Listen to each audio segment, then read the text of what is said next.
Peace and respect to you all. Welcome to Demolished Doctrine, the beginning of the end of the religions. And I do mean all of them, even yours. Yes. What are we arguing? This.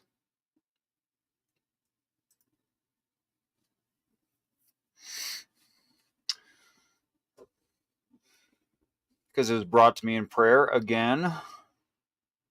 A little thing that Christians seem to not notice about their fundamental text, which they say they study all of, which they say is the foundation of their beliefs. I have my doubts. Peace and respect, Kim B. And thank you for the return.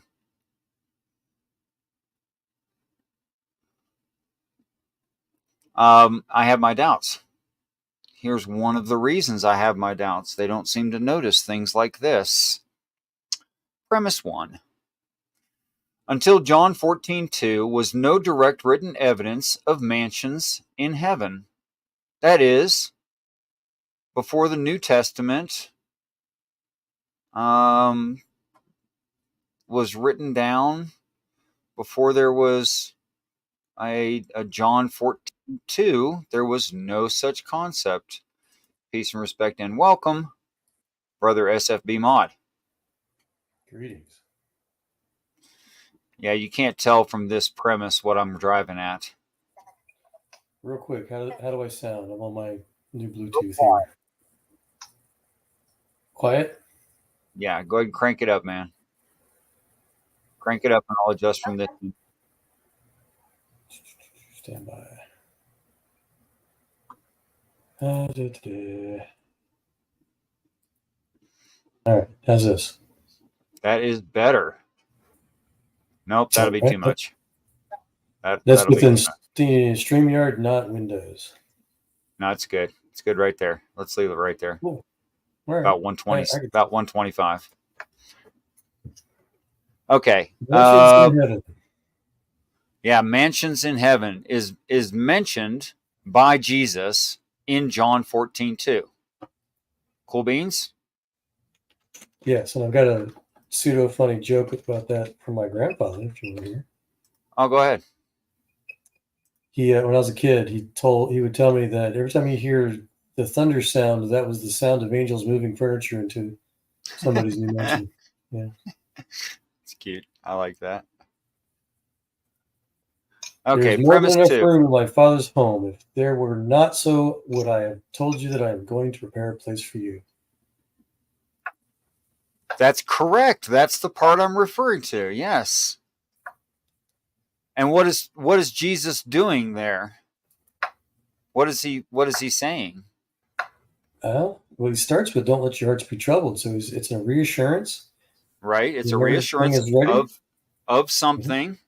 Go ahead. When everything is ready, I will come and get you, so that you will always be with me where I am, and you know the way to where I am going. Right. He's still confirming things. Go ahead. Well, just that one sentence alone, or a couple sentences. He's about to leave the earth, and he's reassuring, I guess, his disciples and people like us today that where he goes, we can follow. Yeah. Who's he reassuring? His loved ones, those that love him. Read back until you find out. Well, again, at the time, he was speaking to his disciples. Thomas, okay. Philip. So it's disciples. So it's not just the apostles. Oh, I'm one of those heretics that thinks it's one and the same, but. Well, depends on usage. I mean, obviously, the apostles are disciples, but not all disciples are apostles. You and I agree? Yeah, I guess so. Welcome, Based Oracle. Peace and respect to you. You Hello. As well. Hi. Hi. Okay, so Christ in that verse, which let me go back to that. That's 14:2 of John 14:2 of the Gospels. John is annotating what Jesus did say past tense, right? And Jesus is telling people, affirming something or reassuring them. And it's the disciples that he's reassuring, right? Mm-hmm. Mm-hmm. Okay. So it's not written down until 14:2 yet. Christ Jesus confirms what the followers already knew before anyone had ever heard of John. Christ Jesus is speaking to late Christians in this text, late disciples. They already know about it. How do they know about it when it's the first time it's mentioned? Well, a little lost. Jesus mentions something for the first time and reassures them that what they already believe is true. How can he be talking present tense to a crowd who's hearing it for the first time and already knew it? Well, that would be a contradiction. It would. Well, the other thought was that the apostles at the time were confused. They flat asked him, "Where are you going? We don't know where you're going." And he was trying to reassure them. Yes. So when And you say before John, he says that there are many mansions in heaven. Were it not so, I would have told you. So that's reassurance that what they already believed is true. How do they already believe something they're hearing for the first time? The first thought was God's word and truth is in our heart. I was going to say heart. Not in that detail. It's really not. Well, let's say you're right, not in that detail, but what if in a less detailed, more vague, whatever it is, that one could still decipher that, come to the conclusion of the nuanced detail? It's entirely possible that some percentage, to your point, could deduce that. Peace and respect, Marty Camejo and Nunya Biz. Could deduce that out. But even today, generally speaking, believers think of heaven as some ethereal plane where maybe some say they each get their own heaven, or some say they get their own place in heaven or mansion in heaven, or Wow. there's all these variations. I would think that people being of human nature, that's the way it's always been. So to say to a large group like the disciples that yep, you were all right and this is how it is, and it's the first time he says it, shows that they had preconceived notions, and those should be all very different. Well, what if they stemmed from somebody who was sort of leading, right? Like you said, it wouldn't be everyone, but maybe a few could have gotten that out of it. What if it was one of those few that sort of put that idea into their heads?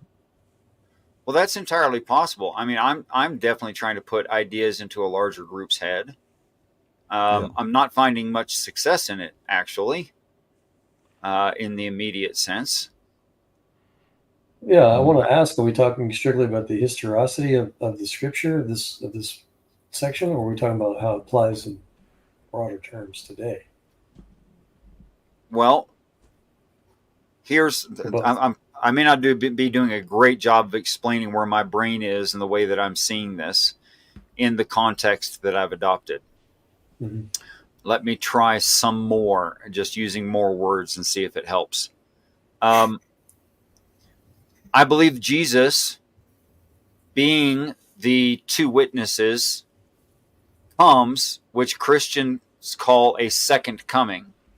But as Christians have mistaken, and the rest of the Judaic religions have correct, he has not been hung on a cross, resurrected from the dead, but does that during end times, which means he would be saying this during end times.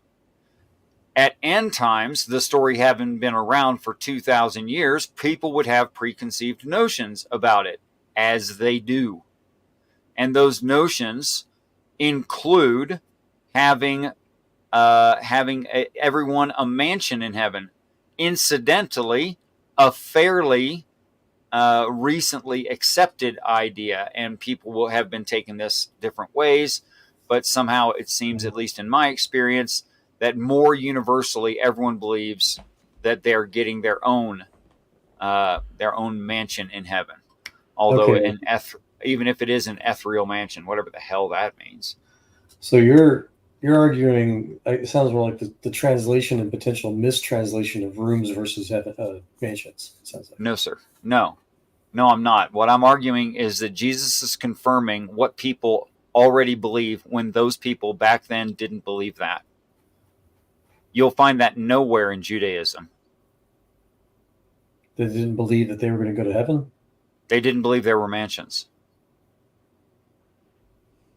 Can I ask what the broader idea is relating to that insignificance? Like, where are you trying to go with it, just in terms of misunderstanding of the Bible, religion? I don't know. I think the traditions stunt people's minds.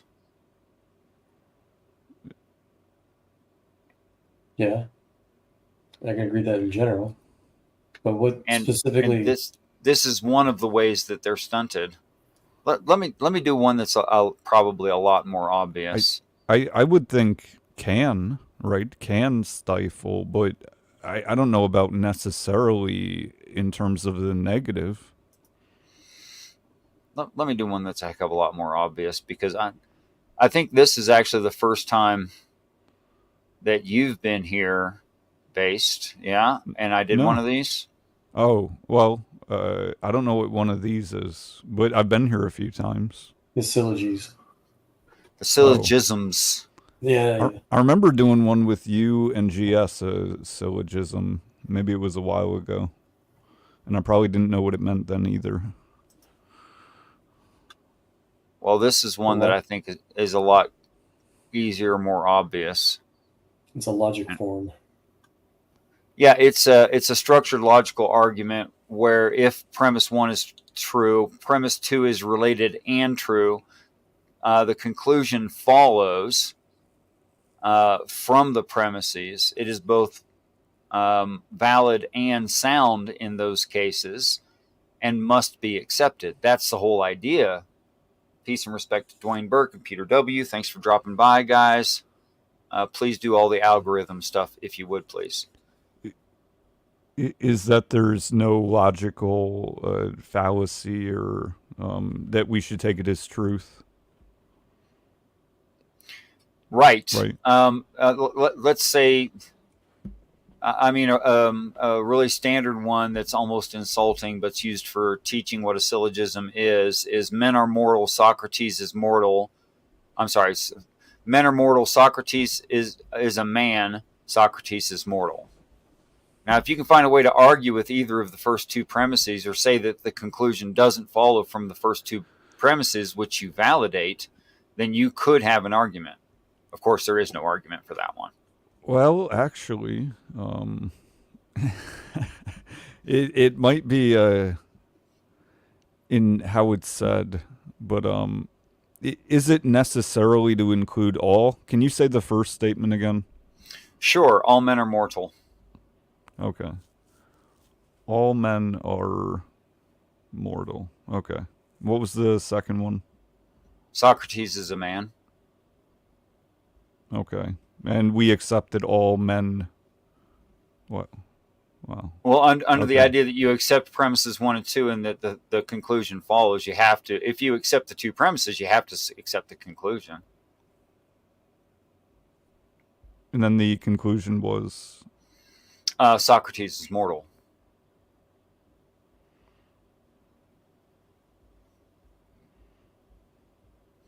All right. I thought I saw something I didn't, but I got you. That happens at first when your brain's doing these things. Yeah. If you go back to the John 14:2 thing, I'd like to bounce some ideas, I guess. Well, I wanted that one's a little bit iffy or very, very arguable, I think. Oh, yeah. And for some of the reasons you guys already stated. Yeah, I'll go back to it if you prefer. Well, don't let me interrupt whatever else you want to Well, I want you guys to be happy and engaged, and part of that is doing at least somewhat things you're interested in, isn't it? I'm never wrong happy. about that. Can I ask right here with what's on here? So if we take this statement, God created mankind, it is implied that God created all of mankind, right? Not just part of mankind, but all of totality. Yeah. Yeah, you'd have to argue what part of mankind didn't he create. Yeah. I'm just saying, could someone not argue? I've never heard this, but I'm just saying, could they not argue? Well, Satan or something also created mankind. You'd have to show the premise for that, or the evidence for that. Okay, so here's how that's going to work as far as what you're concerned with there. These are all biblical internal critiques. Yeah. So if you can't find it in the Bible, it's not a valid argument. Right. No, I get that. Outside of that box, arguments could be made, but within that structure, it's accepted as. Oh yeah, I could argue with premise one from an external critique, saying, "Prove to me there's God." Sure. Yeah. I could just start right there with the first word. And to really make it crazy, I just thought of if the premise was challenged that Satan created some men, then since God created Satan, would premise one still be true? Say that again. That sounded flawed. So the challenge was that maybe Satan created some of mankind, but since the premise would say that God created Satan, who created other mankind, the premise one would still technically be true, since God created Satan, who created. Oh, I see what you're saying. You were refuting based oracle's premises. Yeah. Okay, hypothetical. Yeah. Okay. Fair enough. Peace and respect. Welcome. Generally specific. First thoughts. Okay. Do you guys want me to go back to the first syllogism or stay with this one? Oh, my first thoughts are that Brick said that you were live, and I said, well, I'd rather be listening to you than trying to dissect what F3 is all about. Oh yeah. And my response, horrible. If I may, Richard, is that your channel, especially when you leave for the night, like last night, divulge into everybody wanting to enjoy themselves. I really would like for you to enjoy yourself and for you to, yeah. Oh, you really don't know how dusty and dry I am. This is my idea of enjoyment. Dusty. See, so that's what I'm saying. Though I'd love to, yeah. No, this is my idea of a big time. Seriously. Yeah. Okay. I enjoy it. Yeah. Okay, so should I go back to the other syllogism that's more arguable? You guys seen enough of this one? What's the deal? Give me a...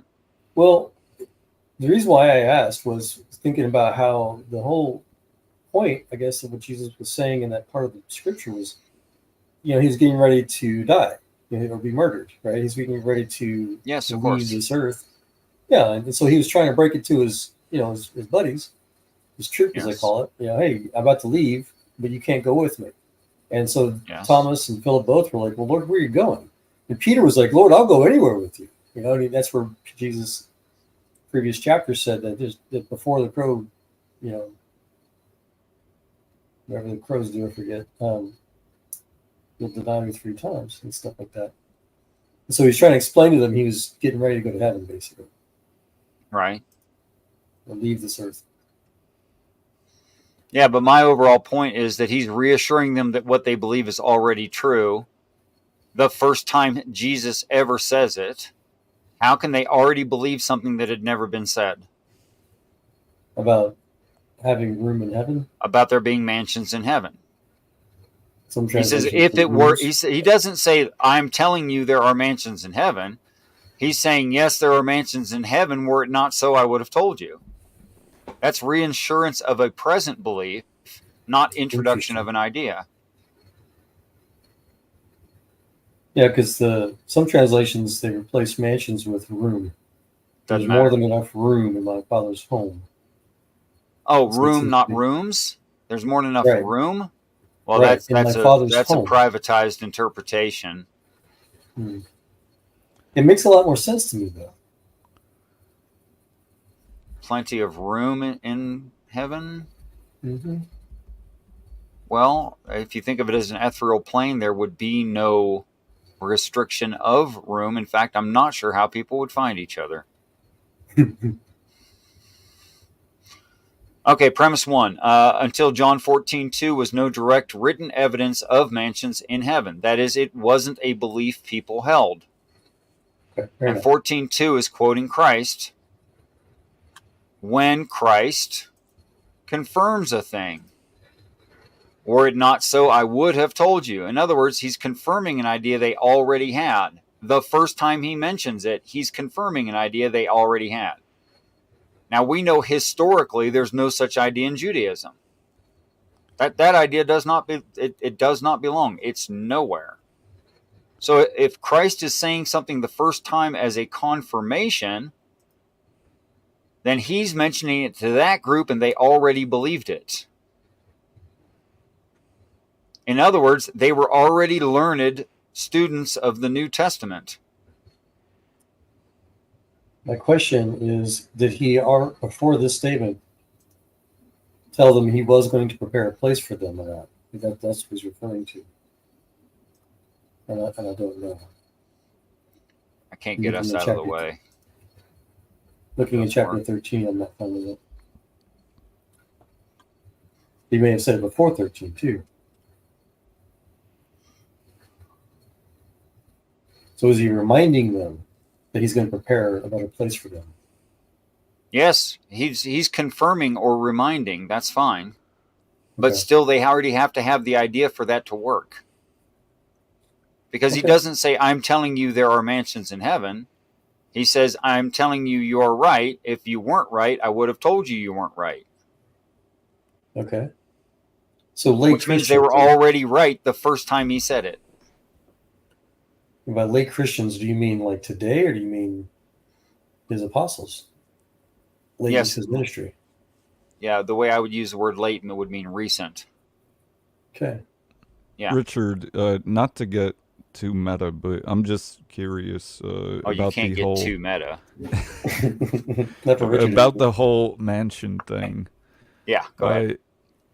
I'm trying to kind of frame this right, but aren't people kind of pieces of shit for wanting mansions in heaven, like materialistic? I would think the people who do get in heaven wouldn't even want mansions.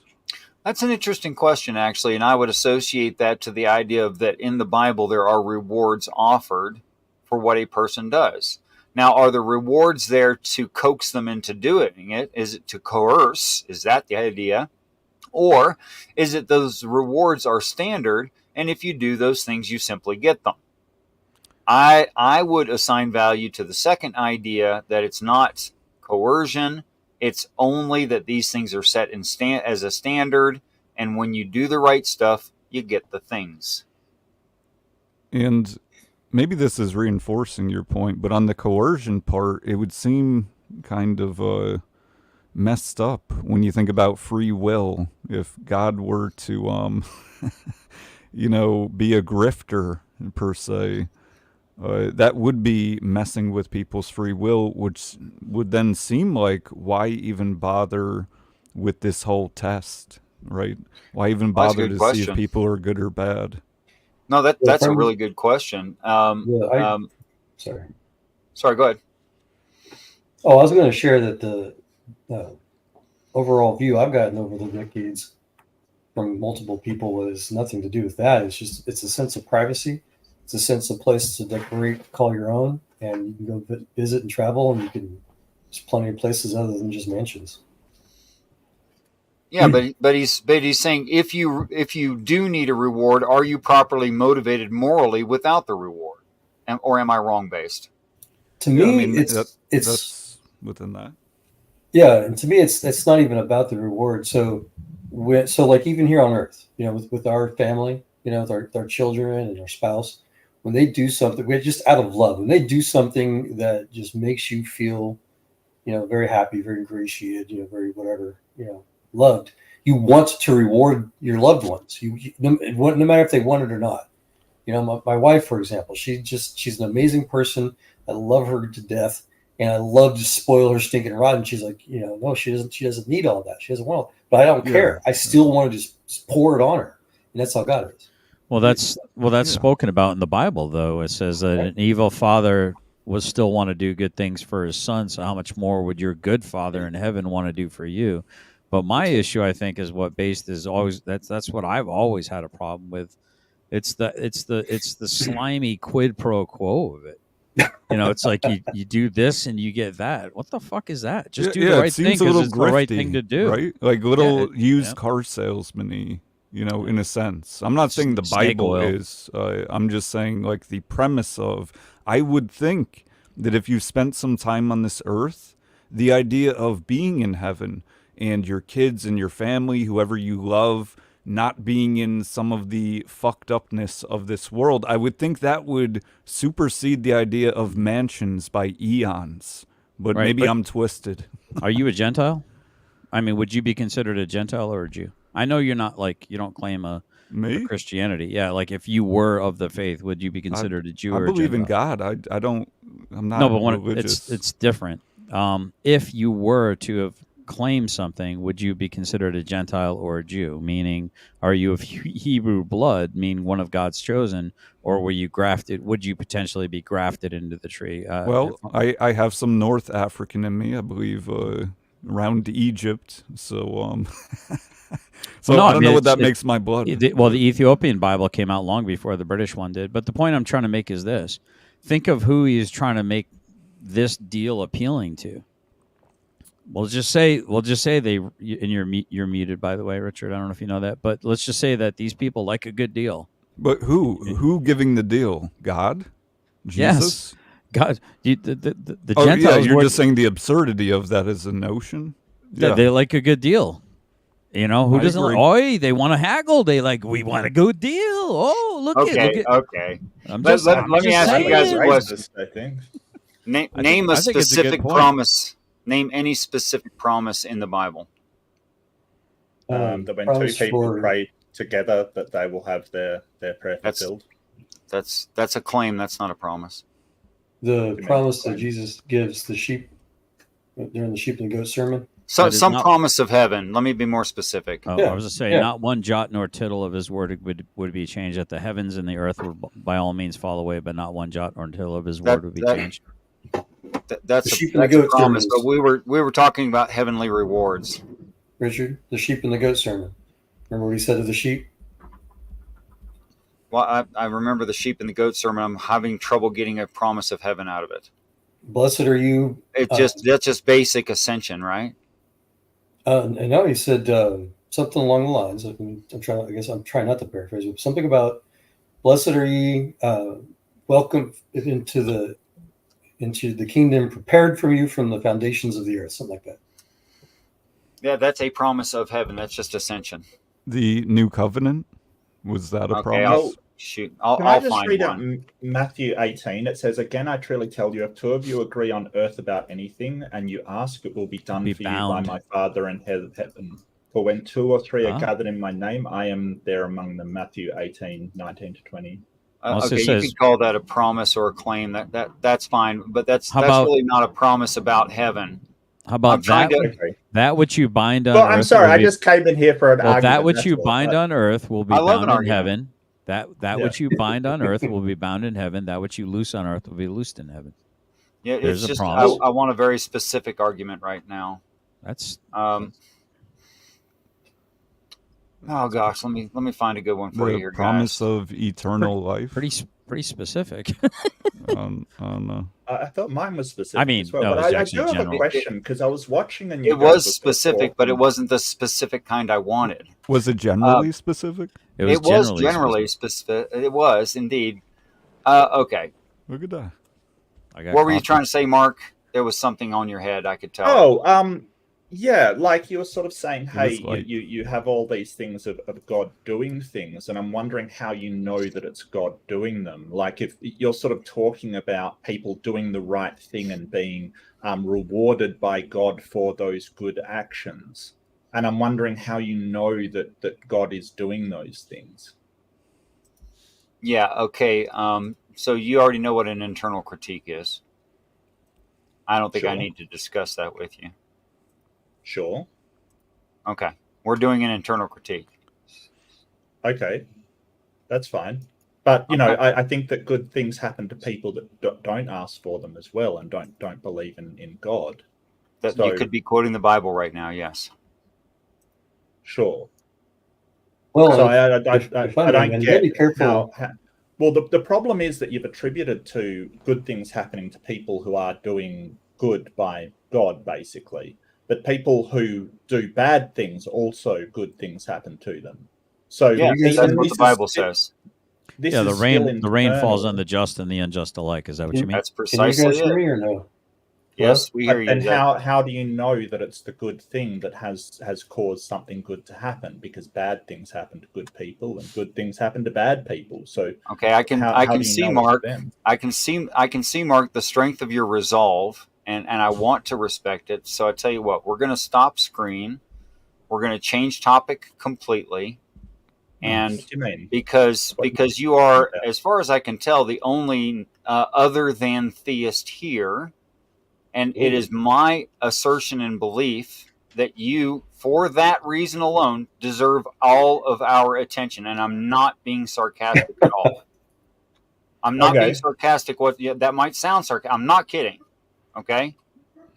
In fact, if we are doing what the Bible demands of us, we should turn all of our attention to you and do our best to answer any question you have. So, I had my brain somewhere else. I was half paying attention to you. Could you repeat the idea, please, for me? Well, okay. So I was listening, and you sort of said there was sort of expressed the idea that God is doing good things for people that do the right thing. So you could tell that God was acting in this way because good things are happening after people do the right thing. But the problem that I see is people do the right thing and bad things happen as well. And people do bad things and good things happen to them. So I'm wondering how you can tell that the following good thing is actually caused by the belief in God or the things that you're doing that sort of honors God. Yes. Please, yes. All right. So I think what you're mistaken, Mark, is And I understand. I think I understand what you're saying. And correct me if I'm wrong at any point in time. Interrupt me. Matter of fact. So the good things that are going to happen for those that do good things aren't going to happen necessarily here on earth. That's going to be. I'm not storing my treasures here. I'm storing them on earth, on heaven. Meaning, bad things could still happen to good people that do good things, or actually decent people that do good things. Even Jesus said, "Why do you call me good? There's only one who's good, and that's God." So I always try to correct myself. So I think what's happening is secular people think of the rewards that happen here on earth, and that, believe me, I had the same issue. I'm like, why do these evil people like Epstein? You know, he's probably still alive, diddling kids on some new island, and some cadaver that had been in a freezer for 10 years because it looked kind of like him is probably switched out with this dude. Because it seems to me that evil people get rewarded, right? There's real news about that actually being true, by the way. That's kind of a conspiracy that actually theory. did come out as being true. I have no idea. Yeah, that's not dead. Let's stay away from the conspiracy theories and try to stay on topic. And instead of giving examples, Mark's a smart enough guy. He doesn't need examples. He just needs the philosophy. Can I jump in here with this? But then you're sort of using rewards after you're dead as evidence of God doing these things. So how do you actually know that is coming if you've got no, like, have you spoken to anybody that's been to heaven? Yeah, God. Yeah, to be a Christian, you have to know God. That's the only prerequisite. So to know somebody, you have to speak with them. Just like we're speaking with you, we have to get to know you. You have to get to know God. If you don't know God, does he speak back? Does talk he to speak Jesus back? all the time. Absolutely. Yes. So what does he tell you? Well, All it's not different for things, you. just like you would should tell us ask different him. things. Come on, one Yeah, at a okay. time, guys. Let's not get too excited because we have an atheist. Yeah. Okay, that's so- I didn't know. I couldn't tell. fundamental. Well, I mean, the channel name was probably a bit of a giveaway, but just aside from that, no, I'm wondering, like, so if God is speaking to you, like, what sort of All different how do things. I- What I like the best answer, I like Albert Einstein's answer to your question the best. He says that, he doesn't care about this or that spectrum of this element or that phenomenon. All he cares about in science, we use science to watch and learn, is to know God's thoughts. The rest are details, he says. So God speaks to everybody, including you, in all kinds of different myriad ways. And I think that when people come to the Lord, as they say, and they first meet Jesus for real, it's always unique. It's always different. And for me as a scientist, that is evidence of God's, trueness, I guess, the reality that God doesn't, there's no cookie cutter way. There's no kumbaya or whatever church thing you do. There's no Methodist version of knowing God. You have to meet God on your own. And so to answer your question, you like Todd said, you got to go talk to God. Well, Einstein was referencing the God of Spinoza, which is physics. It's physics and the universe. No. See, that's another. I'm sorry. That's an extraordinarily ignorant, stupid thing on the internet. Spinoza specifically said that Jesus is God, and I can quote him directly for you if you like. I have his political. Okay, please do. Where did he say that? Nope, we're going to get back on topic. Last thing on Spinoza. Go ahead. Okay. Give me a few seconds. I got to bring up my quote book here. Hold on. I'll give you the reference and everything. Hold on. All right, you want the long one or shorter? Yeah, so Einstein called himself, he said he's not an atheist. He's called himself an agnostic or a religious non-believer. Yeah, he also said that nobody can, or everybody can feel the presence of Jesus by reading a Bible, which is a strictly Christian thing. Einstein never said that. Yes, he did. He said it in the Saturday Evening Post interview, 1929. I've got that as well. But here's Spinoza. He said, this is his Tractatus Theologico-Politicus book, page 12. He said, this is Spinoza's own book. It says, we may be able quite to comprehend that God can communicate immediately with man. So therefore, right there alone, Spinoza is not a pantheist. He believes that there's a separation between God and man. For without the intervention of bodily means, he communicates to our minds his essence. Still, a man who can by pure intuition comprehend ideas which are neither contained in nor deducible from the foundations of our natural knowledge must necessarily possess a mind far superior to those of his fellow men. Nor do I believe that any have been so endowed save Christ. To him, the ordinances of God leading men to salvation were revealed directly, without words or visions, so that God manifested himself to the apostles through the mind of Christ as he formerly did to Moses through the supernatural voice. In this sense, the voice of Christ, like the voice which Moses heard, may be called the voice of God. And it may be said that the wisdom of God, i.e. wisdom more than human, took upon itself in Christ human nature, and that Christ was the way of salvation. End quote. And you're saying Einstein said that? The Jew Einstein. Spinoza. Spinoza was a Judeo-Christian. So was Einstein. Spinoza's God was sort of. No. I don't know what you didn't listen. No. Hey. We need to go back to the topic because you are ignoring Spinoza and Einstein. No, see, this is sort of very early on when he was part of Judeo-Christianism. Like you're quote mining. No, this was his final part. No. You're quote mining him from an earlier part in his life, where under the later part of his life, he did say that the universe is God, and that's all. No, he didn't. Absolutely, he did. But we're getting way off topic here because you're basically saying you still have to let him finish, though. He's lying. So basically, you're lying. No, you're lying. You're lying. No, this is not going to be a fruitful conversation. No. I can reread the quote. You will not listen to it. Okay, so this is very well understood that Spinoza's God was merely physics and the universe. No, I'm not sure why Joel wrong. is sort of trying to say, hey, it's he was a God believer when he 100% wasn't. It's really weird. But primary source people are around at the moment. But I want to get back to your claim that you hear voices and that voice is God. It's not always a voice. No, Joel, let me finish. Let me finish. You're strong. How do you demonstrate that that voice is actually God? All you're doing is deflecting and distracting. That's all you're doing. Well, how do you demonstrate that you actually... No, you claim to be a prophet. You speak with God, and God talks to you. Joel, let me finish. Why are you interrupting? Why are you interrupting? Because this is a fruitless conversation. You're claiming to be a prophet that hears the voice of God. How do you demonstrate that that is an actual God? Like Spinoza said. Like Spinoza said. Yeah. How did Spinoza demonstrate that the voice in your head is an actual God? No, he said that Christ spoke to the apostles and Christ was God, as all Christians. So you're an apostle. You're an apostle. No, Mark, see, that's another common misconception that religious atheists maintain. They don't understand to be a Christian, quote unquote, according to Christ himself from the Bible, you have to know him. How do you know somebody? How do I know somebody? You don't. Nobody knows nobody. That's the real answer. If I could just answer, it was directed towards... Oh, yeah, you haven't talked enough. That's right, Mark. You go on. Well, I'm sorry people are asking me questions. You should be. Maybe... Apology accepted. Oh. For now. Hurry up. You're basically trying to say... No, I'm not basic nothing. You move on. I thought you had so much to fucking say, Mark. I thought you had so much to say. What are you so angry about? Come on, Base. Give him space, whether he deserves it or not. not. He's not taking angry. it. Listen to you.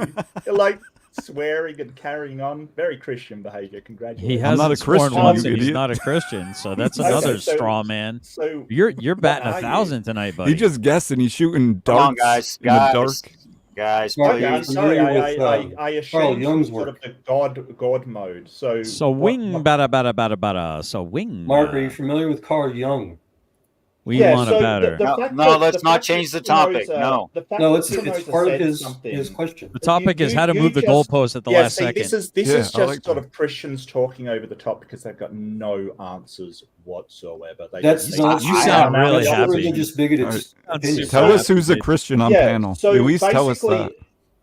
Basically, this Joel said that apostles, and Spinoza said that Jesus would talk to the apostles, and he claims to hear the voice of God, but cannot demonstrate in any way that he does in fact hear the voice of God. If you could tell us something that no one could possibly know, perhaps Paul, excuse me, you're asking for proof. I'm going to give it to you. Excuse me. He's trying to do a red herring.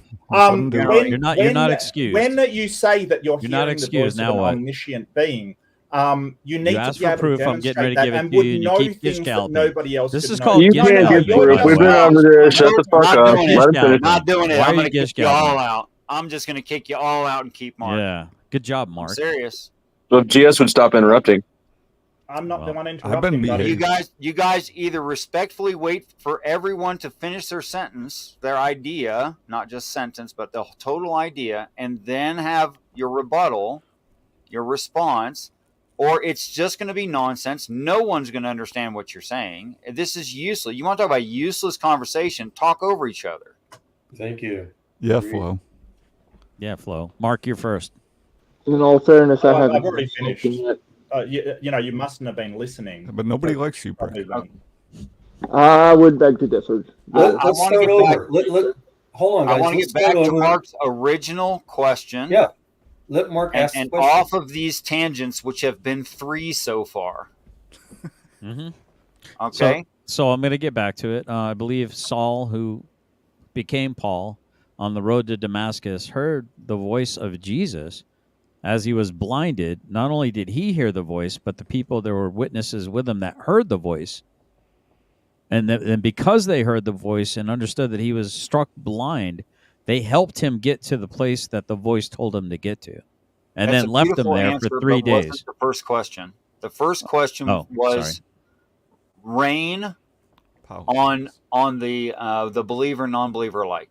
Yeah, that was the just and the unjust alike. Roger. So yeah. okay, I think.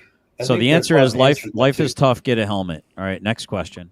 Now Todd answered that too. I thought beautifully by reasserting what the biblical science talks about how. There's still hell on earth. There's still bad people that choose to be bad here. So the promises of heaven are not on earth necessarily.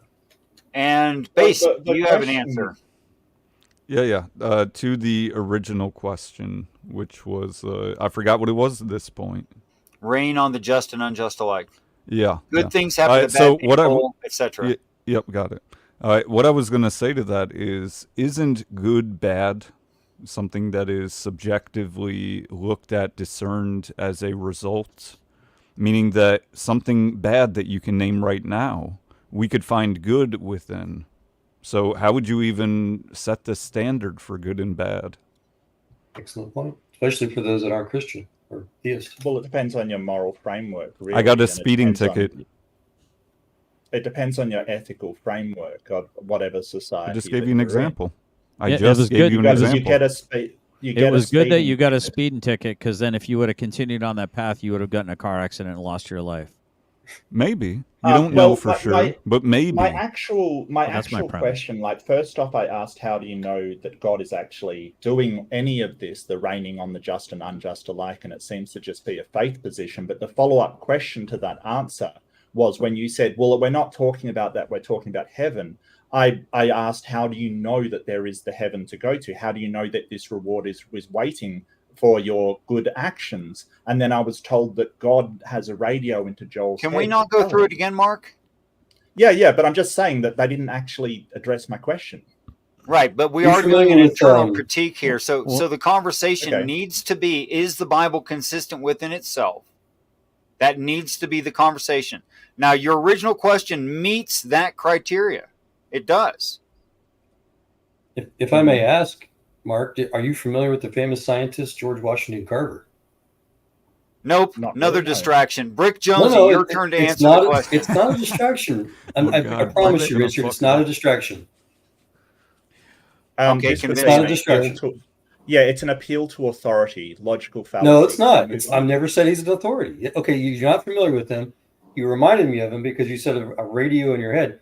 He's a famous scientist, but yeah, he said that nature is like a radio broadcast station that God is transmitting at 24 hours a day. If only we'd tune in and listen. I love that. Appeal to authority. It's not an authority because it's not a fallacy, because I'm not saying that what he said is true. You're playing gotcha games. It's definitely an appeal to authority. It has no relevance unless he's an authority. Oh, it wasn't. SFB, you told me it was going to be on topic. It's off topic. It is. It doesn't answer. It doesn't answer his original question. It does, because the ultimate answer that I was trying to help explain earlier is that God speaks to everybody in different ways, including him, including all of us here. So you referenced an authority.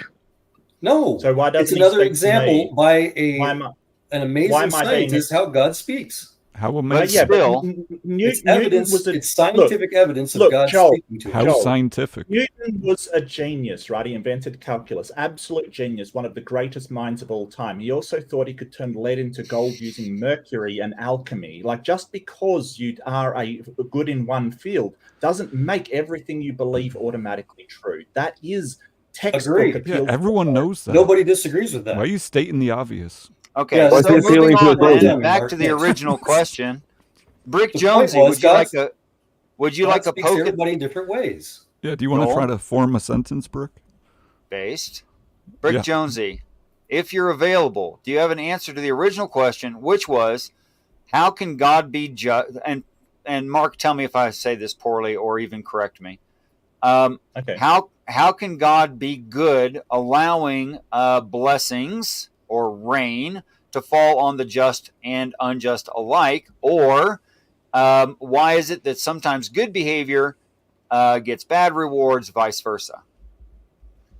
So yeah, my view is this. Basically, if you're looking for the answers from any experience that man can give you, then you're looking in the wrong place. So this falls down to the question that believers face probably every single day. And the answer is simple in my mind, is that believing or faith, however you want to put it, is not actually knowing.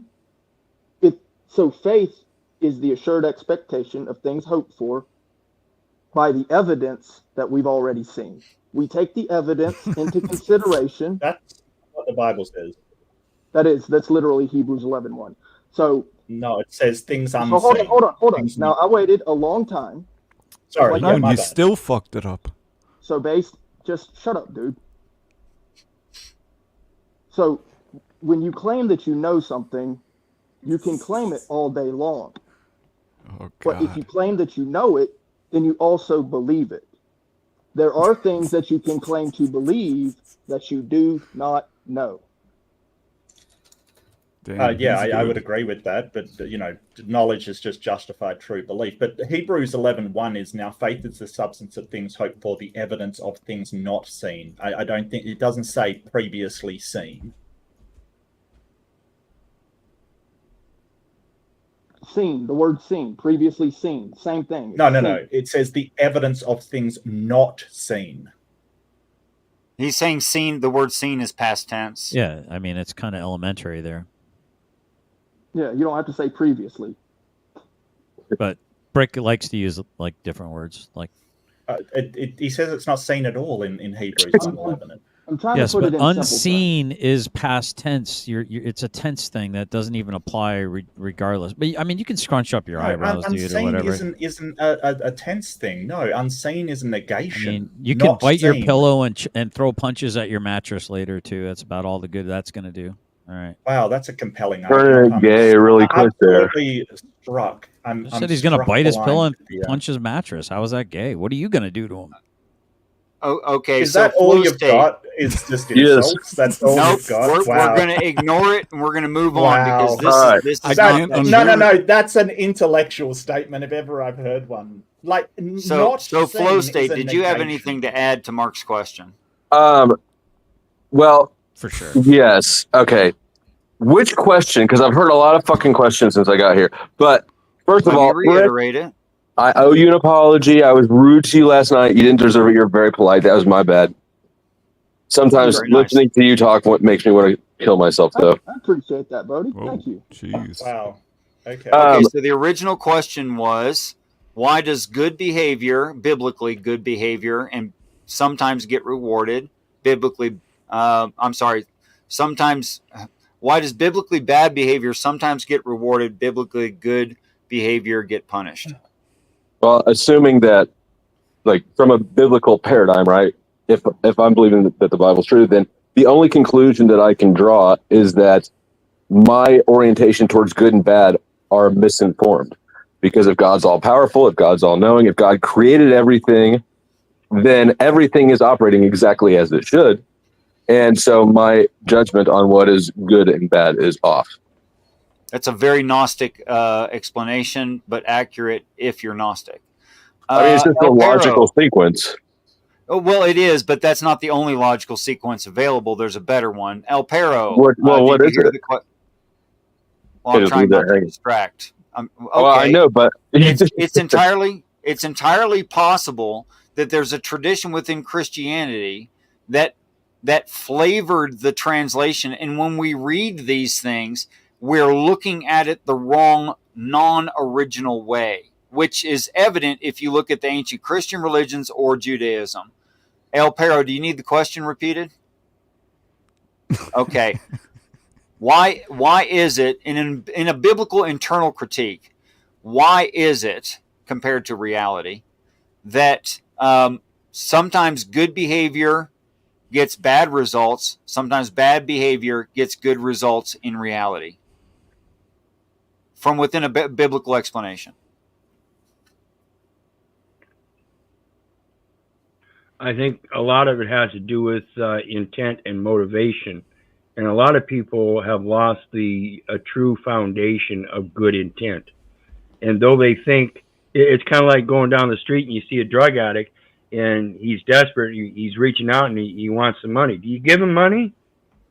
Is that really going to help him? Or do you have the passion and insight to fulfill the intent of being able to help him rather than just wanting to help him the way he wants help?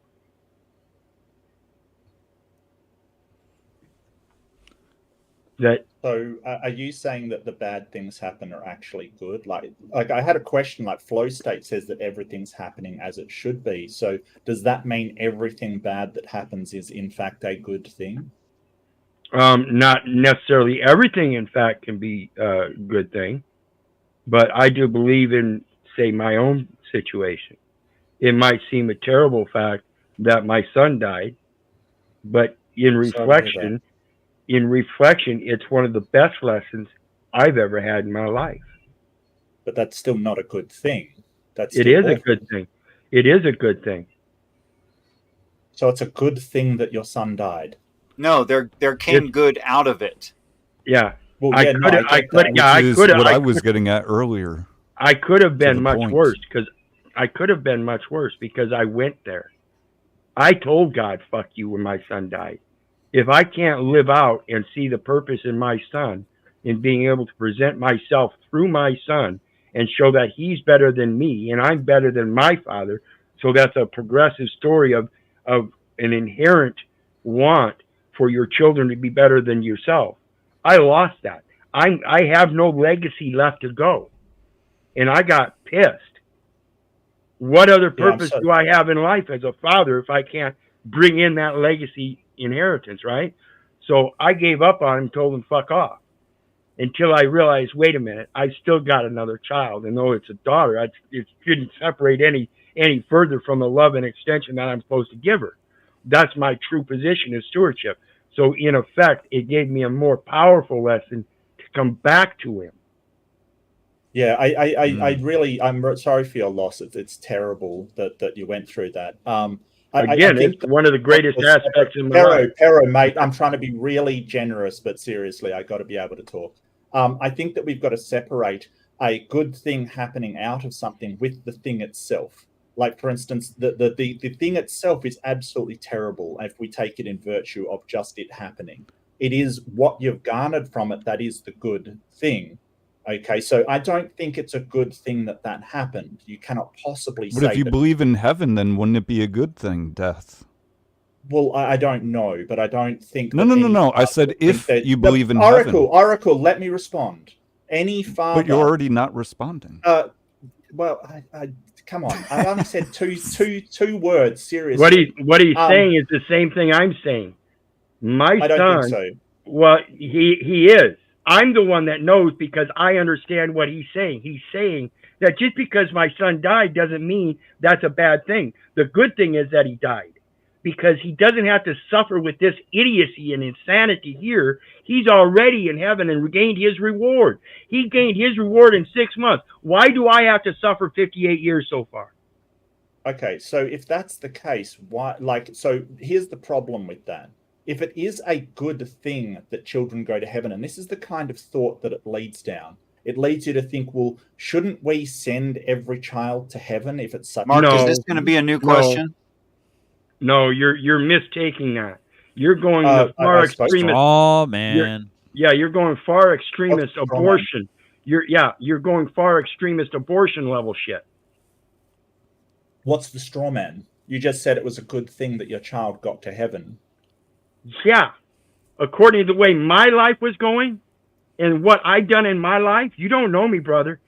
It's been a hell of a fucking ride. If my son had to put up, and if my son had to put up with what I had to put him through, I guarantee it wouldn't be a good life. He's had a better life because it was short than having to put up the shit I had to put him through. We pay for our father's sins, and I'm telling you, I'm a rat motherfucking bastard because my dad was 10 times worse. But I'm getting better. But El Perro, with respect, you're kind of making Mark's argument for him. Because we all fall short of the glory of God.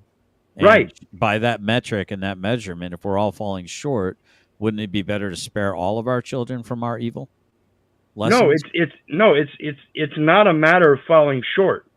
It's a matter of practicing because we know we will fall short. How many times? I don't know. Scripture even says 7 times a man shall fall before he comes upon his righteousness. So it's not about the falling. So it's not about the falling, and it's not about the destination. It's about the travel in between. Are you going to keep doing the same thing that leads to the same insane results, or are you going to learn to change and adapt as you go?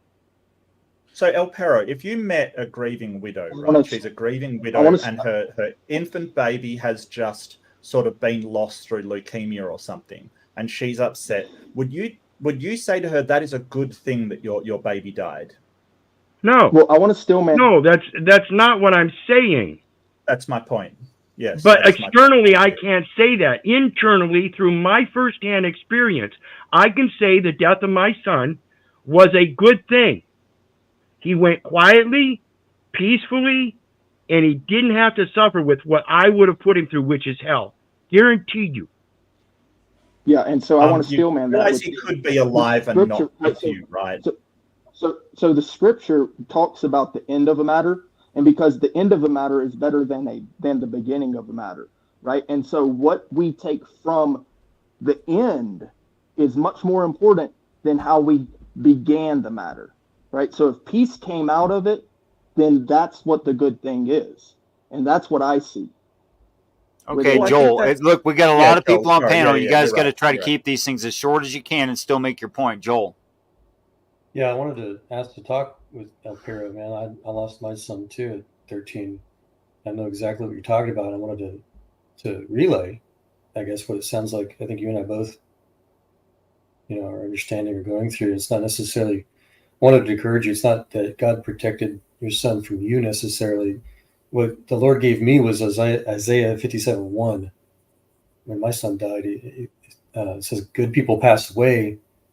The godly often die before their time, but no one seems to care or wonder why. No one seems to understand that God is protecting them from the evil to come. And we all die, and so we don't know what may be coming in our children's lives that we would have made worse or better. We don't know, but God knows. And so all these things happen, with God's intentions, God's mind knowing. And just you guys should get together and have a private conversation on that as well. You should. I was going to ask that if you wanted to, El Piro. I mean, well, my son died I just want 14 years ago. I want to sort of ask. I'm so sorry to hear that, Joel. That's horrible. I just want to sort of say, but if God is the one that's taking all of these children from leukemia, from measles, from all of these different diseases, is that a good thing? I'm sorry, Mark, but that's stupid speculation. I'm not God, and I don't think you are either. So we can't know, but God knows. So you think that God might be doing evil? No, I think God loves the hell out of us and does things that we won't understand until we're face to face with him, or if he chooses to answer you directly, as you've asked earlier tonight. But I'm not going to speculate for God like you are. Flow State is having connection problems. So if he keeps God works in mysterious ways, boys. No, it's pretty obvious. I want to devote all of my time, not just in what I consider totally what I consider helping people. I really do. Right. And no matter what that entails. So Mark, you've asked a question.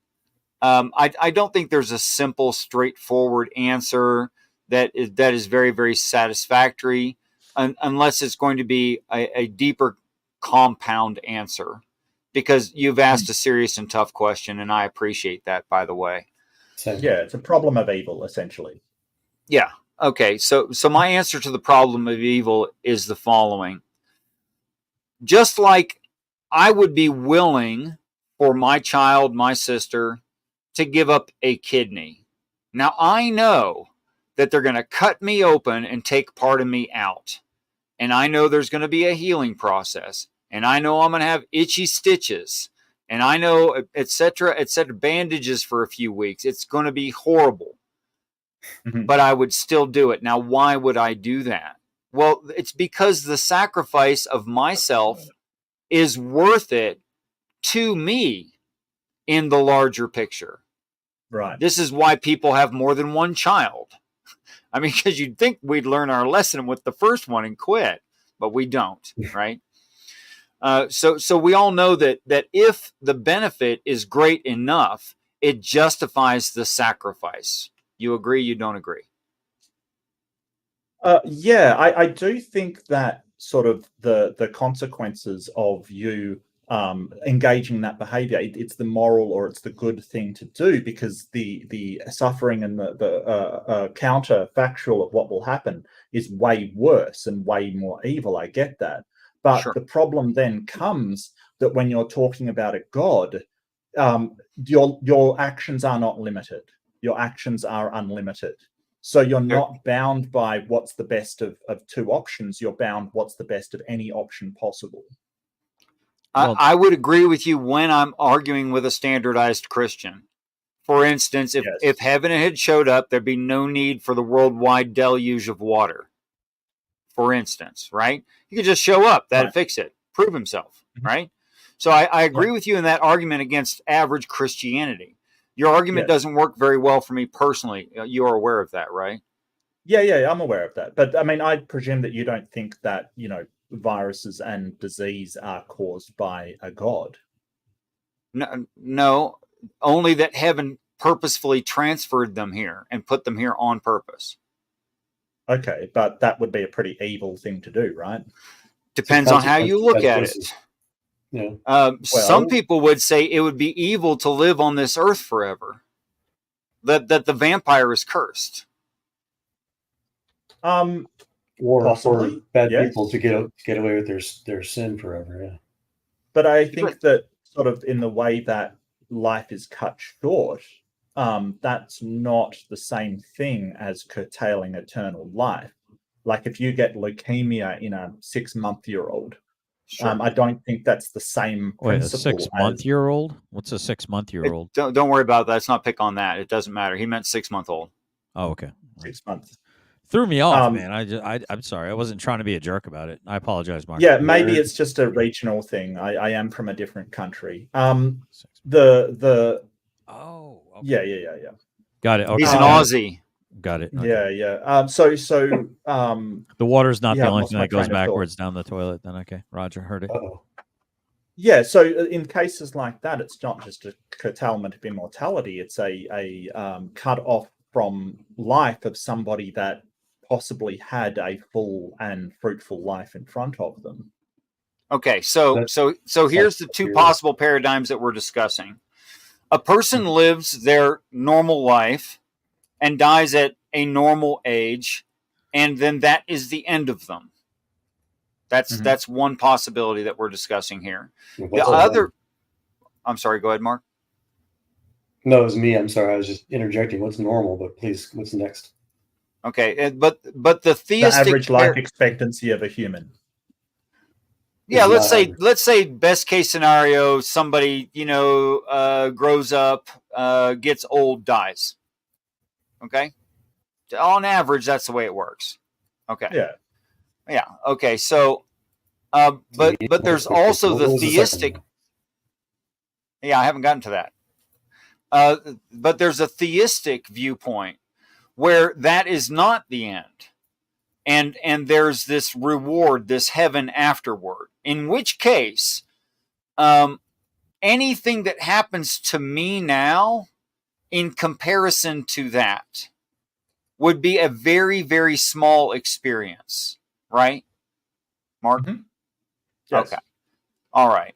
So if it's true that a innocent child is born with cancer and it's incurable and they die from it, which does happen, right? Yeah, absolutely does. In the theistic paradigm, their situation may have been very, very difficult, very, very painful, and and from what I understand, would even recall that painful experience. But when they're in that utopian place where there is no disease, there is no death, and there is no crime, how significant would that be to that person that they remember that?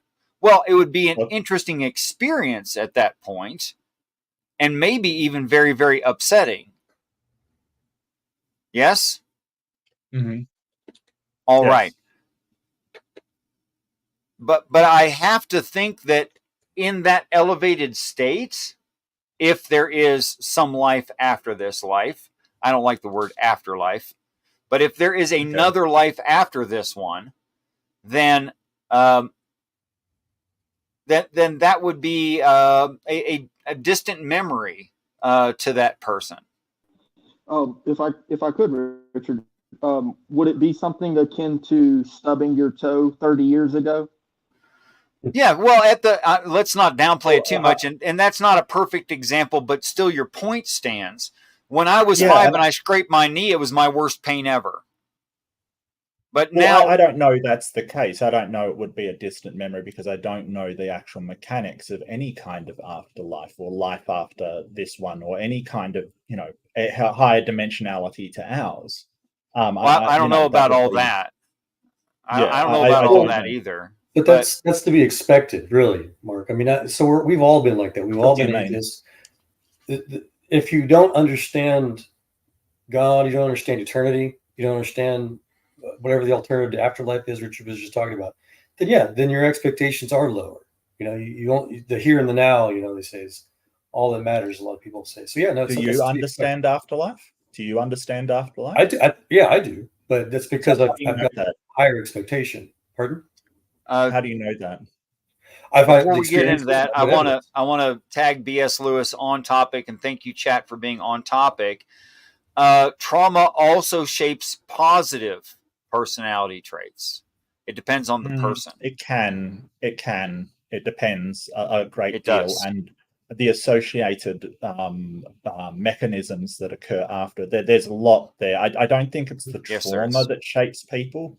I think it's well, no, I think it's the reaction to the trauma, the actual behavioral reaction. Yes, how you deal with it.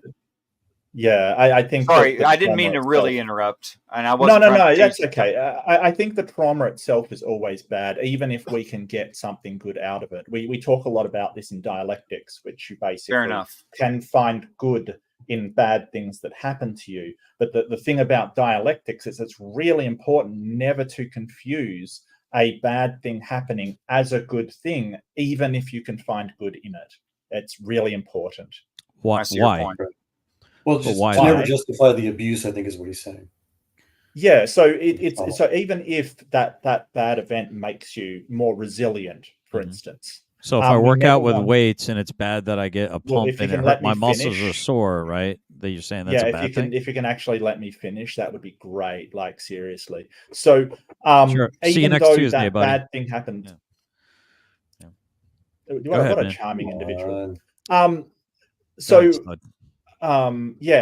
if you have resilience from something, the problem is that if you start looking at that bad thing as a good thing, then you'll start to repeat behaviors that will put you in that bad situation because you have identified it as something that contributes to your well-being or your development kind of thing. And then we have maladaptive behaviors coming in, where you'll basically look for those situations which you're saying, hey, it's good because it makes me a stronger person, and it's actually a bad situation. Maybe, and if I may, self-flagellating monks.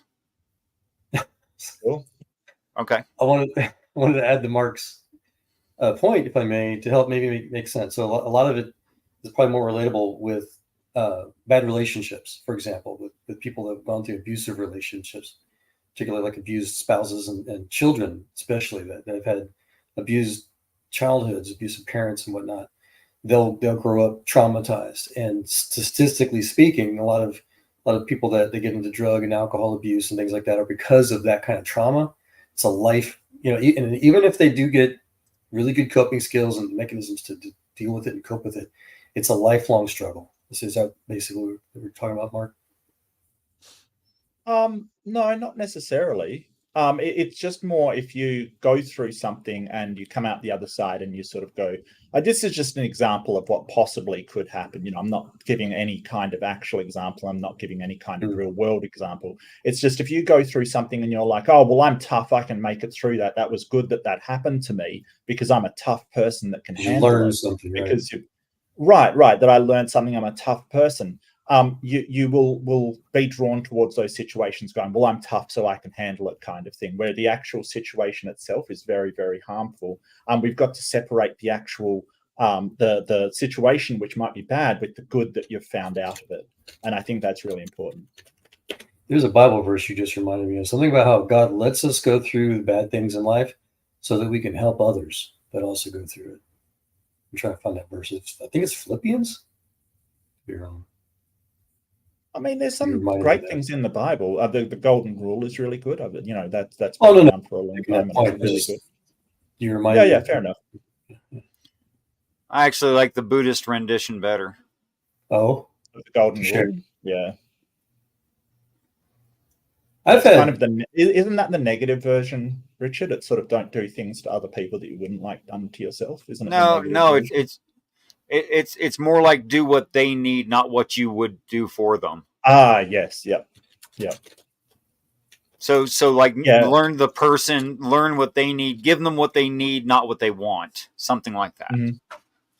Which I think is benevolence. Yeah. I have a question for you, D-Doc, and I believe it's actually very much on topic. What is enmity? Enmity? It's literal or figurative distance. So you and I have literal physical enmity right now, but we are not suffering from emotional enmity. Okay. How can the enmity bruise a heel then? How like when there be enmity between the child and the offspring of the woman and the snake? If there's distance, how can there be a bruise on the heel and the bruise on the head? Very good. Yes, and it comes in that specific order for exactly that reason. The distance, okay. the distance there is literal physical distance, and then the bruising is a physical scenario as well, which means it would have to come in that order, which means it can't be talking about snakes because snakes are all around us. Are you talking about enmity, like enmity, enmity? Yes. Right. As far as I know, that means hostility. Like if I have enmity towards, or I can tell from his comments, generally specific has enmity towards me. Well, let's not mistake a translation for the Hebrew word. It might conflict. Right, conflict, distance. But I like the distance one because it's a more peaceful resolution on that. So in regards to the subject matter, when we talk about why does God allow good for evil people and evil for good people, that is a massive distance between the two moralities, I guess you could say, of what. Maybe I'm butchering this. Help me out, Dino. Your internet is definitely butchering it. Is everyone understanding what he's saying so far? Half and half. Brick, will you refresh, please? Okay. So, yeah, no problem. Yeah, go ahead and refresh, brother. Batman, you have not commented yet. Do you know the original question? Why are you gay? No, that wasn't it. No. That wasn't it. No. That was a great voiceover, though. That was. Can you repeat the question? I know it has something to do with the problem of evil. Mark, would you? It was your question. Yeah. So, why do good things happen to bad people, and why do bad things happen to good people if God is indeed all good and has the power to do anything? Oh, okay. I think that's only as a result of the allowance and respecting of free will. I think having limited beings, I think beings that are not perfect, that have intentions and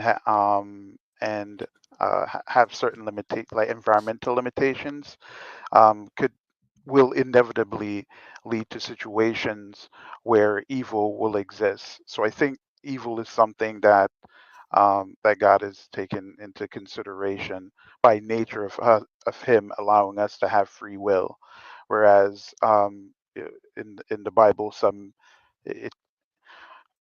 beings are seen, or it's assumed that they don't have free will because they're, for example, they're just praising Him forever and ever and ever, right? Whereas us, we have the choice to be in relationship with Him or not. I like to simplify that by just simply saying, so God loves us. He wants us to love Him, and He does everything in His ultimate power of the universe to help us understand that He loves us, except force us to. You can't force love.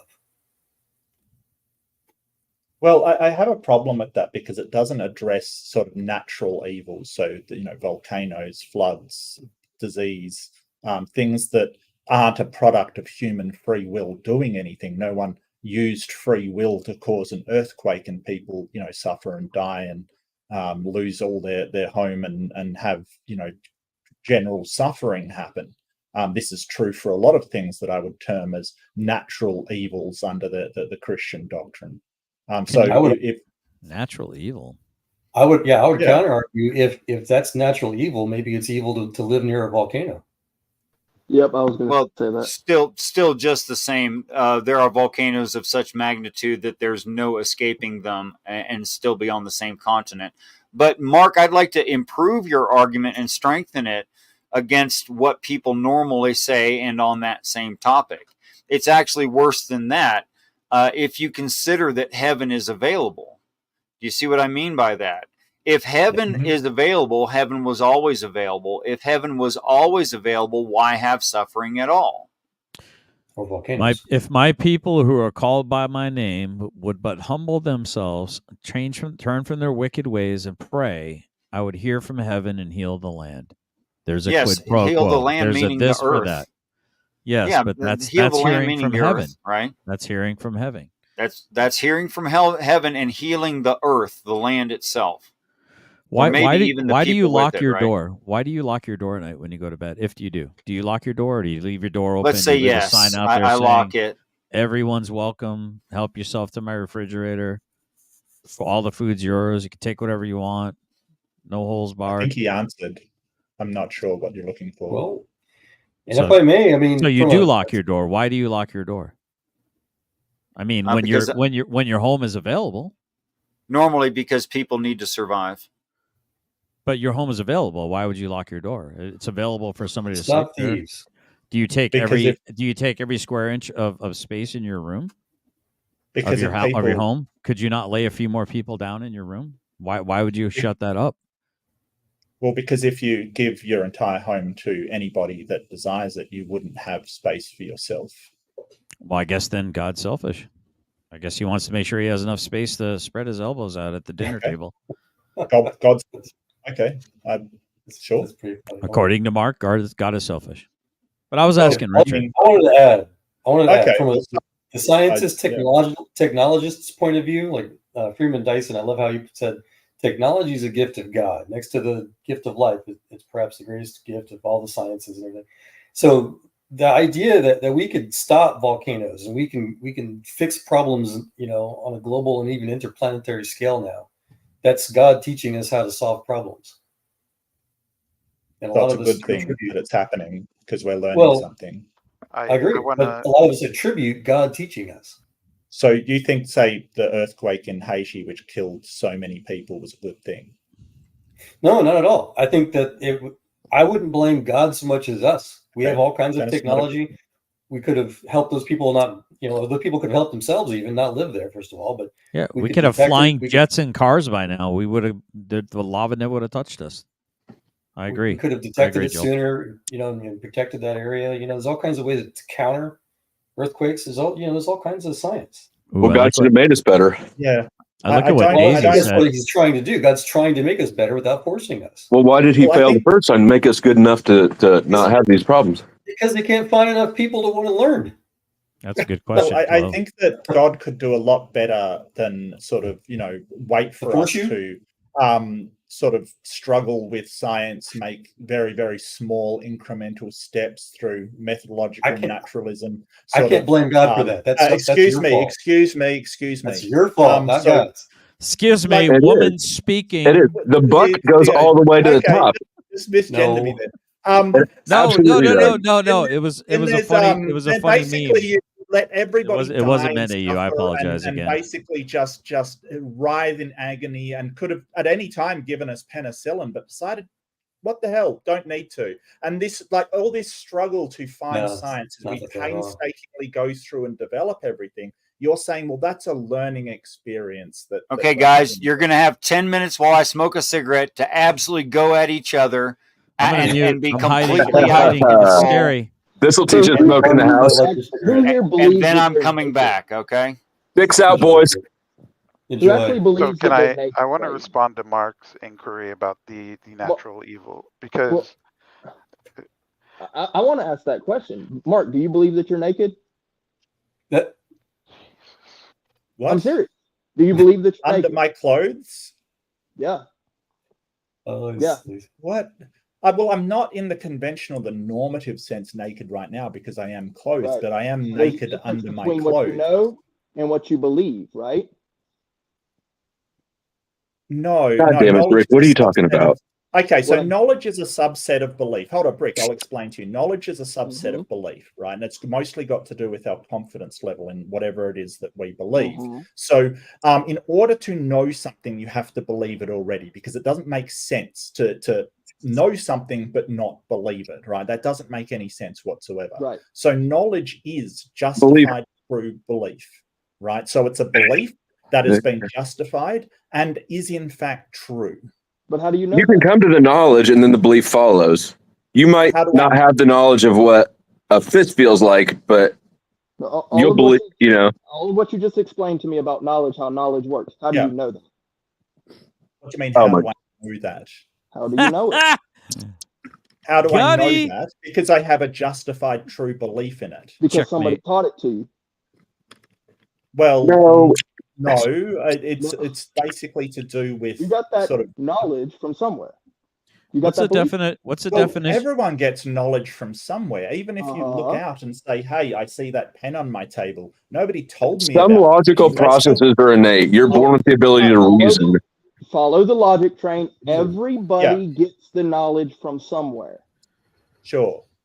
Where did the knowledge come from? My senses. Really? You got it from somewhere. Yes. Yes, my Where senses. did your senses get it from? Where did my senses get it from? Yeah. From his sensei. I experience my senses directly. Why would I need something else? So your senses got it from your experience. Rick, why don't you make your point instead of trying to bait people along this weird path? This is so strange. There's an infinity that you will follow back to the basis of knowledge. Yes, so it's called the fallibility problem. Well, I call that God. All knowledge goes back to three sources. The dogmatic infinity assertion. I call knowledge. No, hold on, Brick. Let me talk. So it goes back to three things. There's dogmatic assertion, circular reasoning, and if I could just actually speak. No. It's a dogmatic assertion, circular arguments, or infinite regress. All knowledge will encounter one of those. They're called the Munchausen trilemma. Basically, all three, all claims to knowledge will go back to one of those sources. Now, Karl Popper, who wrote about this extensively. We only make knowledge claims. That's the thing. Like, this is the thing you don't understand. Like, when I say, "Hey, I know this," right? That is a knowledge claim. You don't. Yeah, I want to hear what Mark is saying. Actually, if you guys could stop interrupting him. Go ahead, Mark. I'm interested. So if I make a knowledge claim, I say, "Okay, I know my wife's in the other room," right? And I make a knowledge claim. If that is in fact true, then it is knowledge. If it is fact not true, just say she left 5 minutes earlier and I didn't hear her go, then that, like, I don't actually have that knowledge, even though I'm making the claim. So is that like Schroeder's cat, though? I'm not trying to be a smart ass. Is that kind of like Schroeder's cat? Not really, no. You won't know until you go into the room and open the door? No. It's empirical versus the whole point, anecdotal. There's two things. There's ontology, which is the actuality of things. That's the actual metaphysics of the current state of whatever it is that you're talking about. And there's epistemology, which is how we get to knowledge and belief in things. Like the root of something, right? Like where it came from kind of thing, or no? Or is that etymology? It's etymology. It's our justification of things. So we basically talk about things in epistemology because no one can access the ontology. No one can say, "Hey, I'm just going to go directly to where my wife is without my senses or without justification." So when Brick's saying you have to get knowledge from somewhere, well, yes, of course you do. You have to come up with this epistemology, this understanding from somewhere.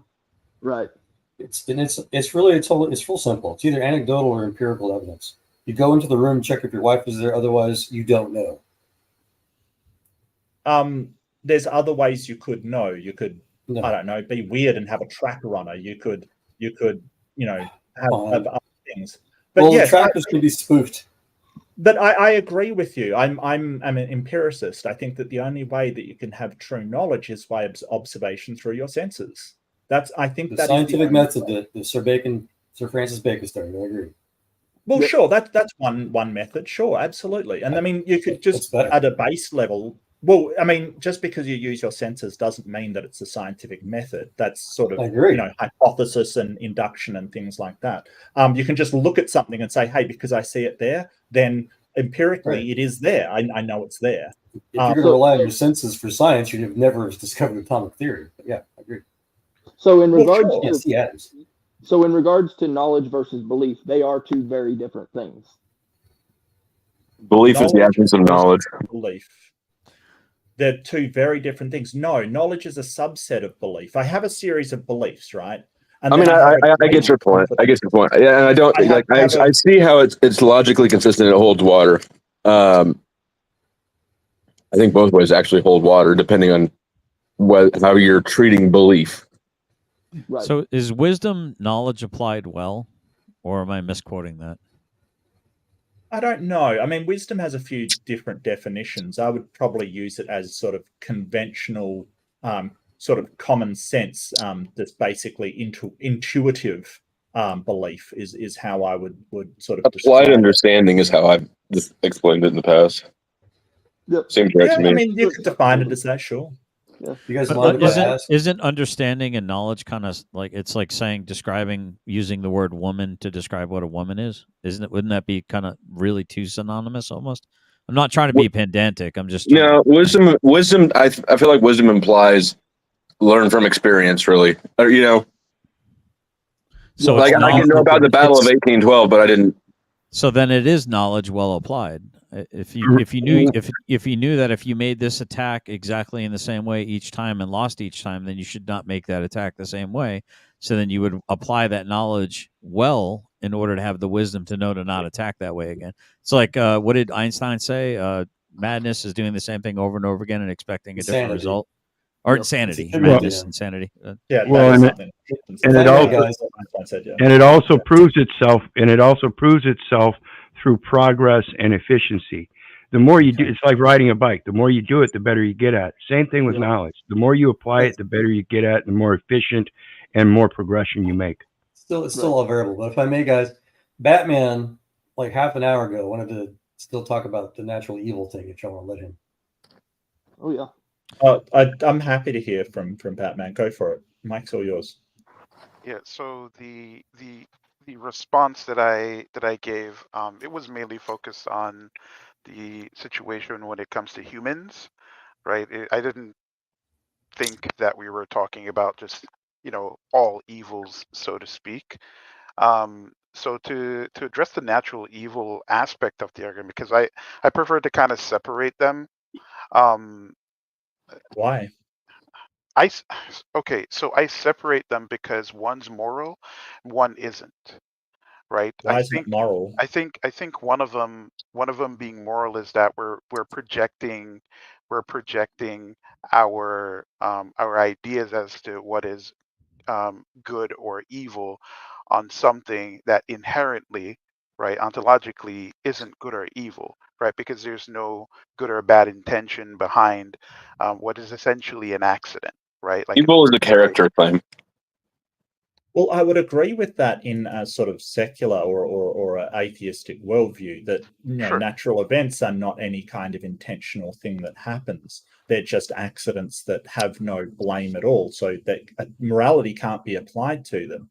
But when you add an agent who is intentionally causing everything to happen, you then do have an intent behind them and an agent causing. Good point. That would be true. That would be true, and this is where the flavor of Christianity will come in, right? That would be true if that's if that was something that I hold to, but I don't hold to the idea that God is literally controlling everything that goes on in the universe. I think the free will and randomness are a thing in the universe. I mean, I know there's no verifiable, no way to verify true randomness. It's mainly post hoc as far as I'm concerned. But that's essentially how I kind of address that particular issue. So, Batman, would you concede that God doesn't have the power to stop these things? No, him choosing to not stop them, or to stop them, him having the power to do it is not indicative of him. Him not doing it is not indicative of him lacking the ability to do it. Basically, I think. If I may, Batman. So we're talking about. No, maybe we're talking about ignore Joel again. Okay, damn. So I was listening. So we're talking about I wanted to offer a quick summary of. Keep going, GS. Push through. Of what you're trying to say, Dean, was that God created a perfect universe, as the Bible talks about, but mankind violated the OEM recommendations. So that's why there's death and disease and volcanoes and earthquakes. That doesn't hold any consistent logic, because if God created everything from scratch, then He set our RPMs to a certain frequency, right? Like our set point, our equilibrium is set in the wrong spot if so many of us are choosing evil on the good-evil decision. That's a weird assumption. I don't know. So it's a weird. Go ahead. Here's my, and I think this is kind of like as a Christian, I feel like I've had my fucking nuts in the vice pretty much the whole night now from Mark and a few of the others. I've actually got a question. Small vice. I've got a. Well, I mean, they used to fit in your mouth, but then you use too much teeth. But I do have a genuine question. My genuine question is that so if we're going to say that from a secular point of view that a little fish being eaten by a bigger fish, there's no evil intent in that, right? It's just what little fish get eaten by bigger fish most of the time, right? I mean, that's kind of how it goes. There's no like little fish tribunal that gets all like the injustice of it. Let's get to the bottom of the Scooby-Doo mystery. Why did that little fish get swallowed by that bigger fish? So from a secular point of view, so where does morality come from a secular point of view if we all come from pond scum? It's a natural instinct. Okay, so I'm just first going to say straw man for a start. Well, hold on. Well, how is that a straw man? That's your worldview. Pond scum is a straw man. That is definitely a straw man. Yep. Like seriously, that is you don't think that's where you came from? Mark is right. Pond scum is way too complex compared to what abiogenesis comes from. It is a cell amoeba. Yes, I'm sorry. From the single cell amoeba. I'm personally in favor. No, amoeba is a modern organism. It's complex. I'm in favor of amyloid world. If you're interested in abiogenesis, I think that's the most likely explanation. How I don't claim knowledge of that. I just think it's the most likely explanation. You're getting lost on the straw man. But yeah, that's a complete straw man. So when we're talking about morality, did that straw man hurt your feelings? No, just your argument. No, seriously. Engage the question. If a little fish eaten by a bigger fish, where's the fish tribunal? Because if I came through your monitor and started, if I came through your monitor, my hand came through your monitor and started choking you out like Darth Vader style right now, you would want some justice, right? I reserve the right to act however I want. That's fine. I mean, wouldn't you want some justice? Stop talking about like strangling people and stuff. You weirdo. No, I'm saying seriously. Justice, right? I mean, seriously, what a weirdo. Does it hurt your feelings? You came from a single cell amoeba. It hurts so good. Yeah. Okay. Mark, what were you saying? There was a question there. There was a question there. Like, where does Mark, morality come from? So I think we're looking at systems of morality that are based upon frameworks in which social animals can basically engage with one another. It's no coincidence that the social animals that we observe all have structures in which there is right and wrong things to do. Now, as for humans, there's a variety of different moral structures we can create, but I think it comes from reciprocity and empathy. which seem to be the two emotions that we use for social coordination and social cohesion. Bypass emotion altogether and get there with just reason, right? So then let me give an example. So a killer whale tossing up a seal that has no intentions of eating, and they're tossing it back and forth to each other.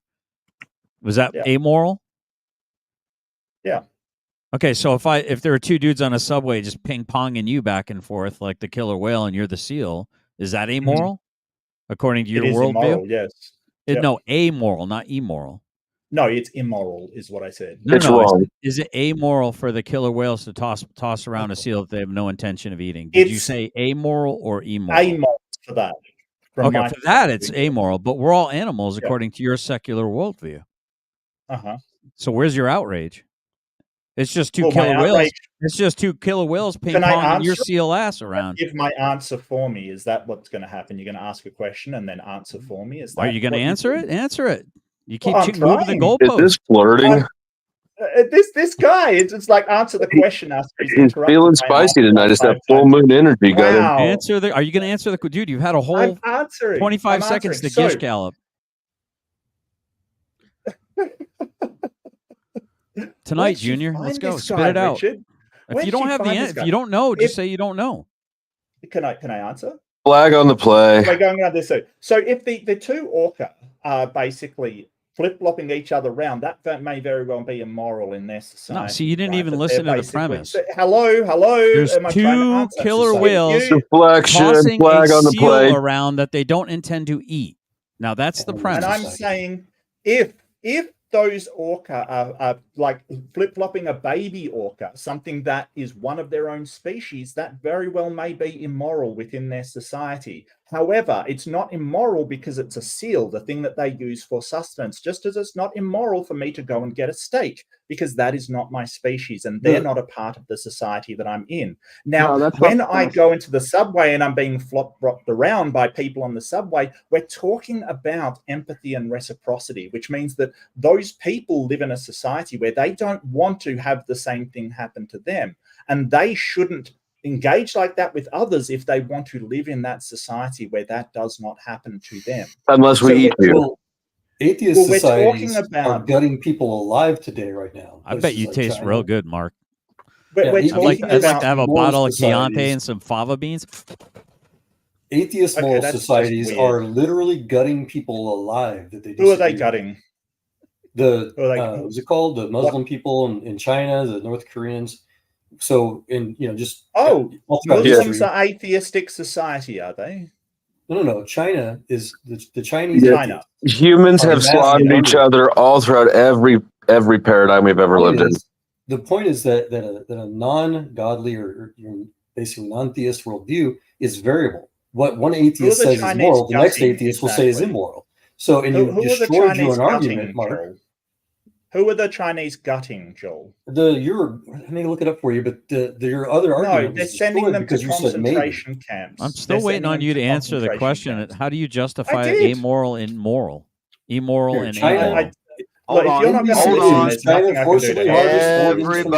Everybody take a little break. He did answer it. He said he's tribalistic. Well, no. No. So again, the argument, the debate is lost. I'm trying to be simplified. Yes. Yeah.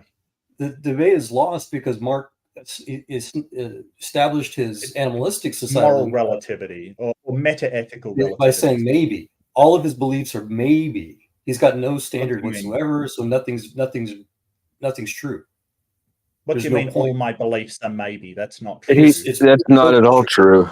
And in fact, I'd say that he has at least the semblance of his own beliefs. If you outsource your moral decisions to a book or a animal societal, he said maybe. Yeah, I heard a speculation. Yeah. It depends on the moral structure of that orca tribe, which you can't know. Okay, so because he's not. What does Jesus say about orca babies? But because you're speculating on your worldview and I'm sure on mine, I think you should adopt mine, Mark. Congratulations. Welcome to Christianity. So that quiz called... That's actually retarded. That wasn't hard, Richard. I got him. That's God of the gaps or argument from took me an hour. It's basically a logical fallacy where it says that if I'm sure about my beliefs, then you're not... Excuse me. Like, seriously, where did you find this guy? Actually, Wow. your He's argument is terrible.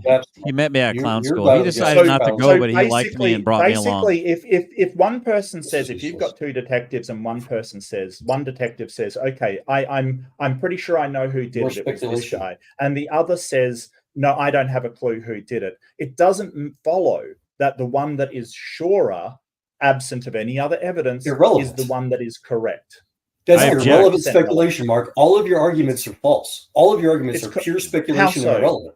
I Because object. Speculation.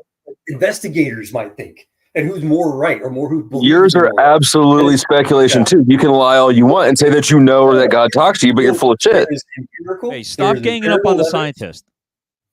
Versus Sorry? just anecdotal, just what's it called? Empirical evidence of what? Incredulity. You're just making Empirical things up. evidence of what? Empirical Of evidence anything. Making things up. of anything. Everybody either chooses to rely on making an empirical observation versus just making crap Yes. up, which is what I'm trying to say. You're making crap up. Says the guy who believes in virgin Empirical birth that evidence saved of him. what? Do we have a book we can reference, Mark, that proves that there's some level of tribalism that makes it amoral or immoral, or is that just you're just wild ass guess? Is that a I wag? have a book that I can reference that talks about people turning into animals to fight evil aliens. You want me to get Animorphs down? Damn, Mark, your voice got really bassy and manly all of a sudden. Go ahead. It's my huge nuts. I just plopped up one on each Christian up there. Plop, plop. Well, yeah, I know your voice is Well, still what was just your name again, man? whinging I as keep it's forgetting, always dude. been. It's terrible. There's nothing wrong with my Terrible. voice at all. Flow State or Taylor. But the whole Yeah. point is that I'm giving a moral framework, like a moral system to you, and you're saying, hey, you're going to have empirical evidence for that. Well, where's the Right. You're empirical not giving us a evidence? moral that- system. Hang You're on, giving let us me garbage. finish. Let me finish. Joel, why can't your You mouth please seems to be finish your moving every gobbledygook. time I talk? Every time Because I I'm talk. trying to accelerate the conversation to make it useful. Christians No, you're get not. You're antsy trying when to they know that interrupt they're up me. against I the rails and know they start it's doing this shit. crazy. Well, So in where fairness, is your empirical I was trying to put the evidence? seculars' Where is balls in a your vice, but empirical now they evidence want to that wiggle out of morality it. comes So from God? I'm sorry. Where's book, your duh. speculation certainty? See, this is the problem. Christians. Haven't you whenever read the make Bible, points, Mark? Christians just shout you down. They just shout over the top of you because they have no You're decent the only You're one not shouting, yelling. kid. That's because I can't get a word in edgewise Well, without stop you people being what interrupting. you accuse others of. And then I because asked you're I asked a shouting. question. I asked a question. Why don't you answer it? Well, because we'll have to look at historical context of a multitude of examples, and Why do the we always have atheists to answer That's these themselves- questions? absolutely You a do shitty deflection job from a answering question. Did mine. you even hear the question? yes, What is the I- See, question? I'd like to I can't even hold answer on. without you. hold up, interrupting. hold up, hold Pathetic. up. I'd like to answer Generally's inquiry. Thank you.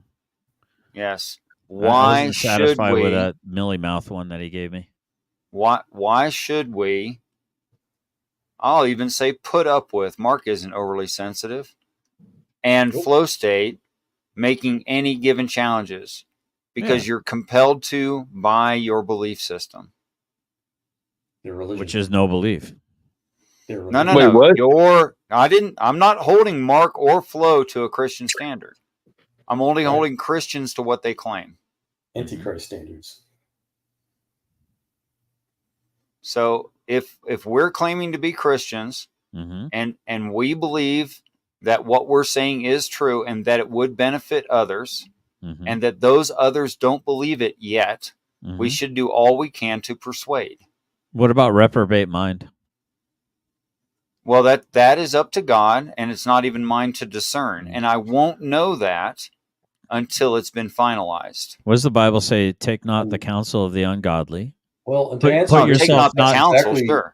Take answer not the Richard, counsel that's of the exactly- ungodly. So then why would I Lean not on entertain your own understanding, insanity? generally specific. Todd, and hold on. put yourself Hold not on. in the path of sinners? I mean, Todd, So hold on. isn't that basically, biblical too? What does that generally, mean? it's Or is Alvin's that- saying he's being I'm a sorry, I That's didn't- why I'm asking I them was. to go I'm to sorry. I didn't mean to empirical engage the host. Go conversations, ahead. not the sophistry. There's empirical reasons to discuss these things, to analyze them together across a multitude of spectrum of religions and beliefs or whatever, and we can do that. Right. That is to say, if what I'm believing is true, I should stand on what's true. We should try Okay. to convince each other with reasonable and preferably agreeable evidence. Yes, Observations. absolutely. Well, I think we should all be more oriented towards actually truth, to fighting Yes. truth, than to winning for our team. Yes. Oh, so it like shouldn't no be a more team sarcasm? thing. Is that And what we're I gonna do? don't even. We're not I gonna don't do even sarcasm think anymore, you Flo. should. We're not gonna come in and just take little like shots. I'm at the sorry. athletic I need protector. to be all in or all out. This is 100% sarcastic flow or 0% sarcastic. The irony. Mark, do you know I've never seen a 0% sarcastic flow. So it sounds like you're all gas, no break, bro. that's about right, actually. Well, how's that working for you? You know, I've had my ups and downs. I bet you have. Where What's you his at, Mark? name? When you're sitting on his lap. Come on. Kind of bouncing Absolutely. like I just did. You know what? I want to know what percentage. Can we get like ChatGPT on analyzing generally specific statements to see how frequently he takes something that's not gay and gays it the fuck up? That's childish, man. Well, he does disapprove of homosexuality. Does he though? And he does hold it as being lesser. So to use it as an insult makes sense. And Taylor, did you know that ChatGPT stopped taking inputs on the internet since like 2020? Yeah, I wasn't serious about it. I can't stand the AI responses that are generated by everything. Yeah. It's training us not to think. I would more than agree. Oh my God. I'd love that conversation, by the way. That's my job. That's what I do professionally now, the AI crap. Is what? AI. Mm. I'm actually training now for Microsoft's Intune and their Copilot crap. It's a nightmare. Tyler, if your mic is shit, I'm leaving, bro. I think we've definitely left the original subject. Yeah, and, I want to hear that, Mike. Well, I'm going to take off, but I do notice that the deflection that I've encountered today is just insane. Like I ask a question and suddenly it's, oh, we can't engage with these people because they're He's paused. He's timing you out.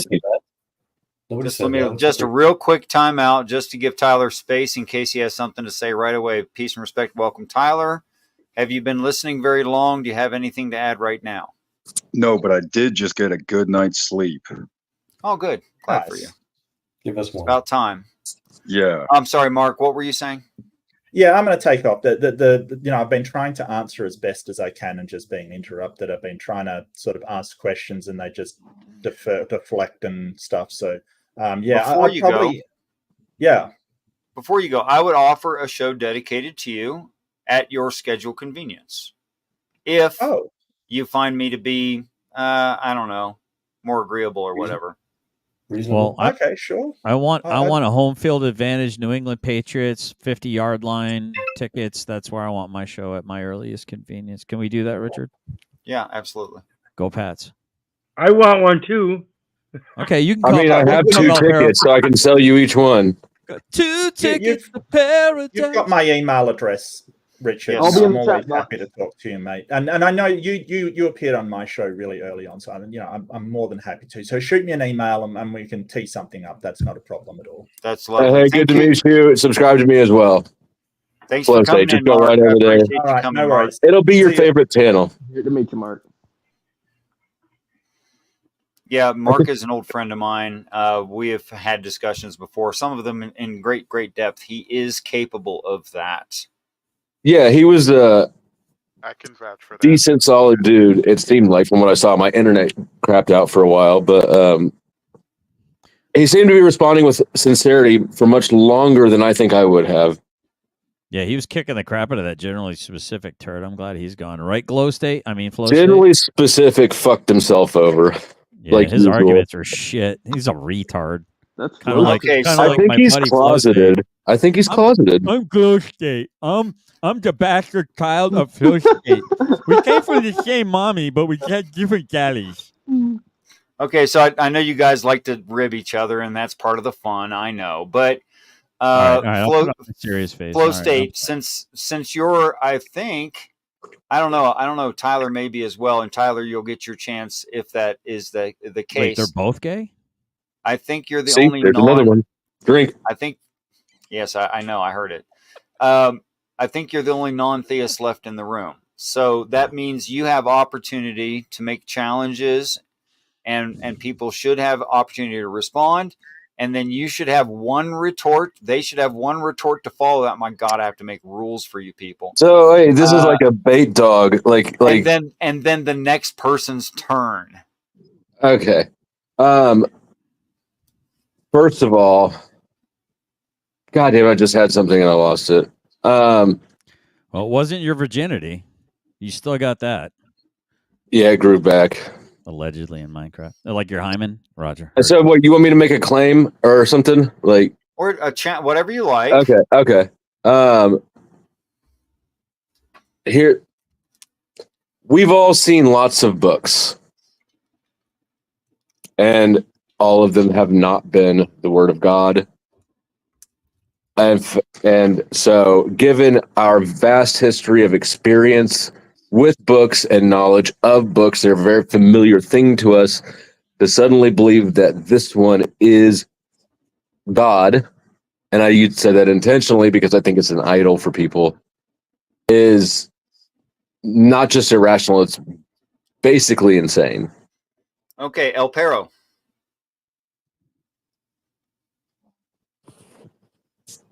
You're muted on StreamYard, sir. Okay, go ahead. Yeah, I wasn't paying attention. Refresh me real quick. No. Why is the Bible valid where other books are not as the Word of God? Oh. What does taint taste like? Yeah. I wasn't paying attention either. I'm gonna wake These my are the wife people up. I let on my show. Come on, Well, guys. at least it's a decent question, and it's actually kind of simple to answer. You've got so many people professing the existence of God without having to actually visualize him and prove it. It's a basic concept of faith that almost everybody has, that there exists a higher power that is guiding us some way, somehow. Whether it be a hand on the right shoulder guiding us in one path towards good, or the mischievous guy on the other shoulder trying to drag us the other way. All right, Well, so you're really the book is talking irrelevant. about the left brain. You're really talking about the left side of the brain, the structured side of the brain, and the right side of the brain, the creative side that's going to demonically destroy your ass. Correct. Left brain. Correct. The left side of the brain, structured side. Okay, hold on. Everybody stop. I'm echoing. Everybody stop. Tyler, just mute your YouTube. I appreciate the view. It's not that I don't appreciate it, but just mute YouTube. And I will agree with that, because that's what I'm actually getting at. Everybody takes this masculine and feminine thing and splits it up. We all have them. We have to learn how to use them together in our station in life. As men, we know we need to learn how to use our femininity. We need to learn how to express our emotions as men. Women express their emotions as women. Same thing with reason and logic. The reason and logic shows itself more in all of the things that men use to construct society to make them comfortable and convenient and safe for the women and children. And they tend to get caught up in their emotions and not want to come out of it. What the actual shit does this have to do with the question I asked, though? Oh, but he did answer the question. So moving on to Pickle Rick. Yeah, I got only one request.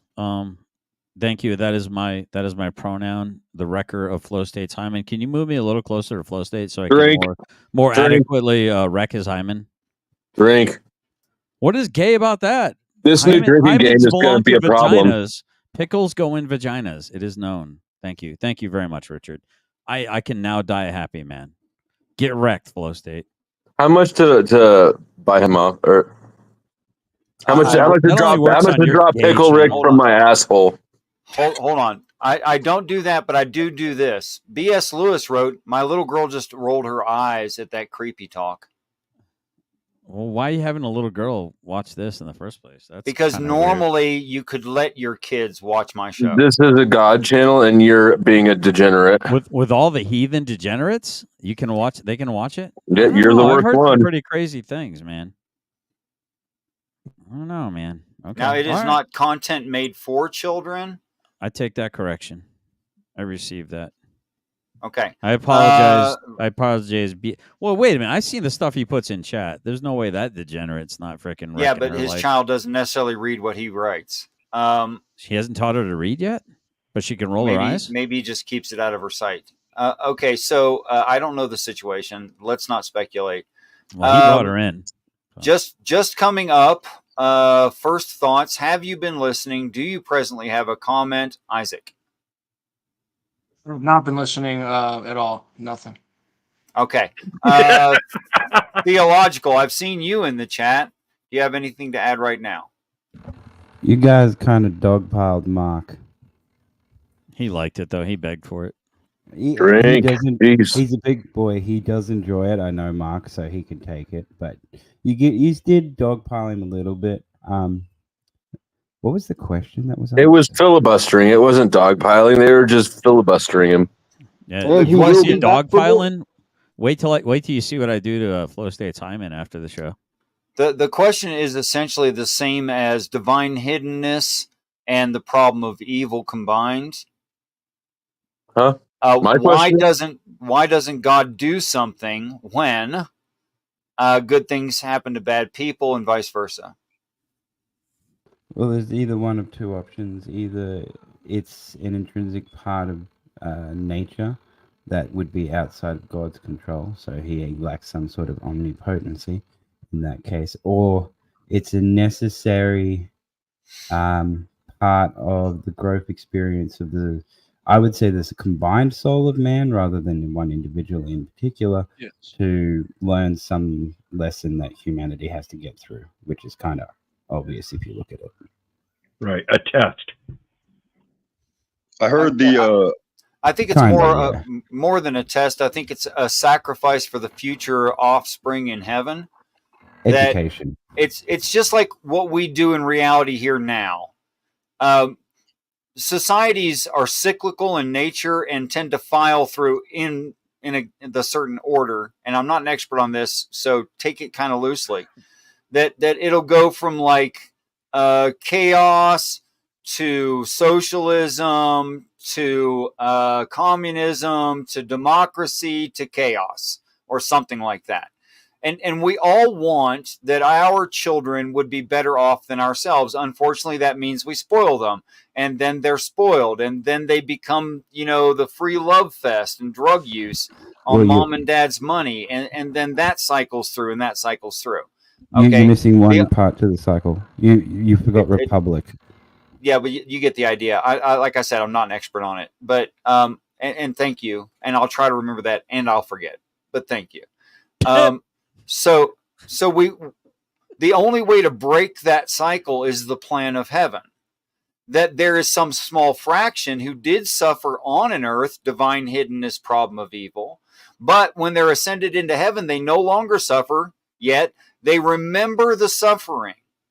So that when we take the land and we fill it, that is to say procreation, those people will never have experienced any of those societies, but only the utopic society.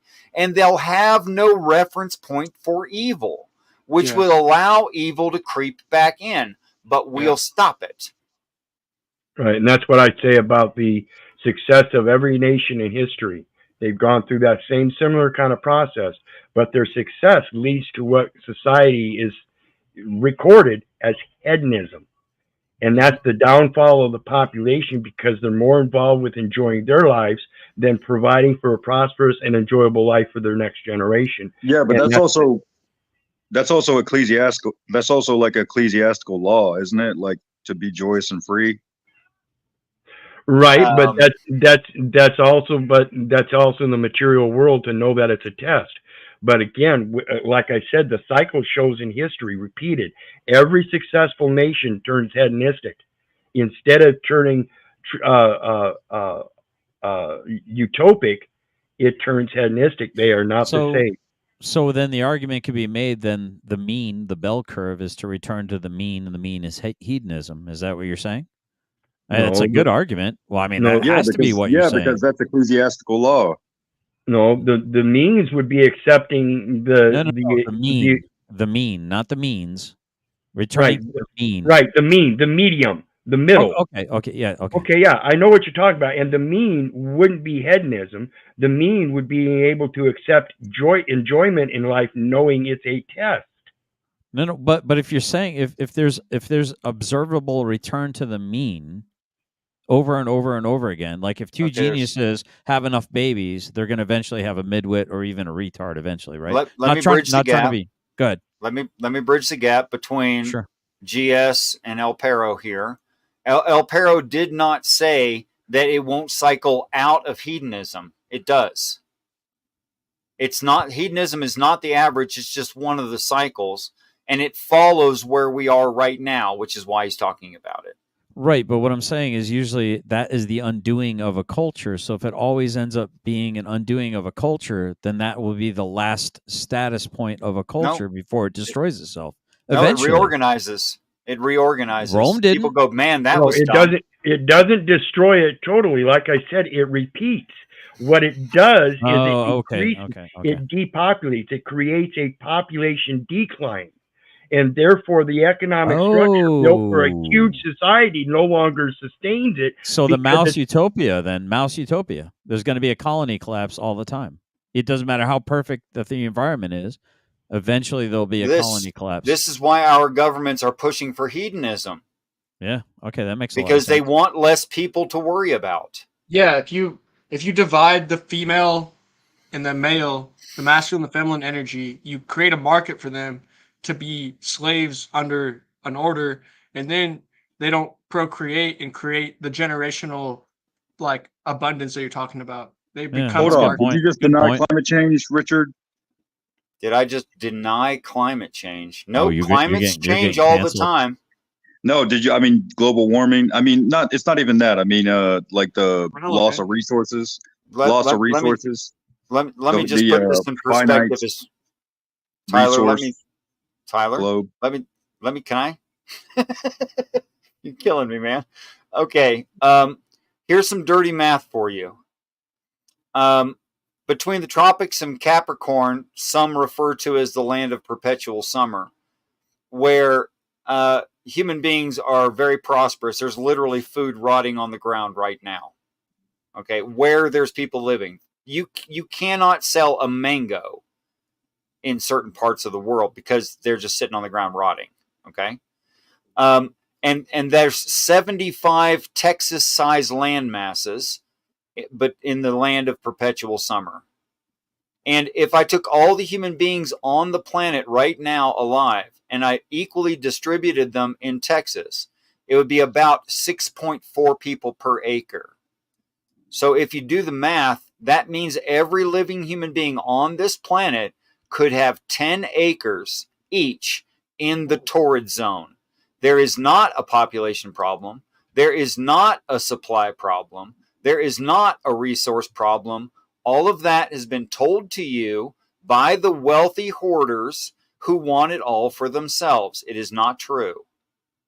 Well, isn't it true if they're hoarding? I mean, if they have the ability to hoard, then can't they hoard out of control, and the control could get so absolutely chaotic that it could actually cause a global industrial complex collapse? It could. And to your other question, there was no industrial revolution that caused the end of the last ice age. Climates change. Yeah, the correct use of the word should have been loss of resources, anarchy. Well, that's what they're going for, yes, but it hasn't been achieved yet. That's not what they're going for. That's inevitable. That's Mad Max. Okay, it's even inevitably what they will accomplish, but it's not achieved yet. Accomplished? It's not what is that? The human race? What do you mean? What do you mean by accomplish? The powers that be? Okay, so the most violent and selfish and intelligent families in the beginning of whatever landmass and whatever society were dominant. I believe in the 13 bloodlines. Were dominant for those reasons and took advantage of people who weren't so much that. They have become, over time, the most dominant families on the earth. Right. And because they gained wealth early. Okay? So, do I think it's fair or whatever? No. Do I think they're better than? No.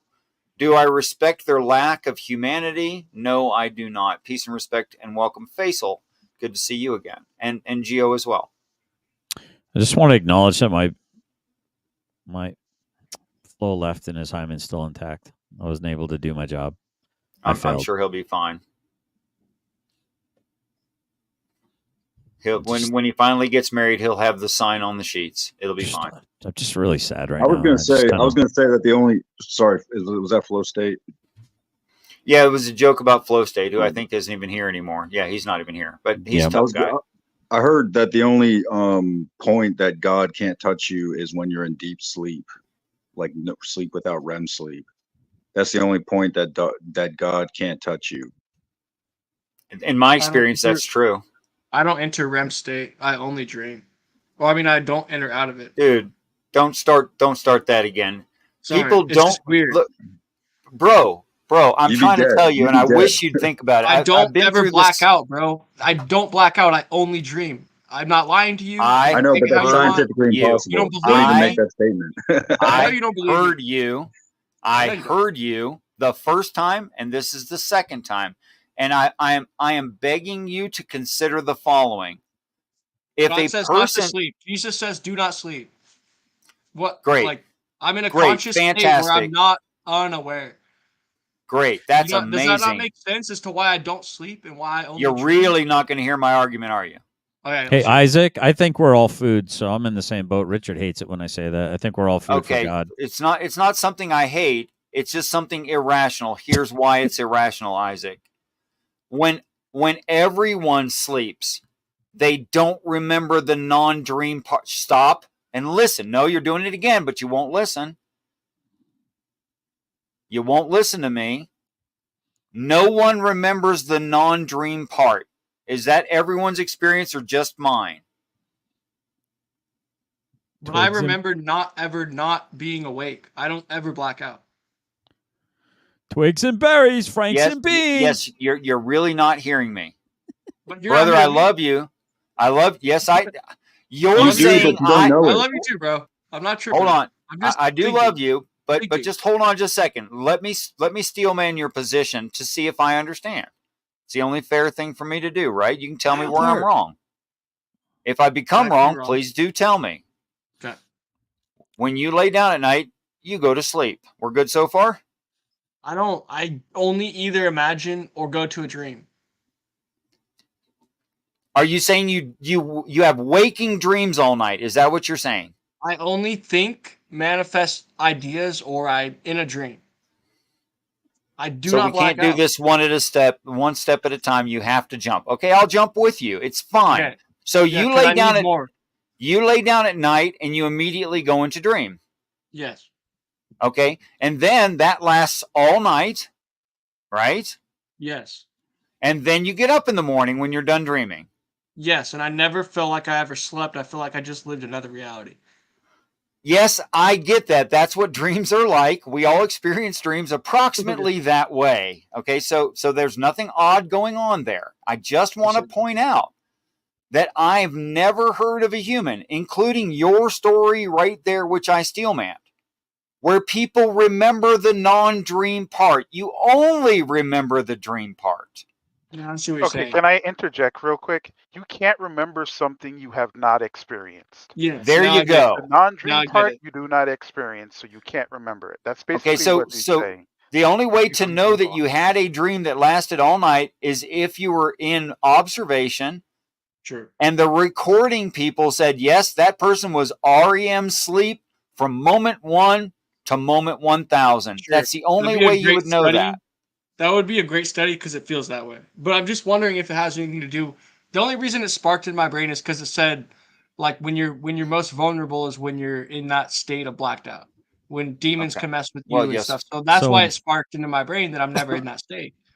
In fairness, there are many things that I have experienced that I can't remember, and that's actually, and I'm not even making a joke, man. It's actually been lately. My short-term memory is absolute horse dong or whatever. Cow dong. We all get the idea. It's poopy caca is what I'm trying to say. Because I'm trying to clean it up for the eye rolling young person that's in the audience. Try to stay out of the collegiate terms. Wildheart, new to the panel. Thank you for coming. Have you been listening? First thoughts, if you have any. No, I've not been listening. Yeah, I've just started. So well, then jump in as you do. Cheers. Thanks. And I'll be All sure right. to interrupt you. I'm sorry. Go ahead. Do we have any non-theists? Yes, I'm a non-theist. You're a non-theist. Do you have a challenge right now that you would like addressed?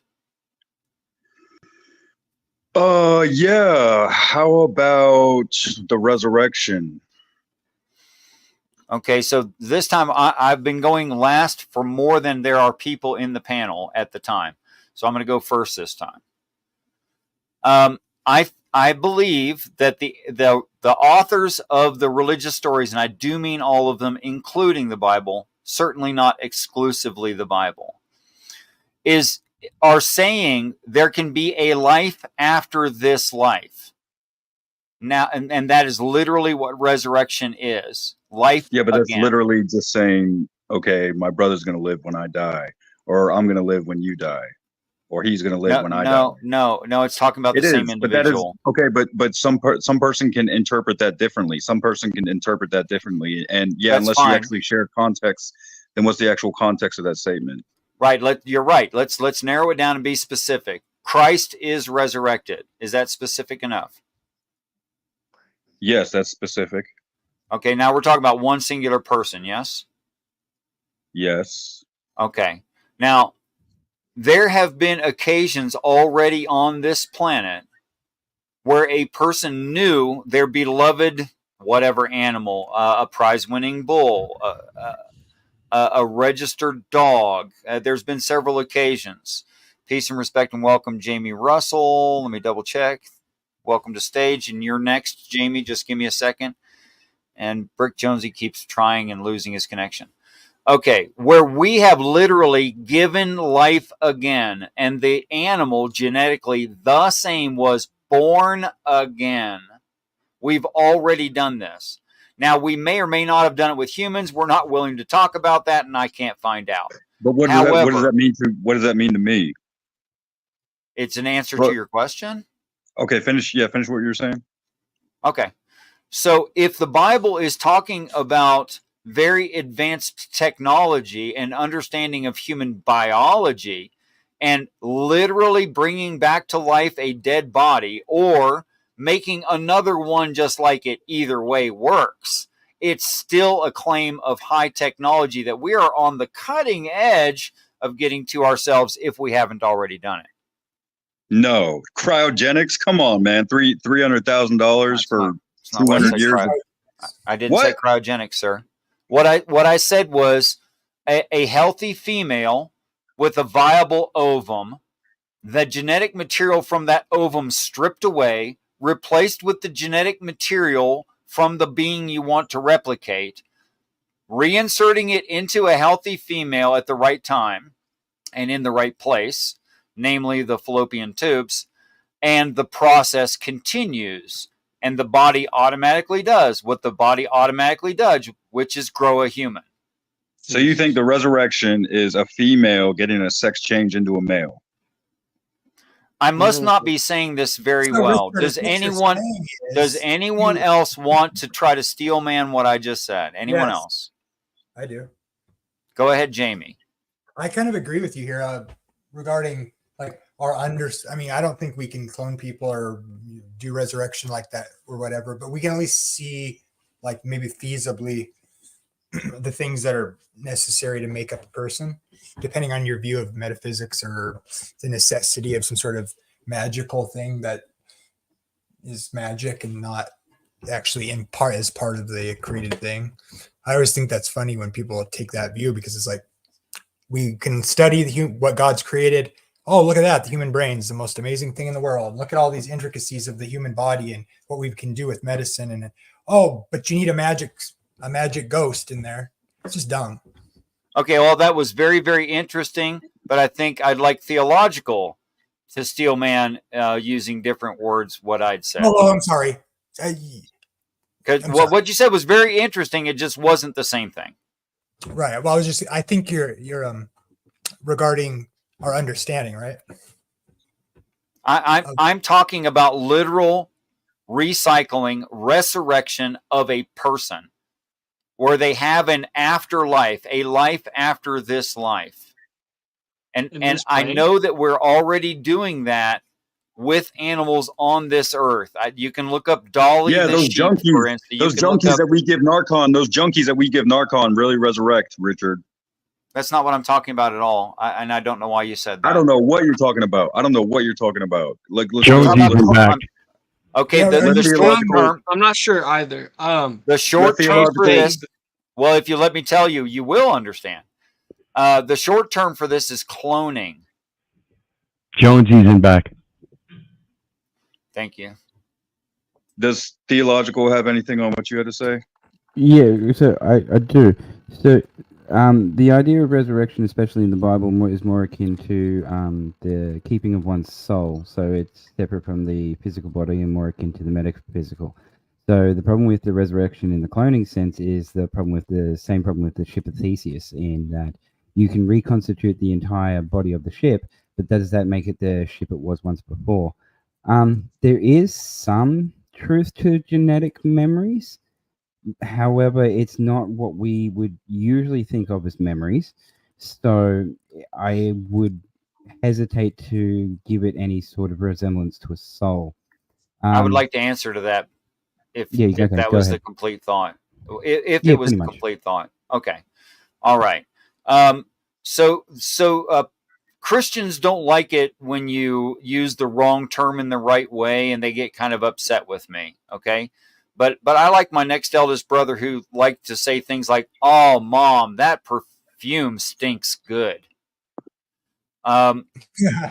If there is such thing as a demonic familiar, like a demon that studies you to try to take advantage of you, and that's pretty biblically sound, then there's also the idea of what we call a guardian angel, but it's just an angelic familiar. It's the same thing on the good side, okay?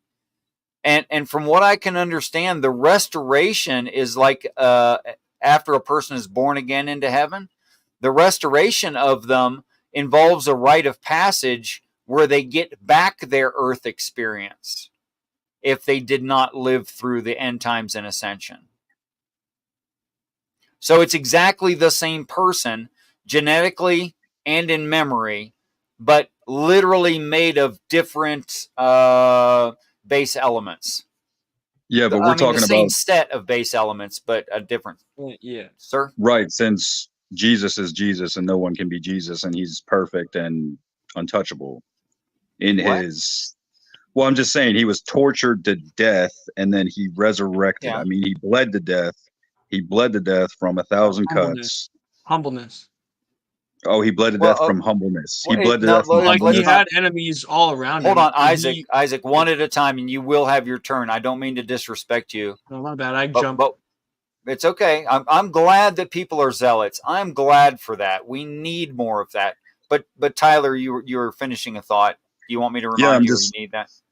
I'm just saying Jesus, bled out and then got thrown into a cave, and then 3 days later he presumed dead, or I guess encoffinated as the Lord and Savior of Christianity or whatever. I don't know, the last Messiah. And then he walks out. And I'm not saying to doubt that. I mean, he could be the Holy Spirit. He doesn't have to be fully resurrected in the physical body. I would never believe that he was resurrected in the physical body, but you would never believe that, because that is the claim.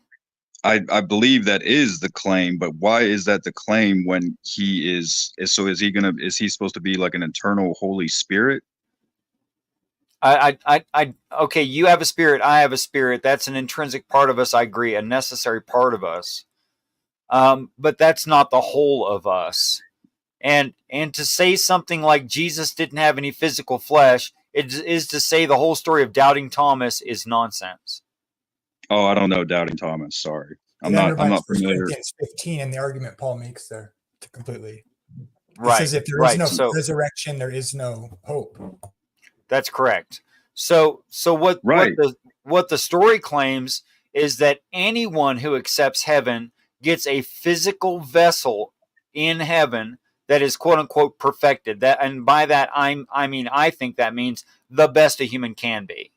Yeah, like fully resurrected consciousness to our pure state and our fleshly form, I'd assume. Could we bring up the verse that actually says resurrect in it, talking about like clarifying that Jesus actually did resurrect? Could we bring up that verse? 1 Corinthians 15. Well, Jamie, if you want to share 1 Corinthians 15, that would be excellent if you want to look that up.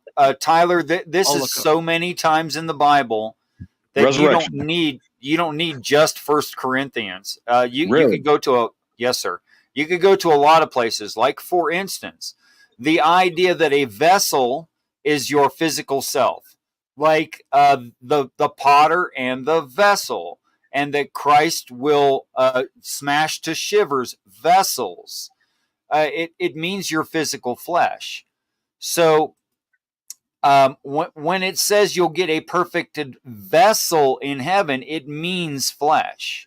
It's precisely the same word. Go ahead with your presentation, Jamie. By speaking. Sorry, I don't know how much you want me to speak, or you want to go straight to the point here. Try to be brief, but just context enough, but don't do too much. So Christ, the risen Christ, is the faith of the new faith, the fulfillment of God's promises to call back the nations. He's preaching to these people who he's preached to before, and he's reminding them to hold fast to that faith. For I delivered to you that which I also received, that Christ died for our sins according to the scripture, that he was buried, that he rose the third day according to the scriptures. And then it goes on to talk about, if you don't believe me, talk to these people who, many of which are still alive and not dead. And he says, he gets to the point where he says, now if Christ has preached that he has been raised from the dead, meaning bodily resurrection, how can anybody say there is no resurrection of the dead? For if there is no resurrection of the dead, Christ is not risen. If Christ is not risen, our preaching is empty and your faith is empty. And then he goes on to say, if Christ is not risen, your faith is futile. And then it describes the resurrection here, that he's risen from the dead and has become the first fruits of those who fall asleep. Effects of denying it. I'm trying to get to the part where it's really the nature. And when they say fell asleep, they mean died, of the flesh died. That's what that means traditionally. So to say that someone is brought out of those who died means that they have flesh again. Yeah, here we go. But someone will say, how are the dead raised up? And with what body do they come? Foolish one, what you sow is not made alive unless it dies. And what you sow, you do not sow that body that shall be, but mere grain, like a mere grain. So I would argue he's saying here that you die, and because elsewhere we could go to 2 Corinthians 5, I believe, or whatever, where he talks about. No, it's enough. Let's not just keep going forever. Thing. So that the grain is gone, which is your grain, your old body, and the new body is your body that's raised, which is a different nature than the one sown, meaning the one buried. So it's referring to us as if right now we are seeds, and that seed perishes, but coming out of that seed, our present condition, is this better us. Peace and respect, Bubblegum Gun. Is that enough, Tyler, or do you want more, or do you need more? Yeah, I mean, it sounds exactly what I believe, I don't want to say what I believe, but what I understand to be the truth, which is that we would just resurrect from sleep, that we would just be resurrected in the spirit of being attuned to our energy levels, being more homeostasis. Well, the Bible is granting that in other ways when it speaks of the spirit. Here it is speaking of the flesh. Right, and that's what I mean. I mean, the flesh connected to the earthly body and the worldly body, but I just would never say that this. I mean, people think that they're, touching God and they are God, and really this is Satan's realm. This is, according to Scripture, this is Satan's world. So why would anything in this world be, wholly good? Or the only wholly good you would know would be the immaterial forms in your head that no one else can perceive, and everything is divine to you, and everything is your subjective experience, and that's what you have to live with, and there'll never be like another supernatural human being on earth, and so you have to feel like you're that God's slave, and so it's a necessary tool for humans to spiritually evolve, but it's not a necessary tool for humans to physically evolve. Okay, so here's part of the problem that I have with it, just intrinsically, how I feel.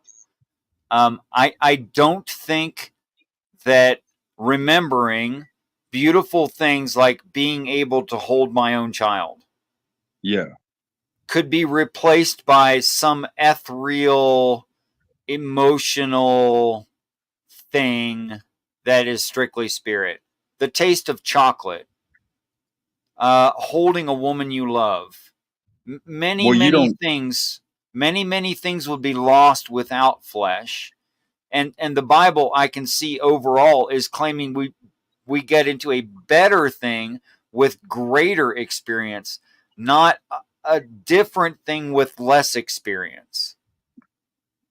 But God is telling you to have faith in him, while you have the actual power to die every night and wake up and have that memory still fresh in your brain.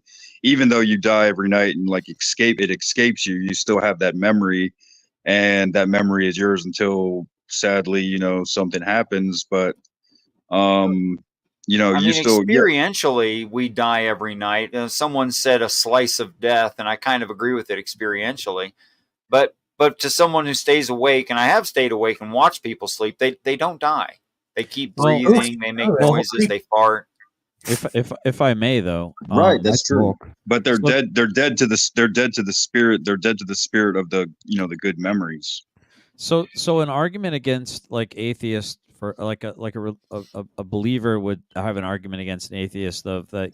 I've heard this said: evidence of absence or absence of evidence isn't evidence of absence. So if you apply that to dreaming or the knowledge of whether you have evidence that there was an absence of dreaming or ability to have known something, doesn't mean it didn't happen. It just might be clouded from your vision or your recollection at that moment. I'm not talking about dreams. I'm talking about actual. I'm actually fighting for your argument, dude. And you're like, okay, fine. Never mind, Richard. Keep going. Does anyone else have anything to add to that concerning flesh after resurrection? I would like to know what the person who you're conversing with position is, because there's really like kind of. I'm not sure he's. Well, let's let Batman go. I'm gonna go smoke a cigarette. Jamie, you pick it back up, and then it's a free for all, I guess, because I'm gonna be having a cigarette. Damn it! Make me the boss. Allegedly, you will respect my fire tag, Kyle. All right. So to address the question, I largely agree in terms of the symbolism as to what the resurrection is supposed to represent, right? But the interesting part is that yes, you can say that it is a blood sacrifice, but instead of a temporary sacrifice, it is a permanent one that cleansed a curse that was essentially permanent. If it did not, if nothing was done, the curse basically separated us from God, right? And so the idea is that now the curse has been lifted, right? The efforts that any individual make that wants to be in God, right? The curse will no longer prevent them from being in God, right? Not without like any direct justification. What's also interesting is that in Jesus' conversation with Nicodemus, he brought up Jonah. Well, no, was it Nicodemus? No, it was when the Pharisees asked him for a miracle, and he told them no, he wasn't going to show them one. At least not right then and there. He told them what he will show them, that he will rise again like Jonah. This generation will only see the sign of Jonah. Yeah, right. The adulterous and wicked generation seeketh the sign or whatever, putting God to the test. Because Jonah did die and he got resurrected 3 days, right? Actually, that's what really confirmed to me that Jonah died inadvertently. I didn't know it was somewhat ambiguous to me at the time, but that confirmed that Jonah did actually die. Or he jumped off the ship when was swallowed up into a submarine and then transported onto the shore. Because a submarine would look like a big fish that swallowed Jonah, wouldn't it? No. So when I looked at the translations, the I think it was Leviathan that was used. It was another type of verbiage that could be used to describe the deep, because he was Similar describing roots. A large creature from the deep. Yeah. Scary. And in his prayer, he was talking about his time in Sheol. He was describing being surrounded by darkness and the weight of the water, all of that stuff in his prayer. So that's besides the point. But the point of the matter is that there is a process, right? Jonah gets resurrected and renewed. He obeys God. He does what he was supposed to do, and because he did what he was supposed to do, the Ninevites repented and they were spared. Right? There's clear symbolism behind that is associated with Christ, and that's why Christ used that as an example. Why did the Ninevites repent, but God's chosen people continue to refuse to repent to this day? That's a really actually interesting question.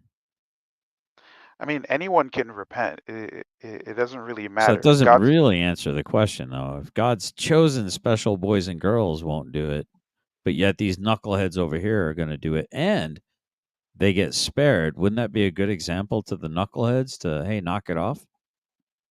Well, that's in the New Testament, that claim, and it depends on what you mean by chosen people. There's so many theological interpretations embedded in the way you said that. There's no Jew nor Gentile anymore, right? Well, the Gentile, it says, were grafted into the tree in order to make the Jew jealous and bring them back into the fold, right?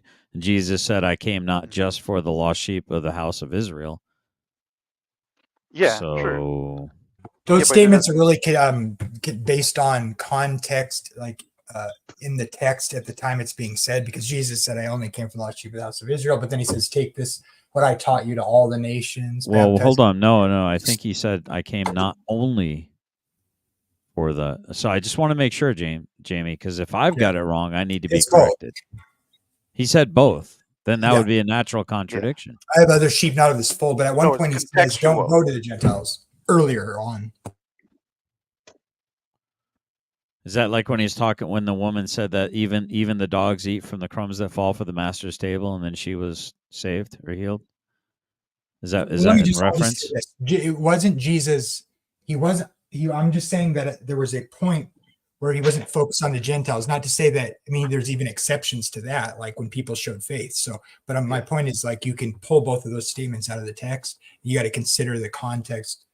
And when it's being said, but the question still remains, why is it been meted out and shown and proven on multiple occasions that to repent is to get forgiveness and absolution to some extent, right? But yet, why won't a certain people turn their face towards God, change from their wicked ways, and pray, and that Jesus would hear from heaven and heal the land? Why won't they do that?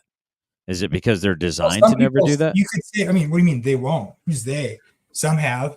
According to your God, they have the free will to not to do evil, right? And evil would be turning away from God. Don't you have if you believe in your religion, don't you believe that you have free will to either turn to God or turn away from God? I do. So if you don't believe in the religion and you don't believe in free will, and you're a heretic or a heathen like me, then that's what you would say. You would say that. Say what? I'm just determined not to pray because I'm genetically predisposed to too much trauma in my brain to be able to process No, I wouldn't say. I struggle with that same sort of thing about nature and nurture regarding what makes somebody guilty or innocent, what makes one man believe and not another.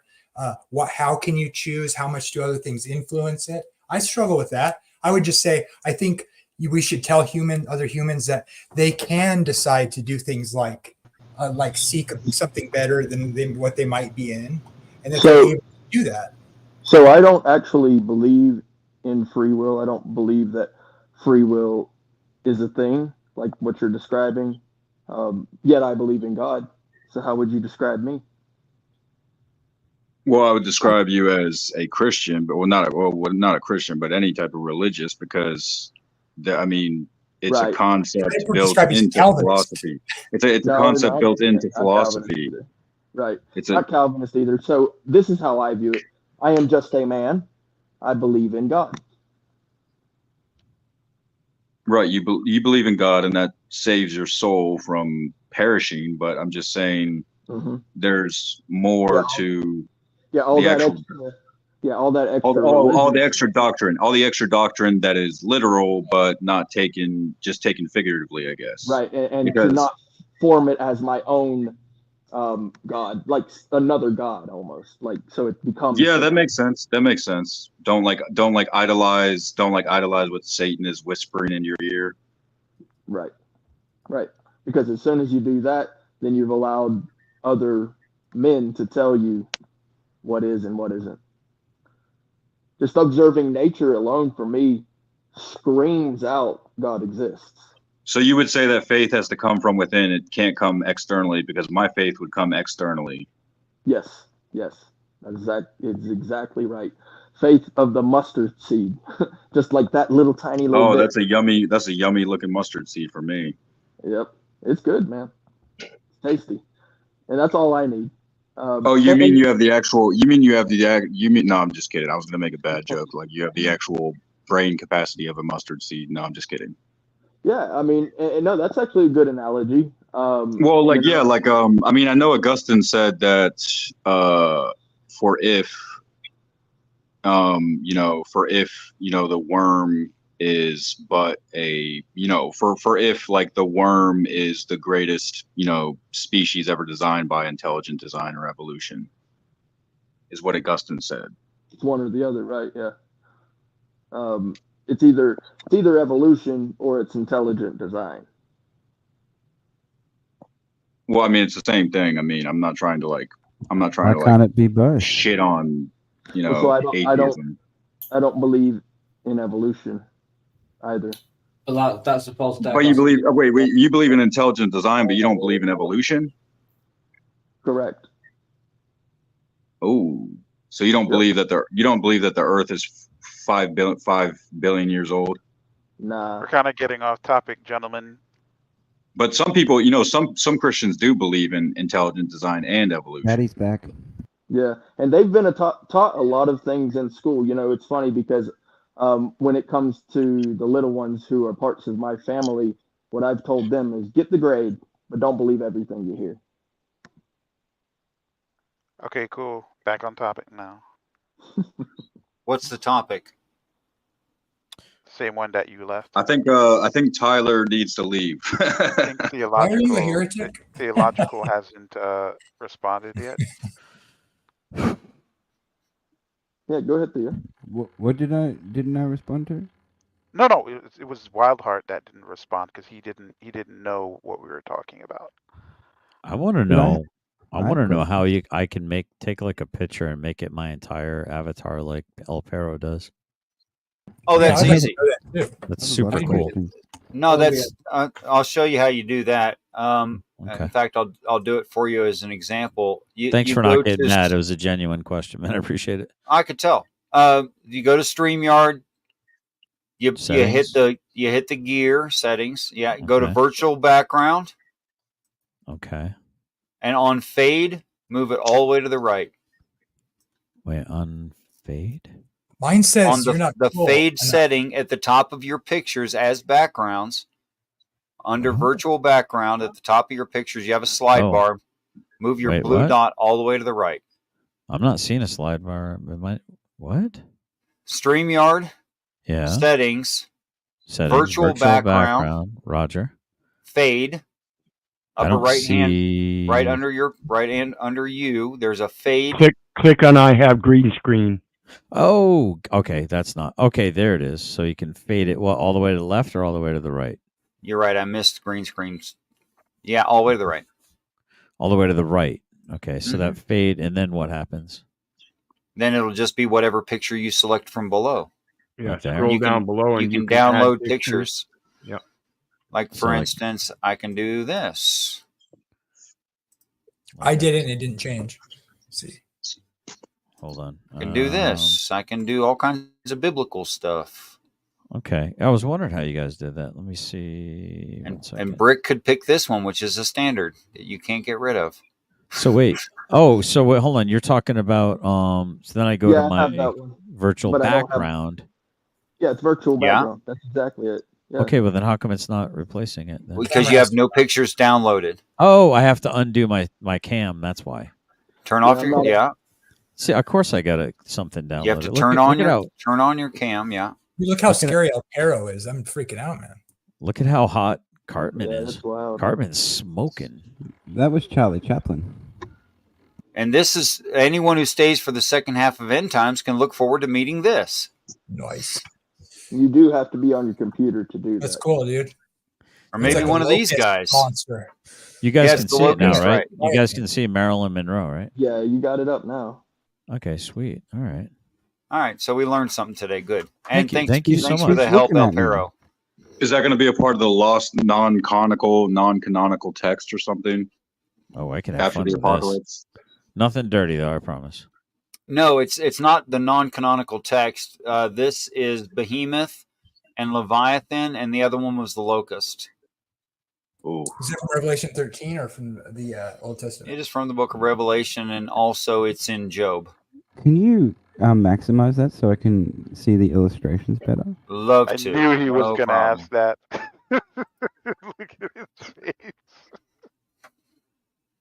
Holy, what the hell, Richard? Richard, you got to sell that. No. Is that yours? Is that yours? I employed someone. Oh, sweet. Holy crap, Those dude. are fantastic. All right, let's see. And here's the other one. That's looking like the year 1 million. It's advanced. It's highly advanced technology and dinosaurs. Actually, that's the dinosaurs are going to come back. The dinosaurs are going to come back. They're going to evolve again. Aerosmith in about 100 years, and he'll still be rocking. By the way, so what's his name? I think we're creating those species as we speak. I think that artwork is going to just manifest itself in 250 million years. I think that imagery has place in the cultural setting of that sort of ideas, and so we should be careful about seeing them as seeing the future on a movie screen and predicting magical things necessarily, because we know from like the context of what the culture was that imagery and language had symbolic usage to describe something. Like Jesus riding on a horse coming from heaven represents not literally a guy on a horse with like a fishbowl on its head, like flying through space. It's Jesus leading an army from heaven where God dwells to make vengeance upon his enemies. Finally. Yes, and that horse may be a unicorn. I strongly suspect it is. God, who's that handsome? Who's that handsome guy in the middle with the rifle? With a Romanian sniper rifle modified? I don't know. It looks like he's surrounded by Hescos, and that looks like that might be an up armored Humvee near him. If I looks like he might be in Afghanistan, it might have been in Afghanistan where he was never deployed in a combat zone and didn't earn a cab like 3 different times technically. But I do like his authority. Allegedly. But I do like his authority. Nah, Kitty, that's my pie. Nah, Kitty, it's my pie. Ma, Kitty's being a dildo again. I know a certain Kitty's gonna be sleeping with Mama tonight. Okay, huh? GS, you're getting a little out there, GS, buddy. I think you're having some flashbacks. I don't know cheesy puffs. What kind of question is that? Oh, man, okay. Tyler, either the responses you received to your challenge were sufficient or not. They were. Okay. God, he sounds like So- glow sticks. I have It's kinda many eerie. many questions. Well, please put one forward. That's what this Okay. channel's supposed to be about. This will be a good question for you, Richard. So, in the first chapter of the book, I find that there's a very clear distinction between God saying something, and then in the next verse, it actually happens. People like to say that God spoke stuff into existence. Then why does the first chapter read very distinctly that he says he's going to do something, and then in the next verse he does it? Okay, so there's a few different issues there. One of them is a translation problem, because at the beginning of the Bible, there's actually no Yahweh until there's an Adam. And before that, every word that got translated to God was actually Elohim, a plural of powerful beings doing good things, i.e. angels. Okay? So it doesn't read God did that. It says angels announced for God, and then angels did it.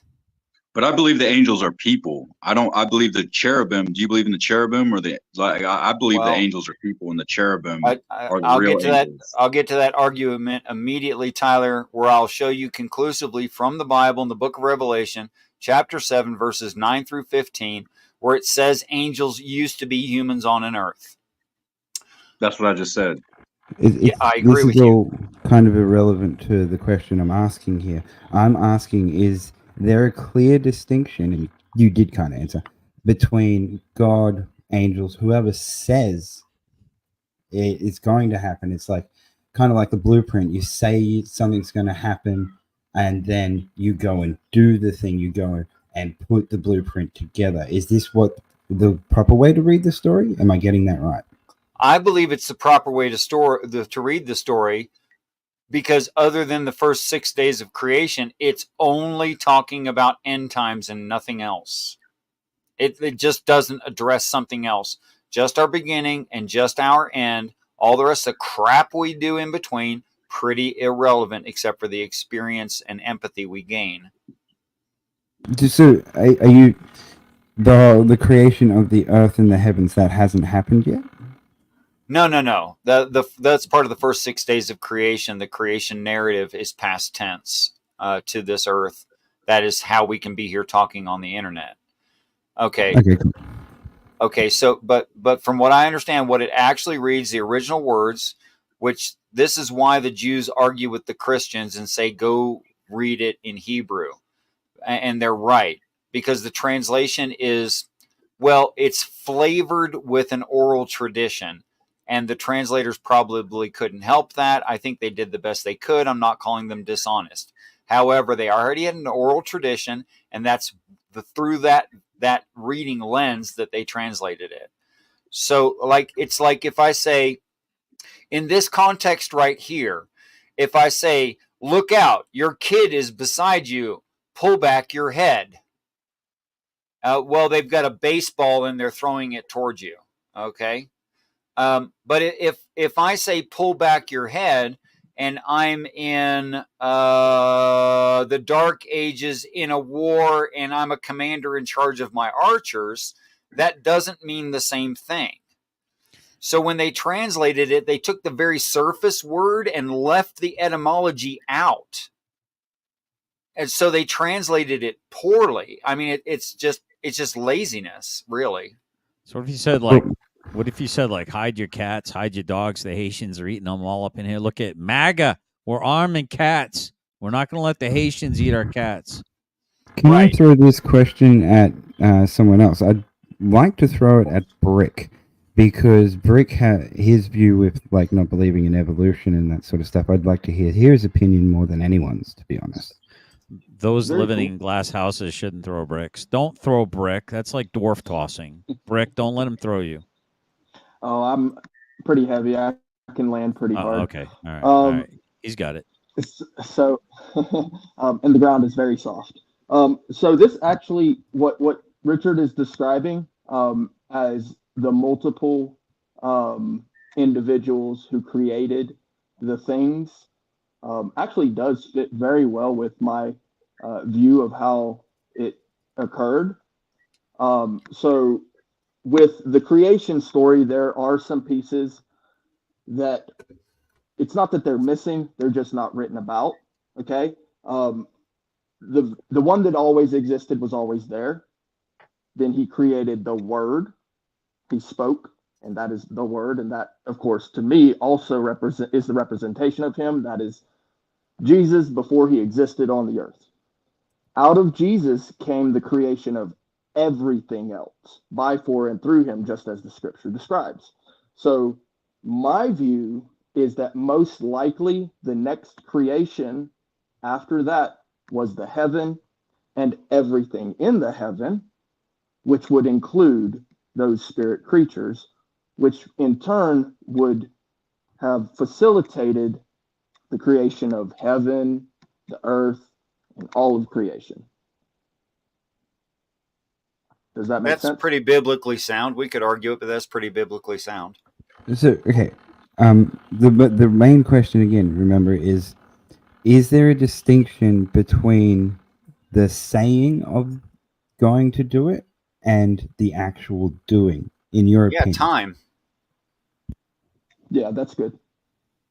Well, like, do they actually have to perform the action of making it, whatever that entails? Well, let me put it this way. Chapter 2 of the book of Genesis, it says every plant was maintained outside of the garden before it was in the earth, and there was no man to till the earth, and there was no rain.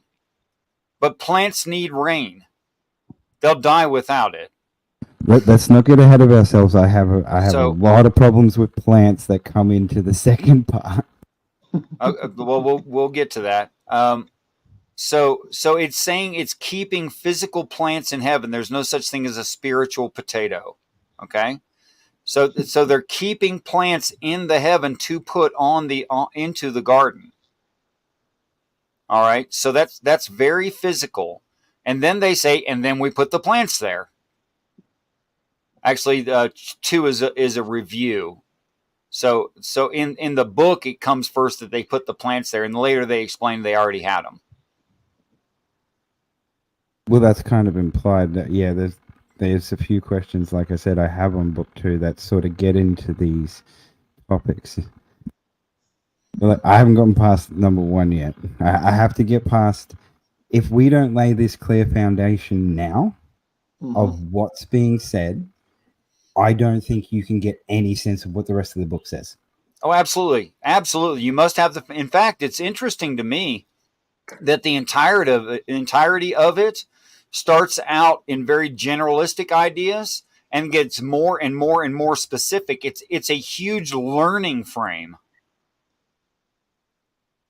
But if you don't have as you said, if you don't have the foundations right, you'll never get to the end of the lesson. It won't make sense. Okay. So I believe I've been shown, because it's yet to be falsified, and it works throughout, and it resolves all the apparent contradictions. I believe I've been shown the correct reading frame, because it works.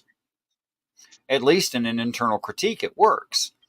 And in fact, in an external critique, it works as well. But being neither here nor there, yeah, there's apparently time that moves forward in an arrow description of time. And they do things like first they promise it, then they do it. Well, time is another part that I've found to be an interesting addition into the first book, because I said this in the last stream I was in. There, in my opinion, there's 2 clearly defined timelines. God makes the first day in the 4th verse, but that's his day. He makes our days, years, months in, I believe it's the 4th day. I can't remember which verse. Well, that makes perfect sense, because living beings can't stand in a vacuum and survive. And you have to have atmosphere in order to stand on the planet and have that perspective.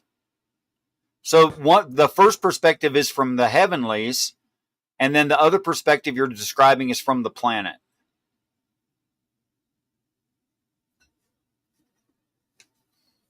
Yeah, well, that's exactly how I think about it. So, yeah.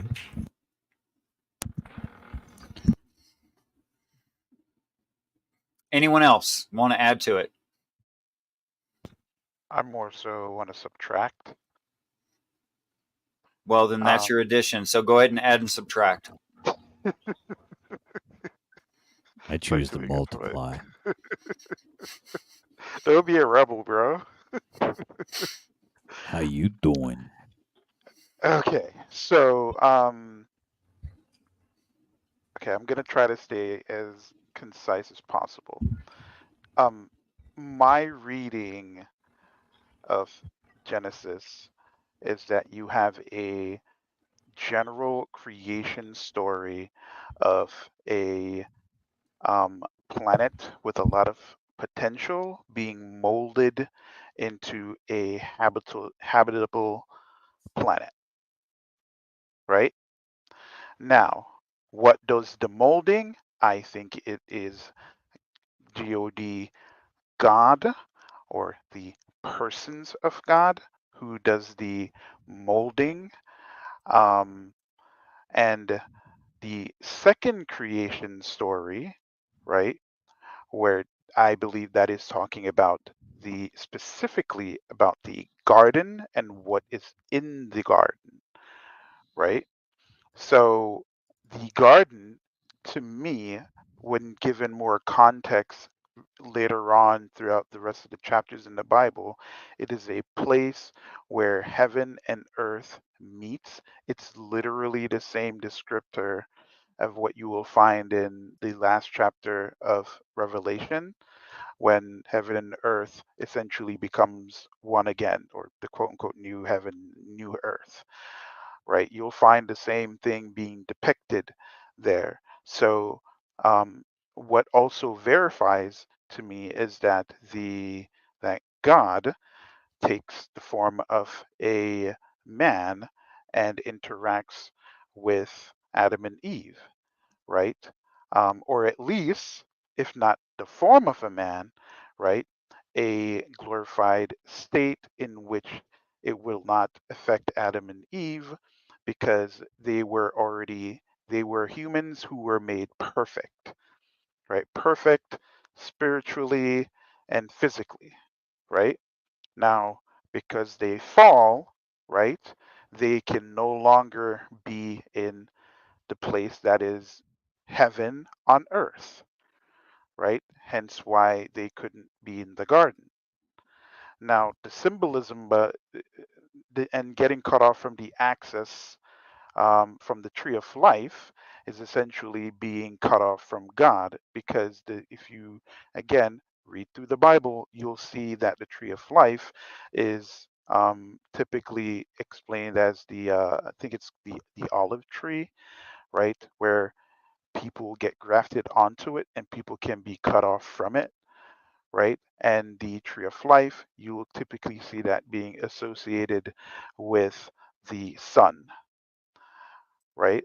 So I think there's three things that are going on in Genesis. It is telling you what is happening, or what happened, and what will happen, and it is thematically kind of demonstrating why these things have to happen. So that is my take on it. Anyone else?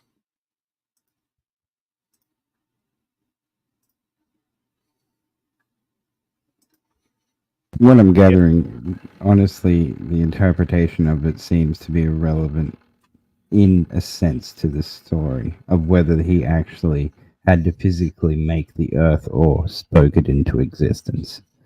Oh, no, that's in there. I can explain that. The interpretation is the most important part.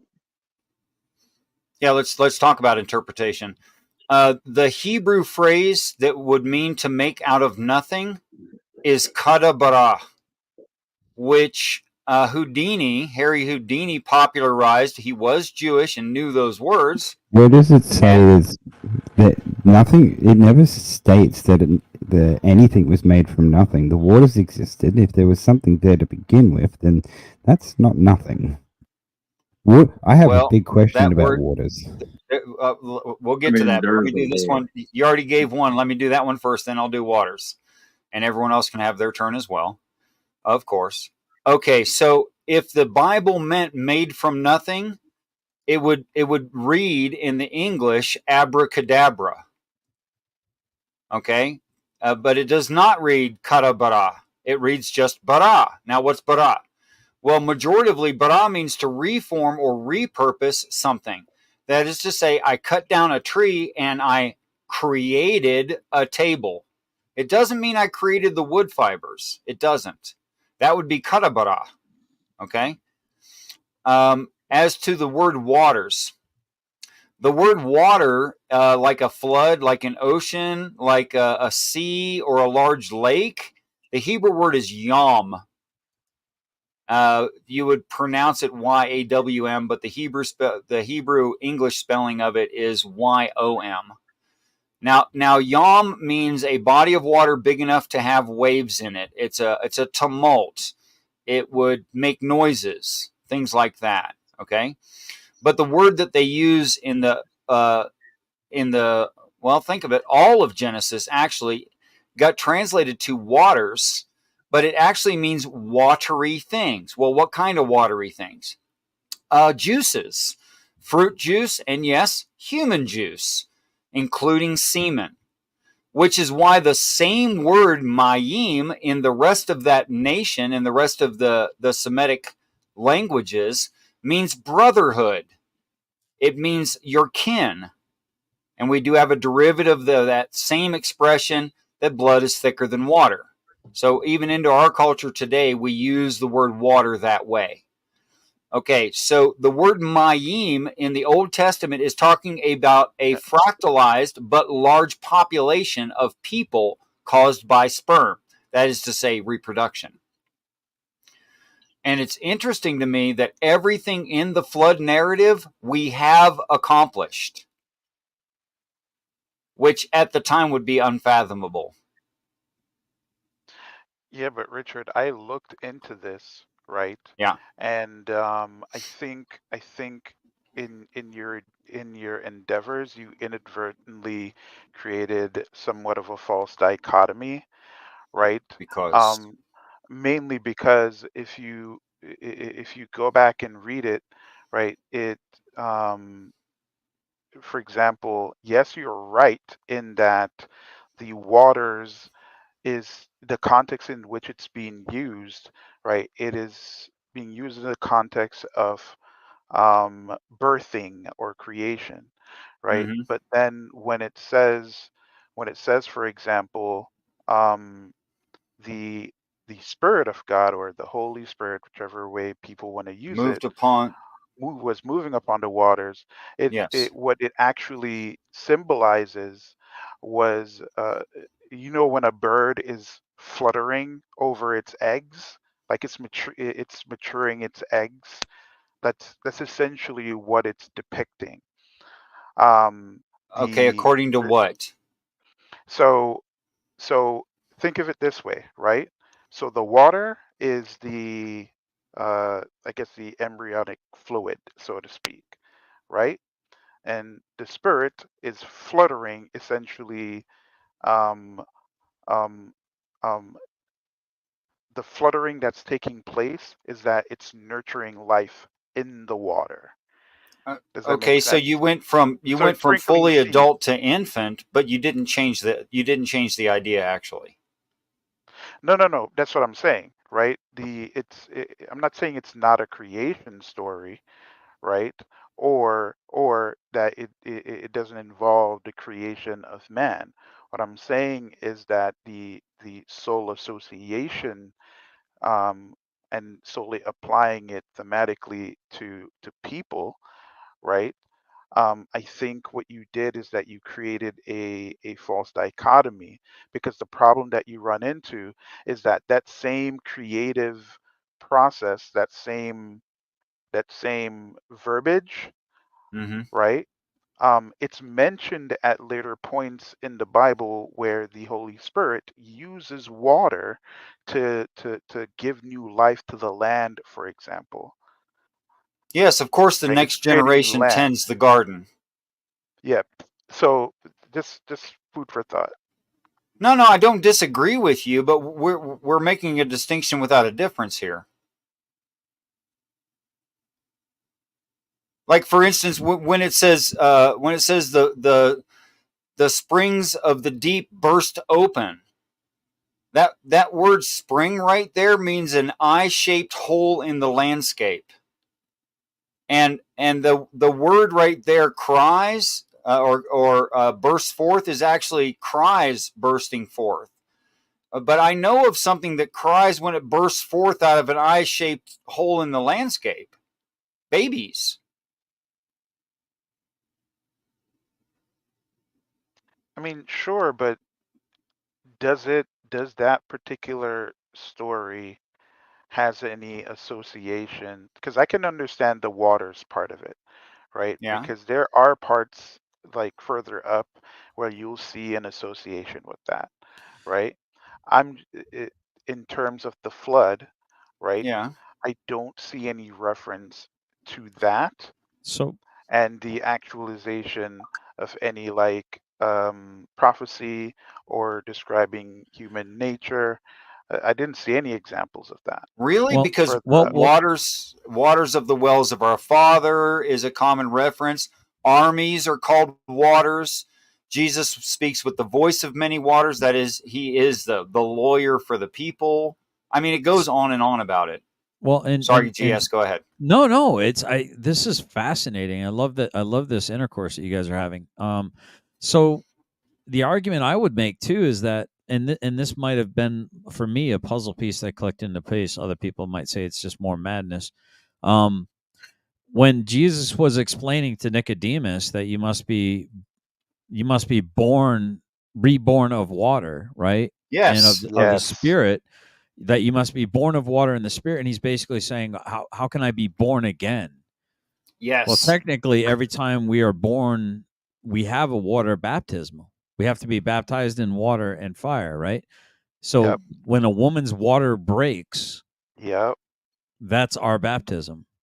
The tear-shaped. Yes. Now think about this. Hold on. Keep that right there, and think about an eye-shaped, not tear-shaped. Or eye-shaped. Think about this. There's no sin in heaven.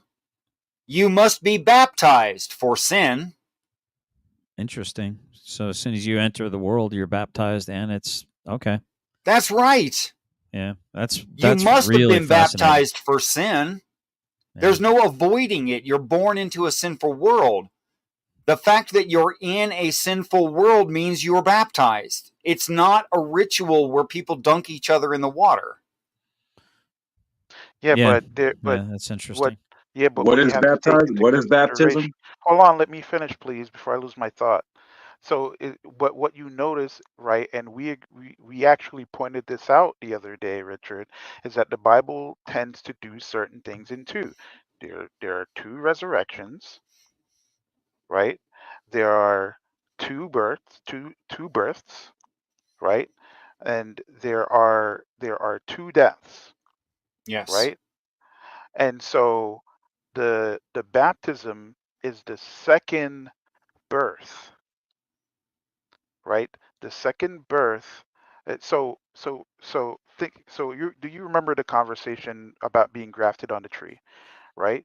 Once the seed is planted in you, right? What does the seed need along with the soil in order for it to grow into a tree? Agua. Exactly, right? The water of life. Now, once the water of life touches the seed, it will grow into a tree, right? Now, let's say the tree is grown, right? The tree is supposed to bear good fruit, right? When it's bearing, well, it's going to be grafted onto the main tree, right? And if it bears good fruit, it stays on the tree. If it bears bad fruit, it gets cut off from the tree. If it doesn't bear fruit, right, it doesn't stay on the tree either, right? But it doesn't necessarily mean that it cannot be grafted back onto the tree if it let's say it starts to bear bad fruit.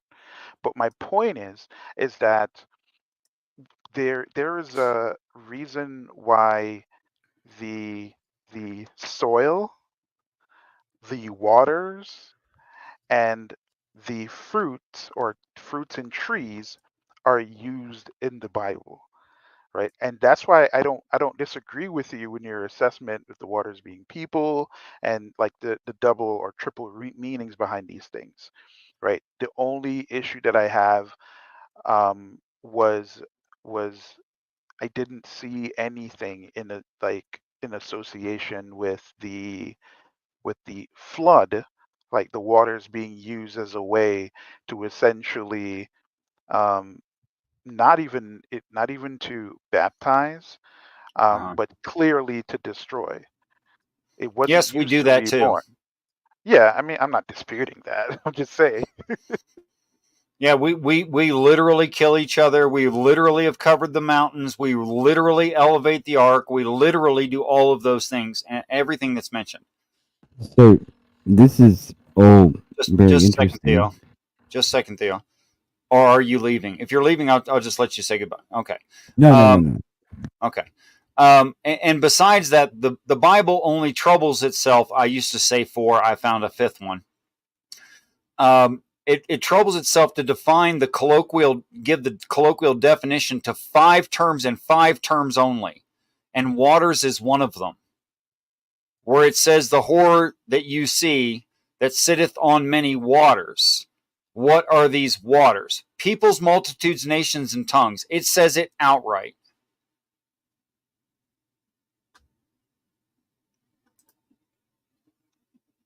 I mean, yeah, I'm not disputing that. I'm just saying Okay. in Well, then I terms of missed your point. No, I'm just saying in terms of the cycle, right? The cycle that is not a part of the cycle in the reconciliation cycle. That's the term I'm looking for. Yeah, There is a overall and personal reconciliation cycle that takes place in the Bible. Like it describes that. I did not see how Right, that's the flood I story agree with you. associated with It's that. 2 separate things. Baptism has nothing to do with being accepted by Christ. It's just that you must be baptized for sin to be acceptable to Christ. That is to say, if you weren't on the earth, he can't save you. Because you don't need saved. You're already in heaven, apparently. I didn't say it. Yeah, so Matthew 3:11, baptism in fire is not man-made. That's a spiritual experience. So by nature, definition, according to the Bible, it can't be man-made. Right, the baptism by fire is by the Holy Ghost, yeah. Thank you. So Pope's the correct Pope, maybe, perhaps? Maybe. I don't know. I wasn't really reading him. I was just bringing it up to recognize the human is here. He said the only baptism by water, and I agree, is the birth, when the water breaks and you're born.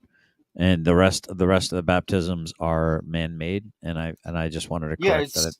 It's magical thinking and asking God, or saying that God needs us to participate in magical thinking, to think that you submersed in a lake or a baptismal font at your local church does something. That's great. Of course, it doesn't do anything. Dude, you That's gold. I mean, Jesus said when told his disciples when you baptize, right? Yeah. Whose name do they baptize in? Father, Son, and Holy Spirit, right? Yeah. The water, like H2O, right? Like it's you can have juice if you're in a desert and you're and someone who wants to be baptized and there's a pastor there and he has some high C or whatever. Yeah, that's right? fine.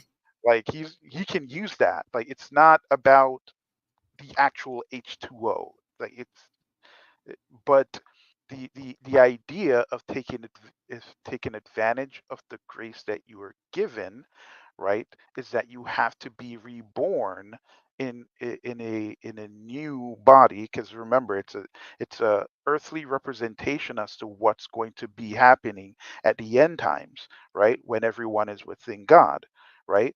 You're preparing yourself, so to speak, to be presented before God. That's essentially what it is, and part of that is essentially cleansing yourself, and when you cleanse yourself you're being reborn. That's the idea behind it. So simply being baptized is not just going to get you saved, obviously. No one's making that claim. But Odin, if the original birth, not the second birth, not being born again, if being born again is actually coming out of your mother's vagine, not to be crude, but if the actual original birth is the point of conception, that spark of life is your first transition from, if you look at the law of thermodynamics, energy is neither created nor destroyed, just transformed. That transformation, when the sperm hits that egg and that creation happens, is that energy transformation, and that's your first birth. Your second birth is coming out of the water, out of your mother, right? The baptism. Does that? Am I way off? Does that sound crazy? No, I can see the principal understand idea. what you're saying, but this is why the resurrection, the death and the resurrection is so important, because the being baptized, right? Basically you're technically dead. Let's say you've never been baptized, right? Right. Spiritually speaking, right? You are technically dead because of the curse. Once you accept being saved by Christ and you get baptized, right? You die and you are reborn again. This is why you'll hear in the churches, they say, when you baptize, you are reborn. That's essentially what it is, right? You are going from being in a state of death to a state of life. Okay, but I hear what you're saying, but let's on the thought experiment, let's forget about what man says is rebirth, and let's think about what the Bible might be saying, that it's a rebirth. And if we stick to the premise, and you can reject it, I understand if you want to bypass that, but if we posit that the second birth is actually the baptism in water coming out of your mother's womb and being delivered, and the first birth is the spark of you being bought or born in that moment, like all your DNA is there, like the chromosomes, right? But you're 23 forgetting and the 23. death part. You're forgetting the death part. You didn't die at conception. No, but sperm and egg did. But I still want to move on and get other people's input, because there's been like three of us like just totally ruling this. Wildheart, you haven't said something in forever. No, I think Theological wants a follow-up question. Okay, but before he does, but before he does, Brick has been connection problems, hasn't said nothing in forever. Sure. Ever. And super connection problems. It's just I'm on Wi-Fi, so it's just what happens. Regarding waste more of your time. Yeah, go ahead. Regarding the premise Theo brought forward, just kind of in the back check, talking about it a little bit. First is word. Word is instruction. Follow instructions. Follow the word. Does that make sense? Cool. Okay, that's everybody. Theo. Okay, so what you say about waters, Richard, really doesn't make any sense to me at all. How do you So it in one of the verses, it kind of basically says that the oceans are made out of the waters that exist down there, and that the land appears from out from underneath them, as if it almost created the land as well. How do you create like the oceans and the land out of people? That's the word yam, meaning a big body of H2O. Well, there's speculation that we're 75% water, though, Theo. Yeah, so you could do that, but it's stretching the words. Right, yeah, it would be a huge stretch, but it's not inaccurate. So, GS, are you positing that the waters are actually like a vehicle for creation? Or vehicle is probably a bad word. An essence? Well, I think water has memory. Yeah. Like I'm not doubting it. No, it's an interesting. Yeah, I don't feel like you're doubting it or challenging it. I think it's an interesting question to ask. I'm not capable of answering it. Well, maybe I am, just not right now.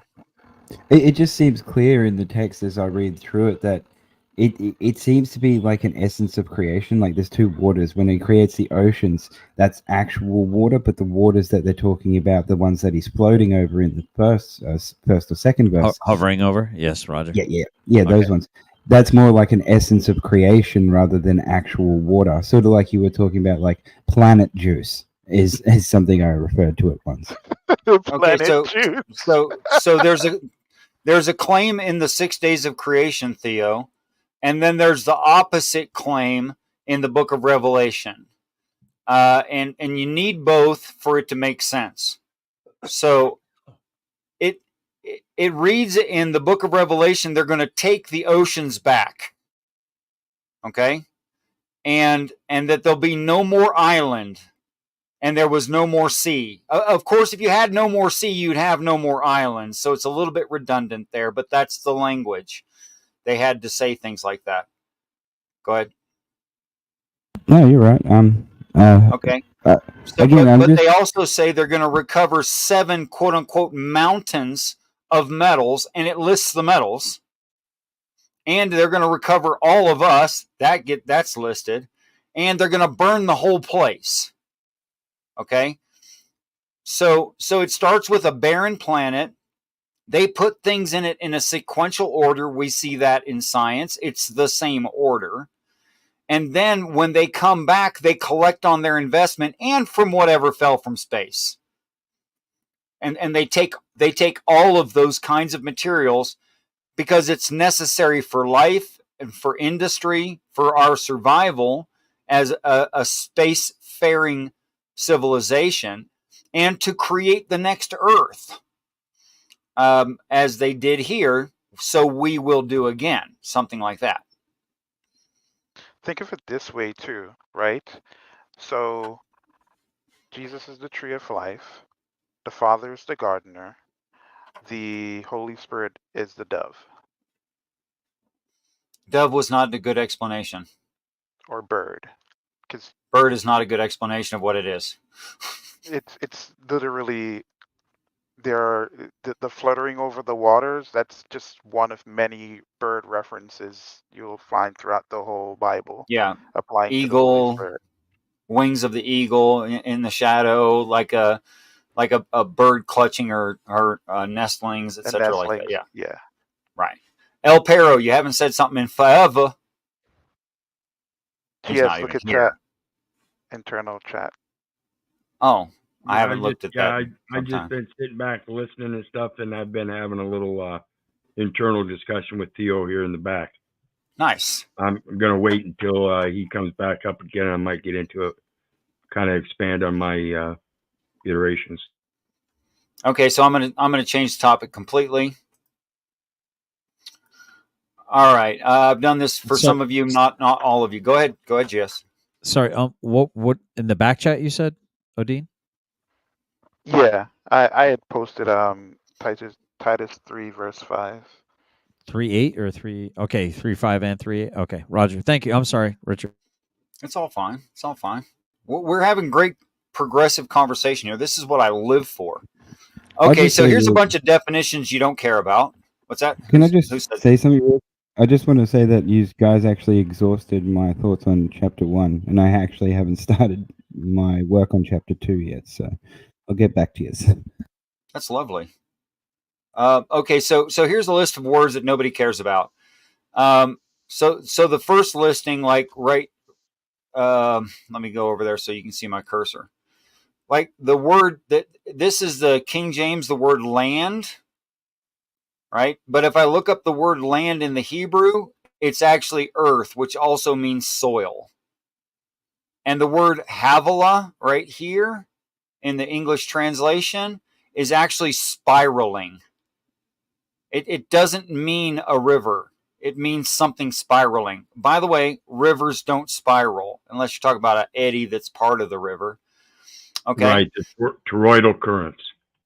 Yeah, you could be talking about that, but you can't talk about the whole river spiral. There's no traffic circle that is a river. That just doesn't happen.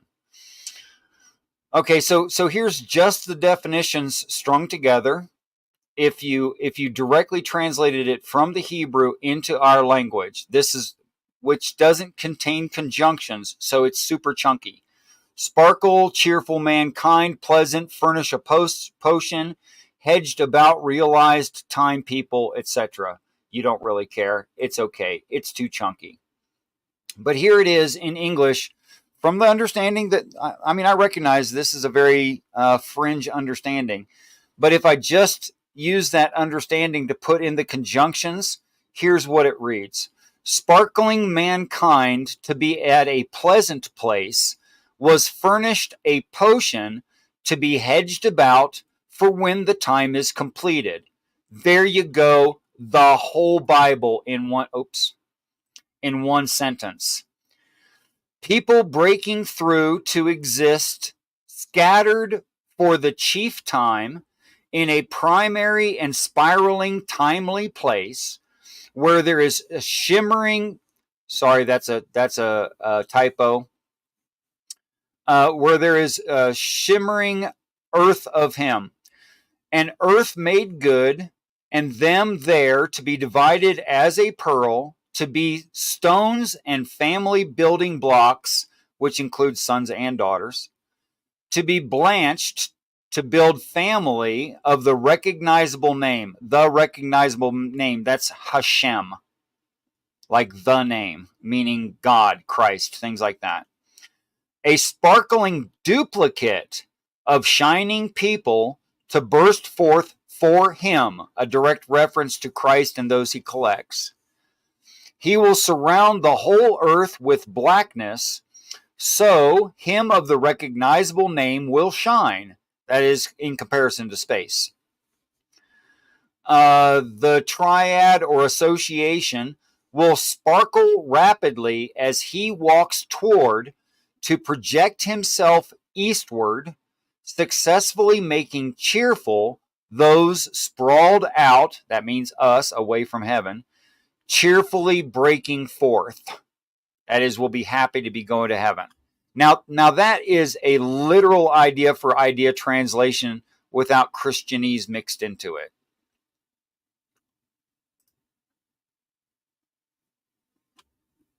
So that's a description of the Garden of Eden.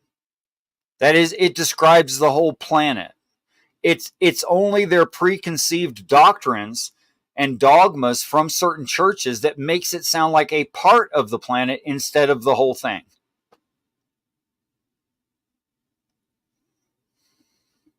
Anybody, everybody. You're a beautiful soul. Yeah, I'm fascinated by your patience and your diligence to study out the word. And the fact that I understand that you're very much interested in studying out the word to show yourself approved unto God, not unto us. But what a glorious benefit it is. I'll play devil's advocate. Be a Timothy or a Berean. Exactly. What a privilege and a pleasure it is to, man, I'm so glad I met you, Richard. That's all I got to say. It's God's fault. I had no interest in any of these topics. I couldn't have cared less. I literally could not have cared less. Objection. I'm going to play devil's advocate. Damn it. Well, I wanted to draw attention real quick to the second sentence. What it looks like to me, and it's all of the sentences, they're just basically the same thing. I see that.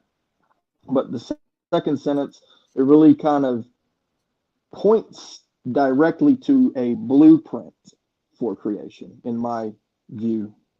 Yes. And when I say that, I'm really referencing specifically DNA. The way like you put it in there about spiraling timely place, right? And you look at DNA, it's literally a spiral, and it's coded so that when it comes time for the birth, the coded DNA changes the being accordingly. It's a blueprint. Well, that is true. It's a different reading level and not as literal and more figurative, but there's a lot of poetry in this, and I can't really argue with you. Cool, man.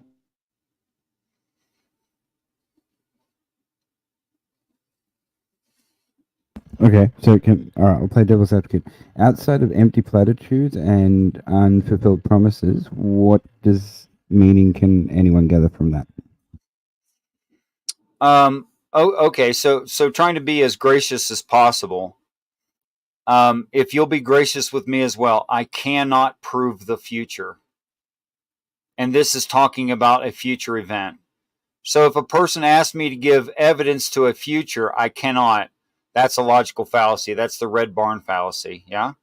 So I'm not going to commit the red barn fallacy. All I can say is that the way that I'm reading this, it is plausible if a vested interest set of human beings, that we're literally their offspring, can arrive here, that is, they're outside of telescope range right now, then they can cross an entire galaxy.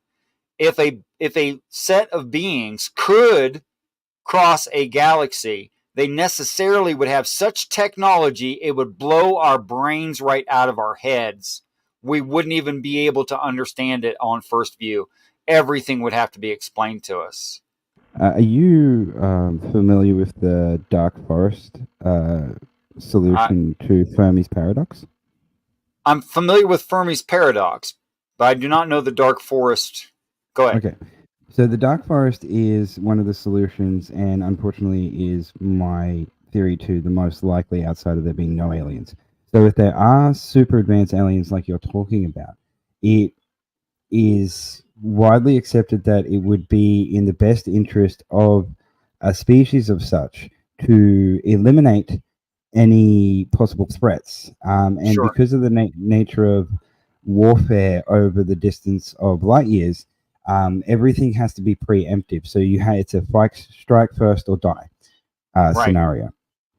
So the dark forest stipulates that there is an alien species out there that eliminates everything that tries to make contact with it, and that would include us, and any other life forms out there would also be hiding if they knew about said species. And it unfortunately is the most logical conclusion. Okay, so I think dark forest is a good explanation of half of it. And by the way, you just described Satan.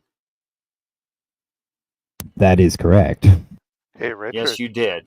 But the other half of it is this. Since we're their literal offspring, they have a vested interest. They don't care about the cost because they have limitless resources in outer space. That's the other half of the equation. That's an assumption. No, that's the why did claim we in the start talking about text. aliens? Oh, because aliens have basically aliens have the technology that you could, walk on water, or you could raise the dead, or you could, Yes. Resurrect from the dead. Like aliens have those technology. Is that the kind of idea or something? Yeah, we're very close to it now, and we can't even get off the planet. Yeah, significant technological. Like if they had the technology to be able to travel at light speed, then they would have the technology to perform miracles, pretty much. Like well, by whatever means they get here, which I don't understand, except for the book of Revelation, where it describes a physical heaven, and then it rolls up as a scroll like it's two-dimensional. It describes three-dimensional objects rolling up like two-dimensional. I don't know what the hell that means. It might be folding space-time. I don't know, but it's crazy sounding. So if they have that kind of technology, they could even get here. We can assume that we're no challenger.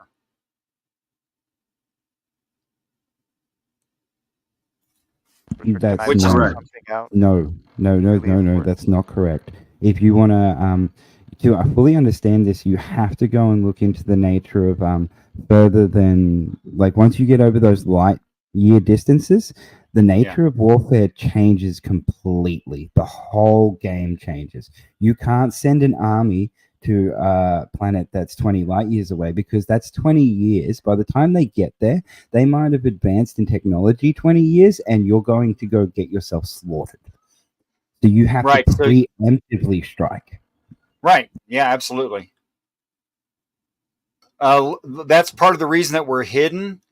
And why all the Bible says about our location is that there's a star that marks the way. There's a flaming sword turning all ways, which if you imagine a pivot point, like a time lapse photo of someone burning a sparkler in total darkness, and you time lapse photograph that, and they turn the sparkler every way, what you get is a glowing ball of light. That's what you would actually get. So it says that the glowing ball marks the way to the Garden of Eden. Now, we found out that every star has its own light signature, including our own. So that is plausible in reality. Richard, stop ignoring me. Never was Something ignoring you, just talking over you because I was gonna busy. say, Can I point so something out? Hold on, Mr. Tyler, please. Hold on. Thank you. Thank you very much for your patience. He will surround the whole earth with blackness, so him of the recognizable name will shine. Yes. So, what is the most black thing in existence? It's actually a paint where there's black carbon microtubules in it. Black hole. Other son. than that, there you go. Other than that, outer space. Black holes. Black holes are the blackest thing. We've never seen a black hole. I don't think the Bible refers to them, and I don't think they exist. Incorrect. We took a photo of a black hole. Well, we took a photo of a toroidal shaped light. Don't get semantical with me. We took a photo of that thing, Richard. You say so, but it doesn't make any sense. If a black hole's gravitational field is such that it pulls light in, how could you see light around a black hole? Oh, I'm a boomer. I'm a boomer. What have you Gen Xers ever done besides eat our dust? We went to the moon. I mean, the hoodly daddle. Yeah, don't take this away from me. Who is we? When you say we took a picture, because I didn't get involved in that, and I don't see As a species. We of this earth, and yes, Wait, there is a photo. Is there a flat earther in this room? Yes. Oh God, Richard, can we do something about this? Yeah, let's vote him off the island. You're out. Yeah, vote him off. But it's not a 1 minute argument. Boy. It's not exactly a 1 minute argument. Look, intelligent people believe things and make persuasive arguments. Okay. So I believe that I don't care what shape God's realm is. It's not my realm. It's just mine to try to live in, and whatever shape He wants it to be is up to Him. So I have Wait, yeah, generally specific. I got you, brother. Yeah, you're like the resurrected Santos Bonacci, dude. Yeah, I have no idea what that means. It means you're the leader of the flat Earth cult now. Nah, I don't give a shit what the shape is, dude. It doesn't matter. is a radio host. I don't even care what shape my turret is after I flush it. It's out of my mind. Hopefully it's not flat. So, Richard, do you remember our conversation about end Nope, times? I don't remember any of them. Just kidding. Ooh, about what? Richard. Even Richard's getting chippy tonight. Spicy. Right? No, I'm just playing. Which one? So the tool that is going to destroy the earth, right? Mm-hmm. And it's Tyler. Tyler's the tool, and he's going to destroy the earth. He's going to kill the flat Earth. That's not it. He dropped the plate. Let him destroyed it. Yes, let him finish. Making me crazy. The only thing I'm going to destroy is my chastity. Dang it. Good. I hope someday that works out for you. But moving on. So so it is the tool that will essentially it is the quote unquote lake of fire, because from our perspective, they remove the oceans. The rest of it would just naturally happen. Yes, right. The earth will, but at the core of it all, right, is literally darkness, right? And because of the mass of the earth and anything that's literally thrown in there, depending on how fast it's thrown in there, right, it would literally like pass the event horizon and theoretically get sucked up and destroyed. Within the theory, yes. Go ahead. Right. Now, the reason why the lake of fire would look like a lake of fire is because of the particles essentially being accelerated close to light speed and being energized. Oh, I remember you explaining this before. Yes. I don't So agree that with part, you, but I mean, I see the go idea. back. Go I back think to what the Richard's previous saying part. is it was stupid then and it's stupid now. I think that's I what did not say that. Oh, you didn't say that? Okay. No, sorry. Go ahead, I did not Batman. actually Sorry. say that. That is, I did not actually say that. He's like throwing words in your mouth. That's not If all. that's all, I'm fairly happy. I'm fairly happy with just words thrown in my. Thank you. You ruined my dirty joke. I was trying to. 2 white horses fell into a mud puddle. Did you guys hear that plasma, to change the subject from mud puddles? Did we hear what? That plasma takes up like 99% of the observable universe is plasma, which is biological life. Plasma is biological life. I disagree with the statement. However, we do see the cosmic web, and you're right. Yeah, it's an interesting, it is an interesting perspective, the idea that plasma comes from the sun, because it is, I know this just loops around to where we first started off at panspermia, where there's no real derivation between abiogenesis and panspermia, and you can't complete the actual photonic wavelength to actually precipitate to generate any type of abiogenesis in a controlled experiment, right, humanely. And so it's well, just we can't even find an ancient atmosphere that is a good candidate for abiogenesis without cheating. And in fact, the Yuri Miller experiment of the 50s involved trapped ancient atmosphere in the Greenland ice sheet, which turns out to have been bug farts, literally methagenic bacteria living in the ice, and their gaseous expulsions is what was used for. So it's extreme cheating. It was never an atmosphere of this earth. So there you go. Which doesn't mean it didn't happen somewhere else. Yeah. Well, it does. The thing is, do you understand like the magnification? You understand like the magnification of an infinite universe, right?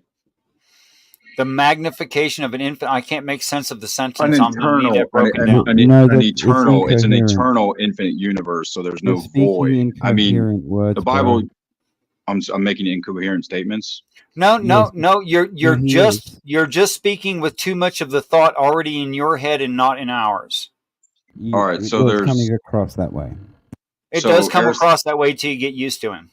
Aristotle believed in an infinite voidless plane, whereas the Bible talks about there was void, where like God created a void. God created, a void, God had a void and then he created life, but Plato believes that there's an eternal cosmos. So okay, so that's a before you move on, the word void there means void of life forms. It doesn't mean there was a hollow spot in space. Okay, that makes sense. I got a question for Tyler. Got that right there. Yeah, this is a genuine question, so please, and you don't have to engage it if you don't want to, but it's something I've asked other people before. When it comes to like, and I kind of got irritated in a way because when it comes to flat Earth or round Earth, so you say you're one or the other. What's going to change about your daily routine tomorrow if you find out that you're wrong about your assertion today? What are you going to do differently tomorrow? I would be really embarrassed. I would be really embarrassed if the Earth was flat. Okay, but how is that going to change anything about your how you operate in the world other than you're going to blush a little bit? Well, no, but I believe in technology. I believe that I'm talking to a human being right now. I'm not a solipsist, generally specific. I'm not a solipsist. I believe that flat Earth is the most solipsistic ideology in the world. It's the most self-centered, independent of any rational perspective at all. It's been proven for 2,500 years that the Earth is a globe, and it's like this cult that just feeds off of this solipsistic ideology where you're just this one implanted, inverted species with this flat plane of, evil demiurgic. Okay, can you answer my question now, please? What was your question again? What are you going to change about your day to day? Are you going to get up 5 minutes earlier or 5 minutes later tomorrow? I think it's a great. I think flat Earth is a very like subculture great thing. No. I'm just saying, if it's round and you think it's, and dude, then I you can't find out believe it's it's flat. Why would or vice versa. Of course, what are you both you guys hold up. up. Both you guys hold up. Let me just create a bridge here.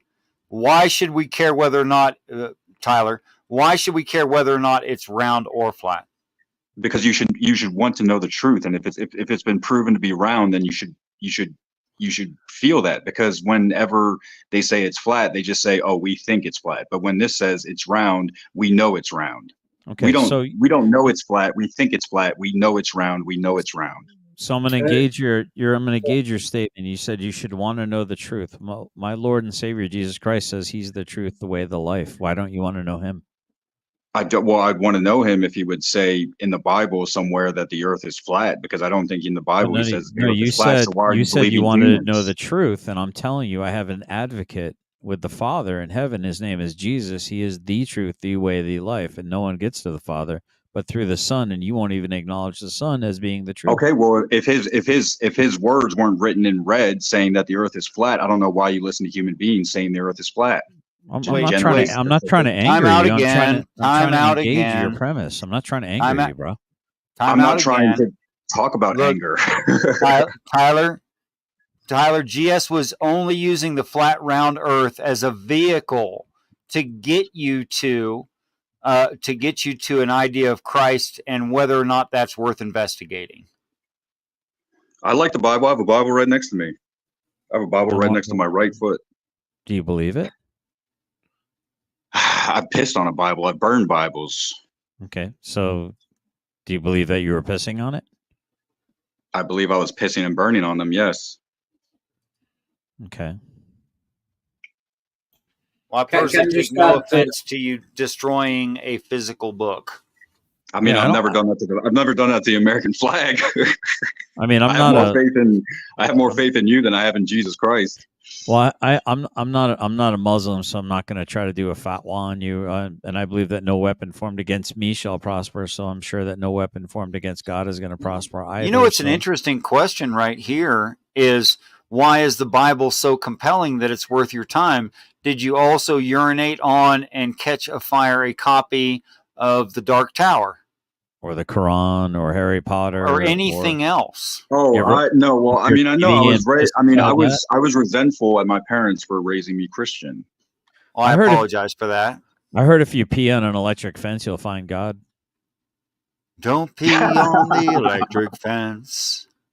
I got a taser right next to me. Maybe I'll touch myself with it if you tell me to. Enough. If I tell you, why would I tell you to touch yourself?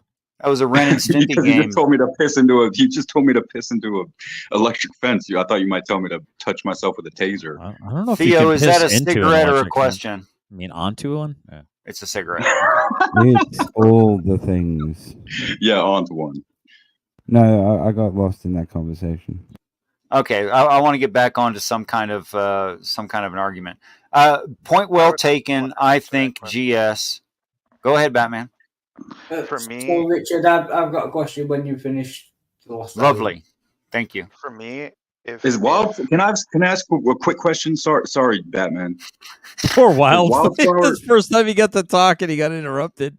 Are Wildflower and Math Pig both Irish, or are they the same person? No, they're not both Irish, and they're not wrong on both counts. Okay. Sorry, I'm muting my mic. English, Math Pig's Irish. Yeah. Sorry, Batman. Go on. How dare he confuse the Irish with the English? Batman, do you still remember what you wanted to say? Are you even in the chat? And is he gone? He wanted to say that GS is awesome, and then I get his extra time tonight. No, he's gone. He's gone. But he sometimes has connection problems. He might come back. Okay. All right, so here it is as a standardized syllogism. P1, untranslated Hebrew words in the Garden of Eden, narrative, sufficiently described a specific kind of planet, not just any old planet.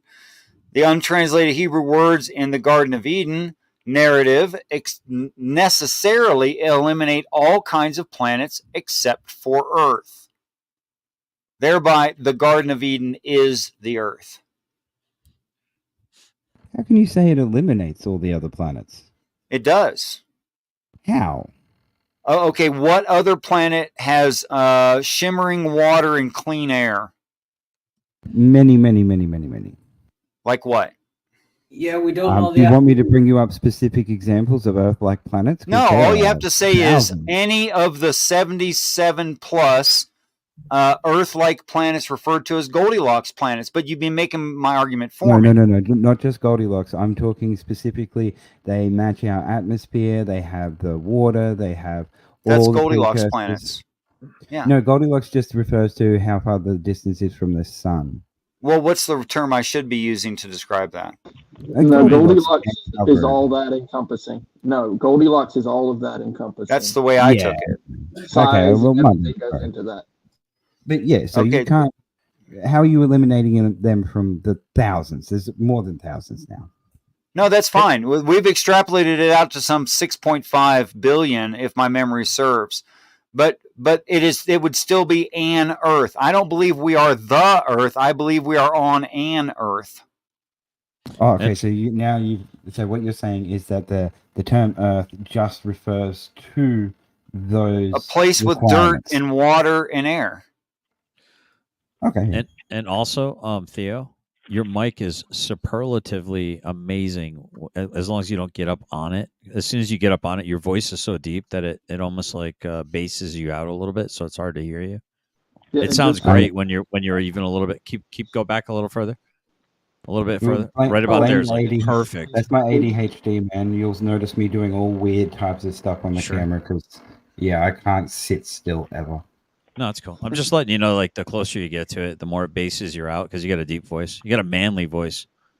I thank you, man, because I need to learn this sort of stuff if I want to get into this. I have no idea. Yeah, for that microphone at your present volume settings and at the tonality that you're using, it looks like probably about 10 inches from the microphone is premium. Yeah, I would agree. I'd like about a good 10 inches. So a good 10 inches, right, ladies? Am I right? Oh my God! All right, ladies. No, What's it's up, too ladies much in for the my house? woman. Too much for my woman. You're doing it again. You're doing it again. Tried. You're deep throating something you don't need to deep throat. Just because it's big and black doesn't mean you got your mouth close to it. There it is. So the word Earth. Don't curse your children. What is wrong with me? Pray for me, everyone. It actually don't curse your children. The word Earth actually means terra, right? So yes. Any land technically is Earth. Right. So as soon as we add the other qualifiers, it makes it an inhabitable planet. And all the qualifiers are there in the original words. Okay, so like going back to your premise then, it's not just one Earth, it could be any Earth. What is the point of the premise if we take away that? Well, we're moving on to the next topic, but that's absolutely fine with me. Hebrews 1 and Hebrews 11 both say multiple planets. The job of Jesus Christ and his promises once his job is finished are described in the 24 elders, not one elder. And on like that. There will be a new heavens and a new earth. I mean, it just says it a whole bunch of times that we are an addition. We're overly proud. Not that that's not a regular theme in the Bible, that we're overly proud, but we're overly proud thinking we're the only children of God ever. But I would argue not only does it say all that, but it also says on the sixth day that everything was very good. Well, this might be just my opinion, but things that are very good are worth repeating. I want to just add that my note on that last verse literally says, everything is awesome. It reminds me of the Lego movie song. Everything is awesome. Everything is cool. And I'm rocking with you. I wanted to ask you about that. So I know about the Peter reference to New Heaven, New Earth. Oh, I bet you do, Breck. I know you know all about that Peter reference, First don't Peter, you? Second Peter, I don't know which one. What about generally specific? And I also know about the reference in Revelation, but the Hebrew one that you referenced, I would love to see that. You guys are getting better at ignoring actually, me. you already know it. You already know it. It's the same as I'll just quote it from the King James. with these invisible things, God so made the worlds. Oh, okay. I got you. Yeah. Yep. Yeah. Now, yeah. Perfect. Now you're welcome to, anyone's welcome to interpret that as my landmass and other land masses, or my town and other towns. But the perspective there is from heaven. It's not talking about some town or some continent. Yeah, I So agree with you that. want so you're trying to seek something that is saying that we shouldn't really be thinking about other planets, because if this is the Garden of Eden, then we're eliminating other prospects of there being people if we continue not to meditate on the idea of this being the Garden of Eden or something, or translating the Hebrew words saying that this is the Garden of Eden. Sorry, that was very convoluted. It's fine. It's absolutely fine. eluding. Look, a paradise or walled garden is something that a person keeps in their backyard behind their home. So it's separate from the house, but it's a beautiful place they enjoy. That's essentially what paradise means. So let's presume for a second, if I may, to further progress this. And before you do, and on the same topic, just to wrap it up real quick for you, GS, I have sheep not of this flock. Think about that. So again, and that's the interesting thing too. So if that goes along my premise too.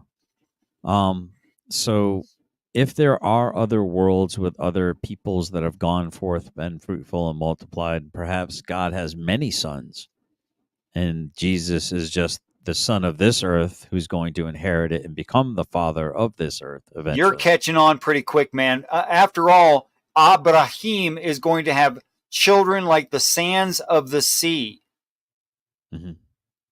That can't be accomplished on one planet ever. I would agree. So the interesting thing is,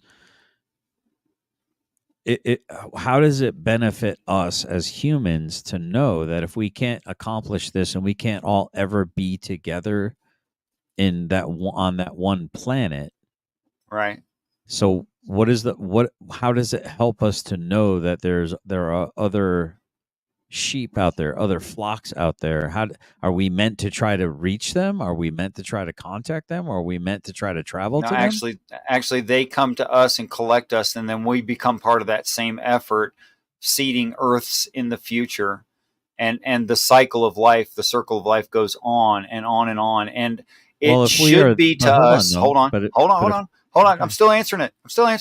And it should be a big comfort to us that we are a larger force in the universe than we right now realize.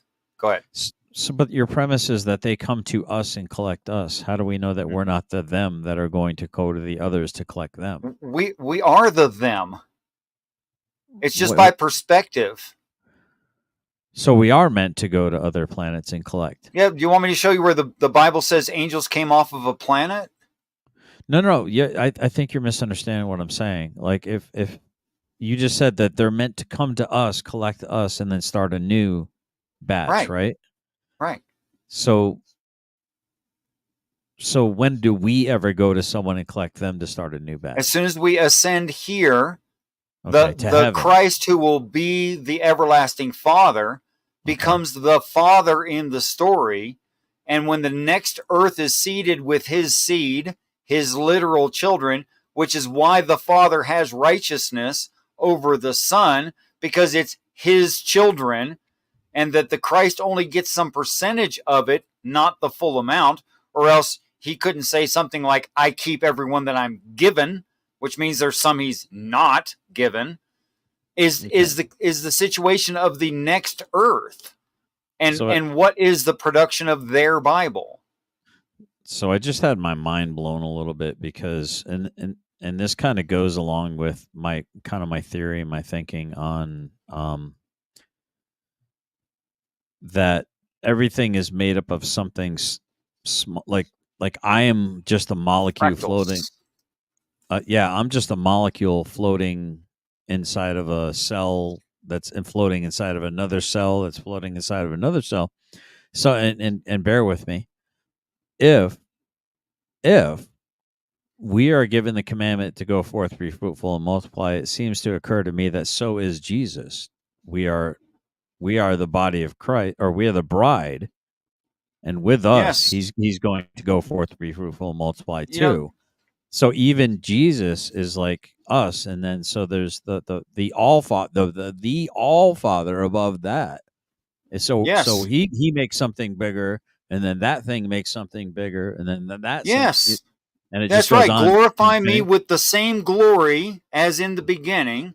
Right. And lest we forget, he will be called God with us, Wonderful Counselor, Prince Emmanuel. of Peace, and yes, Eternal Father. Okay. And thank you very much for giving me this much time. I'm going to listen offline. I appreciate the panel. You guys did a great job. Tyler, thanks for being patient with me, man. Hope your back feels better. I'm going to head out with GS, I think. I got to get I don't know, either I'm going to die of chastity or not. So, I don't know. Are you talking about chafing? Because that just baby powder, dude. Baby powder is... Baby powder? Oh, okay. Thanks. It stops the glad, chafing. I did a lot of ruck marches, dude. Chafing is brutal. Did you wear like tight nylon workout shorts under your pants for ruck marches? Yes, and when I didn't, it really, really did not help. Yeah, it's hell on you. It is hell. Well, thank you for your service, GS. Hey, I appreciate it, man. Thank you for your tax dollars, man. I appreciate it. Thank you, panel. You guys are awesome. And thanks for letting me goof off a little bit tonight, Richard. I blew off a little steam. Good. I hope your back feels better and enjoy your rest. Yeah, you blew it out, baby. You blew it out, baby. You blew it. Oh, you got gay with me. You did it. Oh, that wasn't. Did I misread It was actually the room? parachuting that did that. It wasn't me. Oh, yeah. So I misread the room. Damn it. Okay. Yeah. I'll talk to y'all later. That Peace. happens. Thanks for coming by, guys. All right, where are we at? Still here. In a room. Metasphere. Okay, 10 inches from the mic, bro. That is way too much bass. And I'll tell you what, it actually sounds... let me do it for you so you understand fully. When you do that, your voice sounds like this. Can I do it too? Oh, please do. How does it sound now? Does it sound like a deep voice? No, it does not. Does it sound creepy? It does sound creepy, really creepy. But Richard, right? With the multiple planets thing, so there's a book that I've read called All Tomorrows, where it talks about humans having spread across the galaxy, not by their own means in this situation, but that's irrelevant. But they're spread out across the galaxy, and as time, millions of years have gone on, they become akin to separate species. Is this what you're sort of talking about when you talk about they're God's children and we're God's children? Is this where you're going with that? okay, I can see deriving that, and somewhat yes, somewhat no. Because the angels don't evolve further, because first of all, they don't interbreed. Let me give you some direct Bible verse to that. There will be those in the promised... Whoa, what happened? Did someone light a sparkler in your face? What was that? The door opened. Vampires hate open doors with lights behind them. You okay, though? For real? Like, I can see your shadow now. Couldn't see it before. Okay. So the Bible says there's a promised land, referring to heaven, not somewhere near the Gaza Strip. That means heaven. Okay. So when we take the promised land, there'll be those there who do not call our God God. Okay. Now here's the rationality. If that God is the God of all humans, and someone's living in his house, and there can be no liars in his house, I need to make a syllogism out of this. If there can be no liars in his house, then they're telling the truth. It's not their God, which makes them not human. In other words, there's alien refugees in heaven seeking asylum. Perhaps they're attaches. I don't know why. But for some reason, there's non-humans in heaven. We are not to take their daughters for marriage or offer our daughters. That is, we don't interbreed with them. I don't care how sexy they are. It's not about that. It's about retaining bloodlines. So the Bible says in what I think are no uncertain terms that we're going to meet aliens in God's heaven.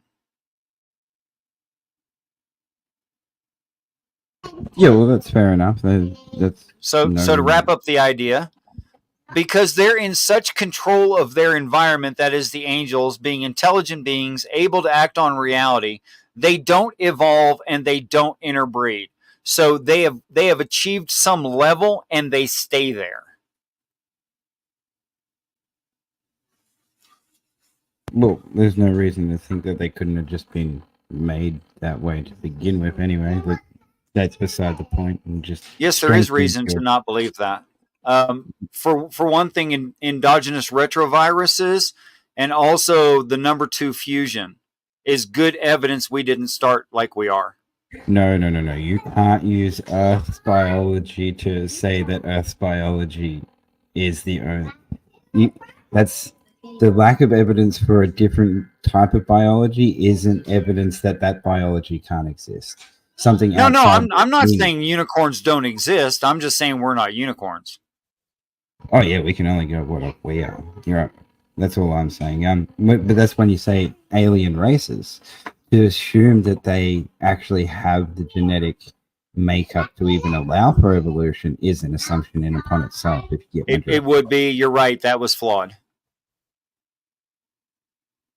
But like I said, it just strengthens your argument anyway. So. Right. So, chapter 7, verses 9 through 15. Yeah, I think that's correct. Of the book of Revelation, calls them angels, says they already live with God, says they got to heaven to live with God by going through end times and accepting Christ. In other words, it describes them as having been humans on a planet. That's what the angels used to be. Now, Christians will argue it. That literally the only argument you can make is whether or not and is the word and in that verse. The one word, and, is separative or accumulative. That's the only argument you can make against what I just said. And it's a ridiculous argument when all the rest of it is in context and continuous and topical. So there you go. I mean, in an internal critique, that's what it is claiming.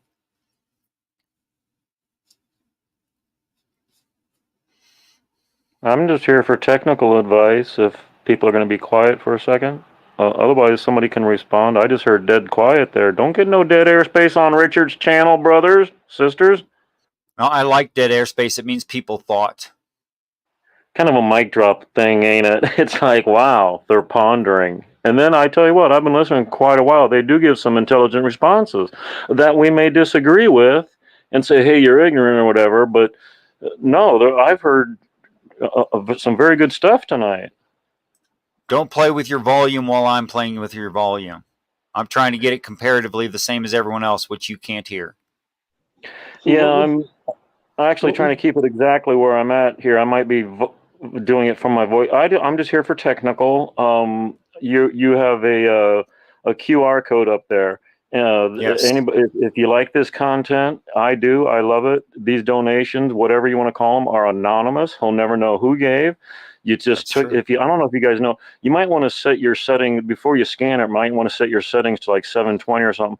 But if you just go to Google and on where you usually tap in like whatever you want to Google, to the right of it should be a microphone, and to the right of that a camera. You touch that camera and you can just point that at that what are those called? QR codes, and whatever like Visa or MasterCard you have like on your phone, probably previously through Amazon or some such, should hook you up on how to give some cash. I don't agree or disagree with anything Richard has to say, but look at the title. Bring an argument. Brothers, who else in the universe offers you that? Yeah, give a couple bucks if you got a good job. Blessings. That's very nice of you. Thank you. My phone won't do that. My phone 10 inches, damn it.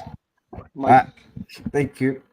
Yeah, my phone won't do that. I can't scan things. Wait, you have a phone and a computer thing, but your phone doesn't scan things. Yes, my phone is so cheap and so terrible, it won't scan the QR codes. You know, another friend of mine said to me, you should also have a link at the top of the side chat pinned. And, you know, look, I am living as inexpensively as I can while simultaneously working as hard as I can with the commitment that the Bible says I should have. When I'm at work, I give it my all. I really do. Like I'm an old guy, but you'd see me out there sweating and humping. And it's not unusual for me to use my body to move a ton or 2 tons of material every day, which is why I'm not fat. But I'm living as inexpensively as I can. And frankly, a little bit of dirty math. If everyone who watches one of these shows, every time they watched a show, gave $1 when they watched it, I'd retire. Seriously. Sweet. Well, no, but you still have to work for your dollar bills. Well, I would devote all my time to translation of the Bible and explaining what I think God and heaven and angels are with you gentlemen. That's where I would spend my time. You'd be able to retire? Do you think you would be able to retire with that? Like, I don't really want to make that a false. My total household bills, per month, is less than $700. No, you do great work. I've arranged my life very carefully. Yeah, just consider the average view count. Well, too bad the average view is, or too bad the real view is 1 penny, and you don't even monetize your channel. Well, regarding the donations, each viewer donating $1, that would make a difference. No, that would make me able to do nothing else. But then what about the people who wouldn't pay the $1, who would just ditch him because it costs $1? Well, the average views on this is about something around 32% of my total subscribers, and of course people file in and out. They don't watch the whole thing, you know. So I mean, when you crunch the dirty math, it works. I hope you don't mean to be a member and watch. You don't mean to be a member and watch. You just simply mean you can or can't. But if everybody did, but you're not saying specifically, hey, the situation would be in the future. You have to. You're clearly not. No, I'm not. I would never. Yeah. In fact, I don't. I'll keep working. If people don't want to donate enough that it works out, I'll just keep working. It's fine with me either way. But you don't have a donate button. Yes, I do. Where is it? It's the QR code. I've never donated to a QR code in my entire life. You don't have like a PayPal? No, it is PayPal. Yeah. It is PayPal. You have PayPal? And other than a very, very old or very, very inexpensive and practical phone, everybody else can just take their camera, point it at it, a pop-up will come up, you touch the pop-up and follow the instructions. It's that easy. And I'll remind you that if you truly wanted, and I'll remind you if you truly did want to gift something, that's what it is, a gift, a donation. You truly did you would find ways and means other than just one way. And this is the creativity of being able to deal with each other by knowing each other. I know I could probably give a donation of a book that Richard would love. It doesn't have to be PayPal. Get a unique interest valuation going. Find out who each other is and what they value in life, and be able to give some kind of donation otherwise than a monetary contribution. Yeah, I just bought this book set for $1,000, so I'm kind of broke right now, dude. Oh, I saw it. It's beautiful books, nice binding. Yeah, it's I'm pretty. I don't know. I mean, I've been chased with it so far, but if I don't stay chased with these books, I'm probably gonna go to hell. What are they? Thomas Taylor's, who is a 1800s British Greek translator. Dude, what's his middle name? Is it Ignatius Thomas I. Taylor? Dude, I'm like 15. I'm loving it. What's his middle name? I really don't know. It's just Thomas Taylor from the 1800s from England. It's all of his works. It's all of his works. It's 33 books. No, I don't know his middle initial. I'm sorry. Well, he wants it to spell the colloquial usage for the word breast. Oh, tit. Okay, I gotcha. Yeah. That's what he wanted it to hoped. Well, my last two initials are BJ, so there you go. That's pretty funny, right? I'm TBJ, so it's tea time with, I don't know. The Prometheus Trust. And my last name is Johnson. You know what Johnson means? Yes. Oh, yeah, that's we're hilarious. all familiar. Yeah, there is a Richard might appreciate this. There's an Air Force base in North Carolina, Seymour Johnson. There is. That's not a joke. There was an Australian race car driver with the name Richard Johnson. Dick. There's also a company called Johnson and Johnson. Oh yeah, they're gonna destroy the world, aren't they? Or they're gonna destroy the population. And a lot of people call the bathroom a John, and there's a rock and the sky and all sorts of things. And then there's that guy who wrote Revelations named John.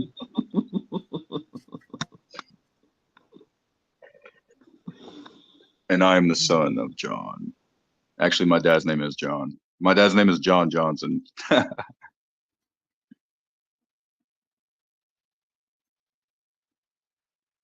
So this resurrection, yeah, I basically read this book called The Paraphesion, and The Paraphesion was written by John Scott, who was debating Nyssa and Augustine, and this whole book, it's 360 pages exactly, comes down, to the fifth book in the actual book, talking about, the resurrection. There's one part where it's saying like, okay, here I'm about to explore evolution, and then it never touches, like when it says for if, even the worm has, it says for if the worm has more enlightenment than the sun. And then, it's like about to start talking about evolution, and it doesn't talk about evolution for another 100 pages and just gets into like these ridiculous, this isn't theology, this is philosophy. So it's like, it's really just, I don't know. I don't really know what to make of it. It is a dialectical conversation, the Paraphesion. It is good in that context. It's got a lot of, it's got good quotes like, God means running, God means running to the truth, or God means perpetual fire. It's got some good things like that. Well, I can't say that I've read it, I'm afraid. So yeah, I'm getting into the Greeks and the Neoplatonists and the Platonists. They kind of saved me from my haunted house, my haunted apartment.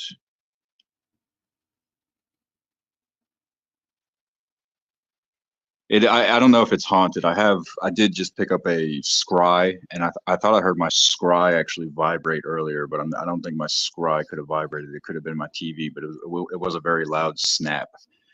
And I don't know. It's just interesting when your house is kind of like moving around and you're not moving around.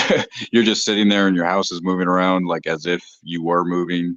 But then when you move around, your house doesn't move around. Like your house doesn't, your house only cracks when you're like sitting still. Just doesn't make any sense. Are you in Florida or California? Virginia. You're in Virginia. Not famous for mushy ground or earthquakes. I'm on Virginia. I'm not in Virginia yet. I will be. Fair enough. I recognize the difference. Okay. Yeah. Okay, so we're wrapping it up, or there's an additional topic?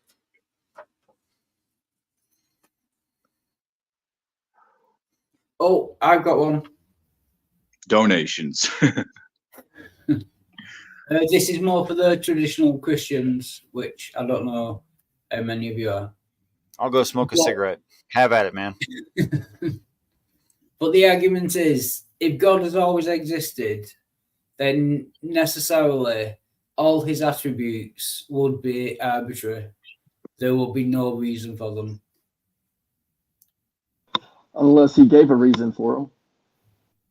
No, because he's always existed. There was nothing before him. Therefore, nothing gave him his attributes. They must be arbitrary. He couldn't give himself Arbitrary? his own Is that what you're attributes. saying, Wildheart? Good to see you, by the way, Wildheart. Is arbitrary the word you just said? Yeah, Just without reason. Yeah, just for clarification. Yeah. Well, so when you look at everything that is created by the Creator, regardless of whether it's any type of ideals, concepts, you can present any concept to me, and I'm just going to say it's created. No, but I mean God himself. How did he get his attributes if he's always existed? He created them. So he created them before he existed. He's always existed. He's always existed. Therefore, he created all of the things. Yeah. But he couldn't have created his own attributes. Why not? Because there was nothing before him. If he's always existed, he would have always had the attributes that he has. So he couldn't have created them himself. I mean, I'm really, I kind of understand what you're saying, but it just, because you can present not just attributes to that. It doesn't matter what you present. Yeah, his morals, everything about him will be arbitrary. Everything. Right. So, and what I'm saying is that all of creation, everything, it all comes from him. It doesn't, it doesn't matter. I'm not talking about anything else in creation. I'm talking about God himself. If God has always existed, then there is no reason why he has the attributes that he has. Unless he created the reason. But he couldn't have created them because he's always existed. But now, see, so first you presented the attributes, right? The attributes that I say he created. And then you say there's no reason. But what you're doing is you're actually presenting the premise that reason existed. But he created reason itself. What I'm saying is, if God has always existed, what shows God's he couldn't have created his own attributes. To create his own attributes, he would have had to exist before he existed in order to create the attributes that he has. So if he's always existed, that would be impossible. So he can't have created his own attributes. So you keep saying the same thing over and over again, and what I keep telling you, and maybe you're not willing to accept it, and that's fine too, is that reason itself is a creation and an attribute that he himself has because he created it. Everything in creation or existence other than him himself belongs to him under this premise. If God existed before reasonable, are you suggesting that he's unreasonable? The idea of unreasonable? Is he unreasonable? Well, if reason doesn't exist, he would have to be, that's just the logical dichotomy, right? So unreasonable is a negative. Therefore, it couldn't exist. The negative couldn't exist. Okay, so I'll rephrase the question. What does it mean to exist without reason? To exist without reason? If that was true, that's unreality. it would still lead to the same thing. If God existed before reason, his attributes must be unreasonable. So what you're presenting is an unreality. Unreasonableness is an okay, I accept that. So how does God exist in the unreality? There is nothing in unreality. It doesn't exist. Unreality isn't real. That's my issue. How does God exist without existence? Like, you're getting to the crux of it. He always exists. He's always existed. Like, that's just the premise is that he always existed, and then reality created. I get that. Yeah, you're saying he's always existed, but are you saying that you're saying that he created reason, which means he must have existed. He must have existed before reason existed. Yes. But then you just said that nothing can exist. Nothing can exist without reason. Right. So I think I said he exists outside of all of reality. But you also said he created his attributes. Right. Yep. Okay, yeah, I disagree with that. Does anybody else disagree with that? Yeah, vehemently. Yeah. You make it sound like he was a child and had to grow up and like learn attributes, or he like knew, hey, let's experiment with evil. No, let's put that in the wastebasket and let's go with good. You know what I mean? Are you sure you want to say he created his own attribute, his personality? I guess is what we're going for. Sure. His ego. Well, in that case, I want to beg the question. His arrogance. Well, and I want to beg the question: did God create man, or did man create God? I would say man created God. Man does create some of his own gods. But I would say Richard created God tonight. But getting back to the attributes thing, if God created his own attributes, he must have started off with no attributes, created his attributes. But how would he be able to create his own attributes if he had no attributes? Well, so when we talk about God as the one who has always existed, there is one description that you could give to him that could also be considered an attribute. And the verse goes like this: God is love. But that's an attribute. I do think you're reading the text wrong, though, because like God arrives on the scene in our universe, but that does imply that there was existence outside our universe, and that's even theorized in science. It's known as the cosmos. This is just the observable universe. We know the cosmos exists because stars disappear from the point of no return where their light can't reach us anymore. So we know it exists. So I think even in the text of the Bible, there's no reason to say there's any ex nihilo creation of everything. It's just the creation of our universe, sufficiently explained in the Big Bang.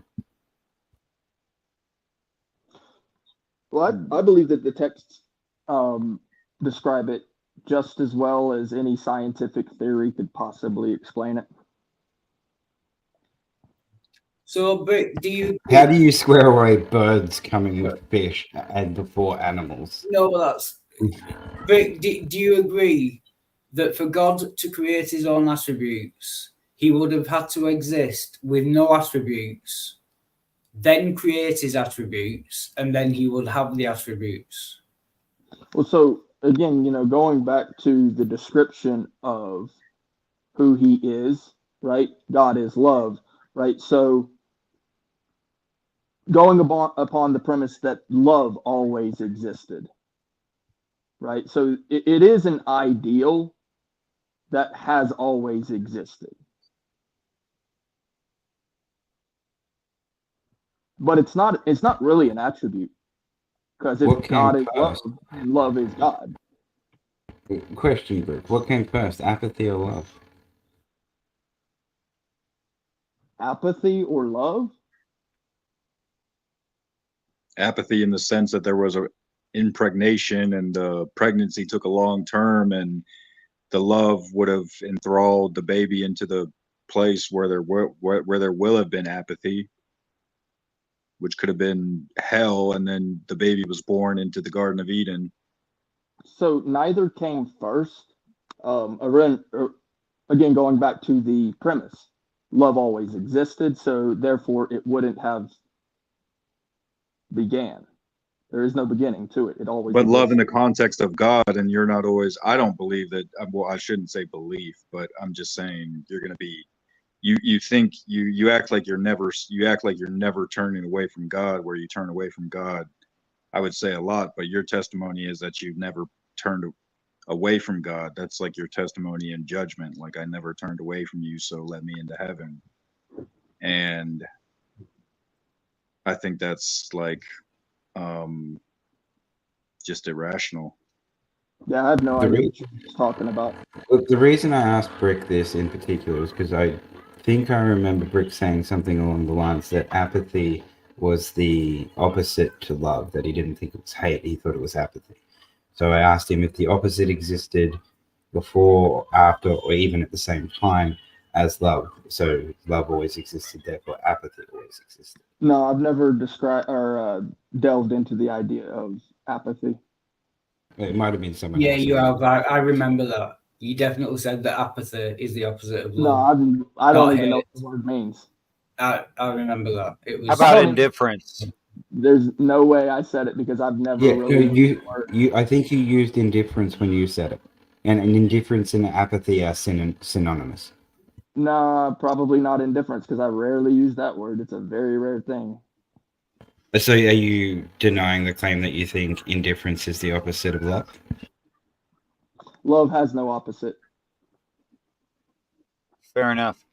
Okay, I was having a cigarette break and I'm way off topic, but just for fun, Wildheart, could I use your voice to make fun of the British accent? And I want you to know that I've noticed this in other Brits as well. So I'm not really picking on you. I'm only using you as an example. Would you play along? Go on then. Yeah. Okay, so I'm going to spell some words. And the U.S. citizens will find this funny. Maybe nobody else will. I don't know. I'm going to spell some words. I'd like you to pronounce them after I'm done spelling them. Okay? Yeah. Okay. This is going to hurt. I can tell. M-U-R-R-Y. Murray. Great. M-A-R-R-Y. Murray. Oh, you're changing it. That's not how you say it. Yeah, he thought about that one. You changed it. Now say it how you normally say it. Murray. M-A-R-Y. Murray. M-E-R-R-Y. Murray. Oh, you're changing it. I'm not changing it. That's how I say Murray. R-A-T-H-E-R. R-A-T-H-E-R. That's an awesome experiment. Anyway, normally if he's not thinking about it, he says all of that Murray. But to get back to the argument, Richard, yes, sir. if you didn't hear I missed it. Yeah, the argument is if God has always existed, then all his attributes must be arbitrary without reason. Because he can't have chosen his own attribute, he can't have created his own attributes, and nothing else can have created his attributes because he's always existed. So they're necessarily without reason and arbitrary. Luckily created, from within the Christian paradigm, how I would answer the average Christian and what I think would be a reasonable answer. Luckily, he made the rest of the universe to match that arbitrary crap. He was the arbiter. That doesn't change. It doesn't change it. Yeah. But it explains why things make sense in that paradigm of whatever his attributes are being arbitrary, that the rest of it goes with. Like logic still works and stuff like that. Yeah, everything. But I'm saying, like, if his morals were part of his attributes. Yeah, the only thing I can do is pivot and shift the argument and create a red herring. Because you're just evidently correct, It would be completely arbitrary, decided by nothing at all, except that that's always how God was. Now, simultaneously, you must recognize that I don't hold to that God. Yeah, I knew the argument wouldn't work with you, but you're the first person to openly admit that. Yeah, it's logically true. You can't get around it. It's necessary. It's logically necessary. Hold on now, because as what you might consider a traditional Christian, in that type of view, in that type of paradigm, that God always existed and that he did create everything, including his own attributes. And no, he can't have created his own. Wait, let him finish. I shouldn't have interrupted either. Yep. So the only descriptor of God regarding attributes is the very thing that has always existed, which is, in the scripture, it's described as God is love, right? So when people say God's attributes, what they're really describing is things that he has created. And then the paradigm shifts from that with reason. And what I'm saying is that he created reason, he created reality. And if you're shifting the paradigm to did he create reality, then you're not talking about attributes. And also beyond that, the only true attribute that has always existed is God is love. So that's what he is. It's not an attribute. It's just what he is, and it has no opposite. Okay, so this is all well and good, because now that I've thought about it, so God can always exist, but he doesn't have to exhibit an attribute. For example, let's take wrath, for example, until something brings him to want to feel wrath towards it. So he can therefore create wrath by making its initial burst of existence by putting wrath on something. The question is, when you said that love is eternal with God, does there not have to be something else to exist for God to feel love towards? Don't you have to feel love towards something? So if there's a time when it was only God in existence and he was the only thing, how can he love if there's nothing to love? Well, he can love himself. And in that love, did he find loneliness and decide that he needed to create an existence of something in reflection of that image and likeness, so he could prove his love? Just a question. I like that. Or maybe expound the love, maybe not prove it.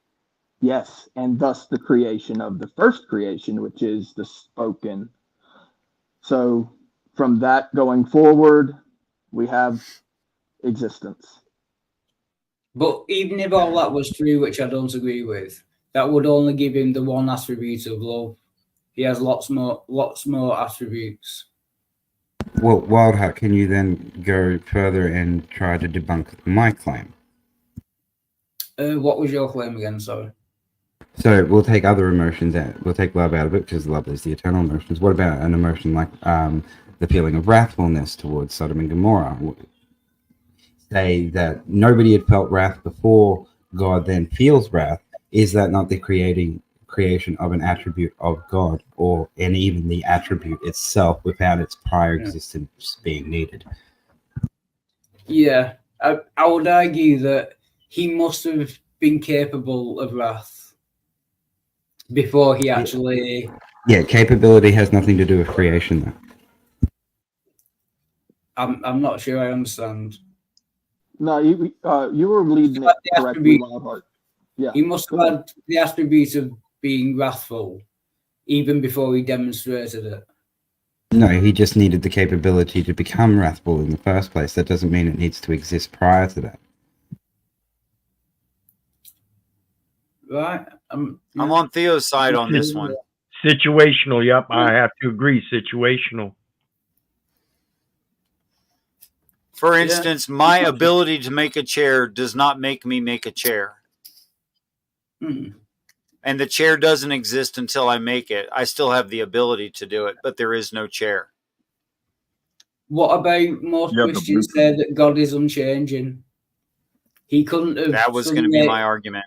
Yeah, he couldn't have suddenly come up with being wrathful. He must have if he's ever wrathful, he must have started off being wrathful. Well, if he's unchanging. That's an interesting point. I would like to see that scripture in the Bible, and I know it's in there. It talks about him being unchangeable, but what is the descriptor of that word? What does that word mean when it comes to the word change in that context? I know it's there. Love. I would just say if he's unchanging, then he cannot change. He's unable to change. Why can't so is love has no opposite, and the opposite of good is evil. Well, so I don't actually believe that the opposite of good is evil. So that's me, though. What's the opposite of good? There is no opposite of good. So there's no opposite of good, no opposite of. Why can't there be an opposite of good? Why can't there be any evil? So because heaven is on earth. Right. So with evil, that's actually an ideal, whereas good is just something that simply is. So what's the opposite of evil? Morality. Yeah, and these are actually human concepts, really, what we're describing. Well, evil and morality are human concepts, but good and love are godly concepts. Right. Only God is good. Only God is love. Interesting. And only man is evil, and only man is hatred, and only man is lust, and only man. We aren't evil, but we can be evil, because the word evil is an idea that we can act out. Can you kill somebody with love? Can you overdose on love? I've seen old cat ladies that love their cats, all hundreds of them, kill them because of her love. I've also seen relationships where somebody loves somebody so much they literally kill them, and I don't mean with a bullet. Can you overdose on love? Can you? You could, I would imagine. But is it a good thing to overdose on love? And I would say yes. I would also posit that, of course, humans are capable of the good attributes of God because we're made in his image. Okay, here we go. Malachi 3:6. For I, the Lord, I change not. Therefore, ye sons of Jacob are not consumed. And the word change right there, sana, is to fold, to duplicate, literally or figuratively, by implication, to transmute, transitive or intransitively, do, speak, strike again, alter, double, be given to, change, disguise, be, diverse, pervert, prefer, repeat, return, do a second time. And so with that context, do you have Go back. different view? Yeah, if you do not alter, then you do not change. He couldn't alter from not being wrathful to being wrathful. Right. So there are some specific references to what he's not changing about. It's not that he's not changing anything, but in that context of that verse. Side note, this says Jehovah, not Elohim.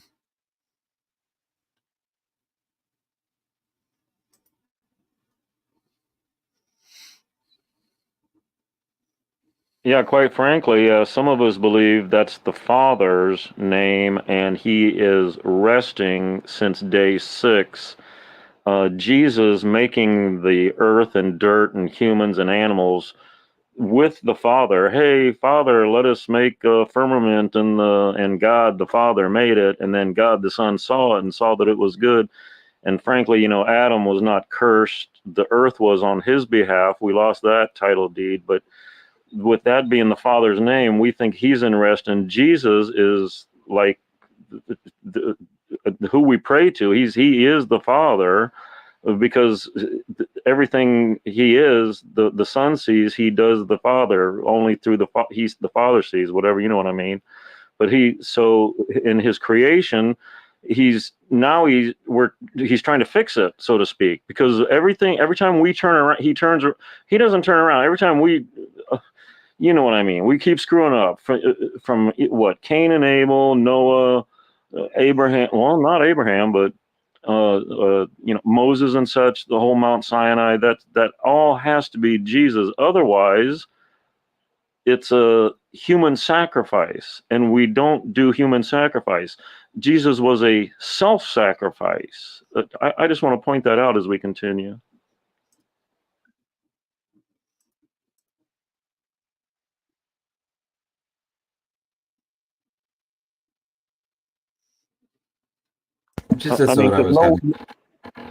No words were spoken in the creation, right? You guys are debating on like whether it was created out of nothing or recreated. I would posit Sarah, Elizabeth, and Mary contributed no eggs to their child, like literally from nothing. God gave them children.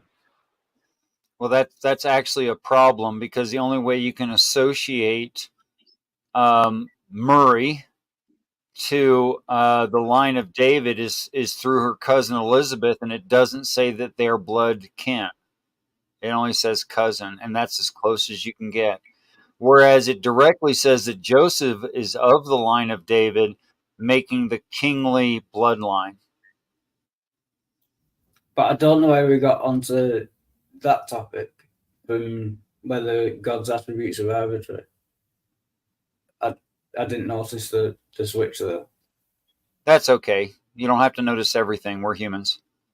Yeah, it's just my point of view that there would have been the Father who spoke no words in Genesis 1:1 in the creation of a formless and void earth, and Genesis 1:2. A second character appears in the narrative. The spirit of the Father. The Father is spirit, and now he's got a spirit who's hovering over this. No words are spoken yet. Okay, I would just like to point that out. So there is a definite differentiation between what God's attributes are and what Jesus, who is Genesis 1:3, has to endure. Like Paul says, even princes have to, when they're young, must be under governors and learn. And I think that's exactly what the rest of the entire Bible is. Jesus teaching us how a created being, such as Genesis 1:2, what is the spirit of the spirit already? Okay, he must have created it.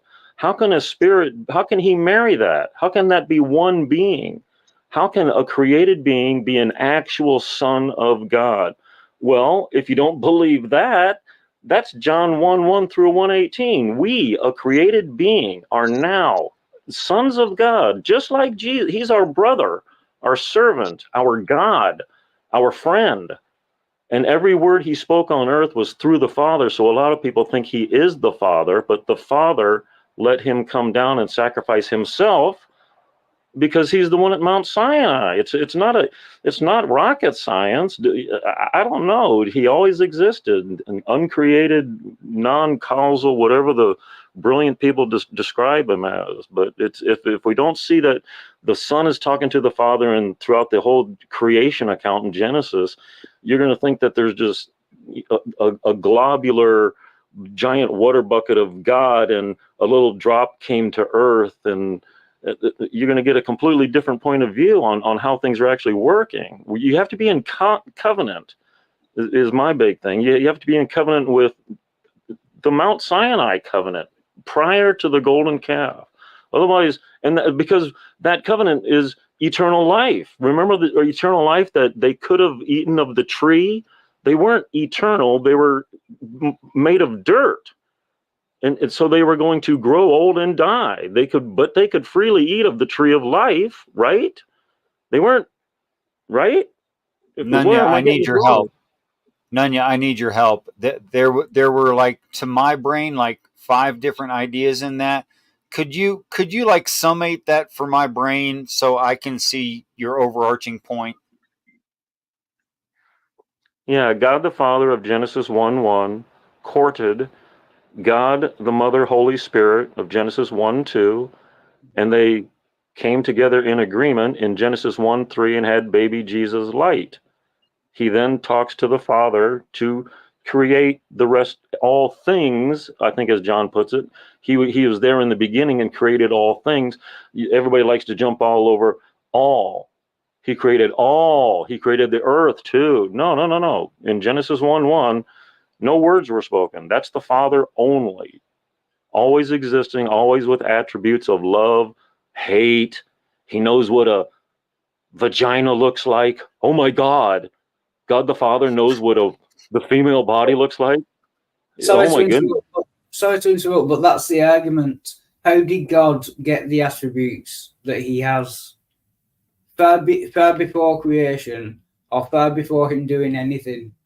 Why does God have the attributes that he has?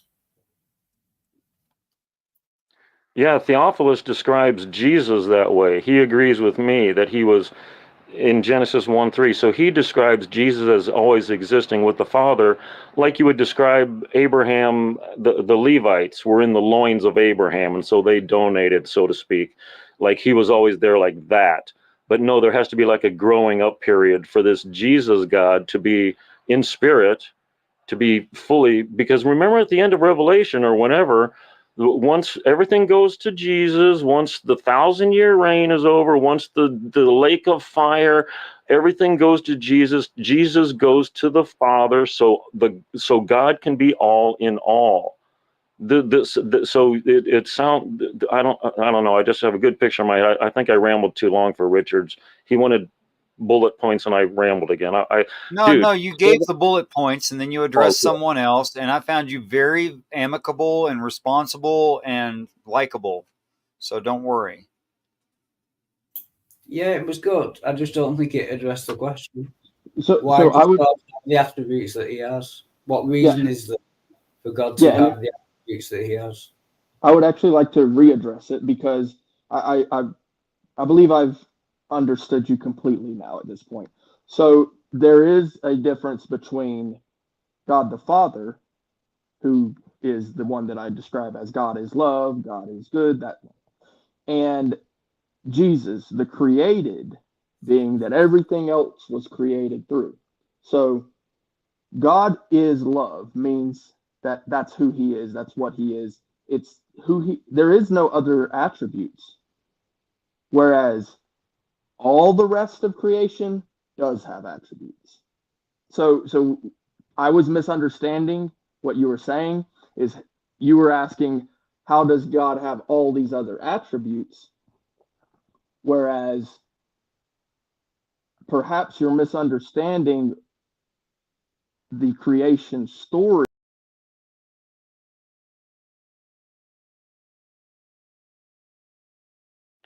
Oh, did he get cut off? Well, his connection has been on and off all night. He's back. Keep going. Cool. Jesus is created, and by, for, and through him, all things were created.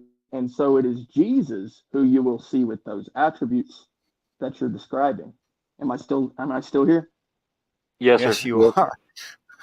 So it was Jesus that destroyed Sodom and Gomorrah, not the Father.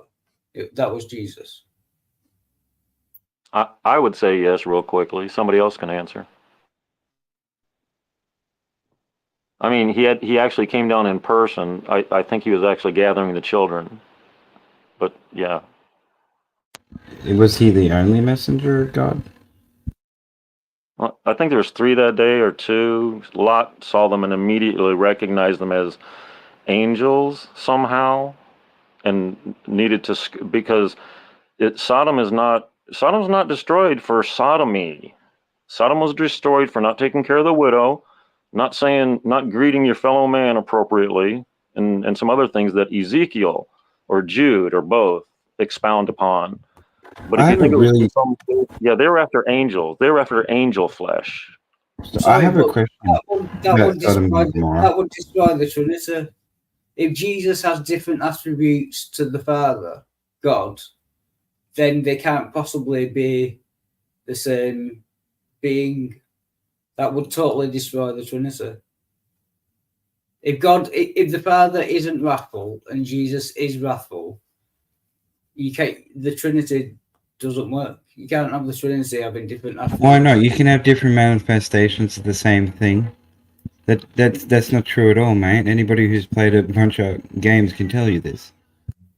And I don't know why you keep saying wrathful. We define him as love, and if you keep throwing wrathful in there like he's killing kids every day.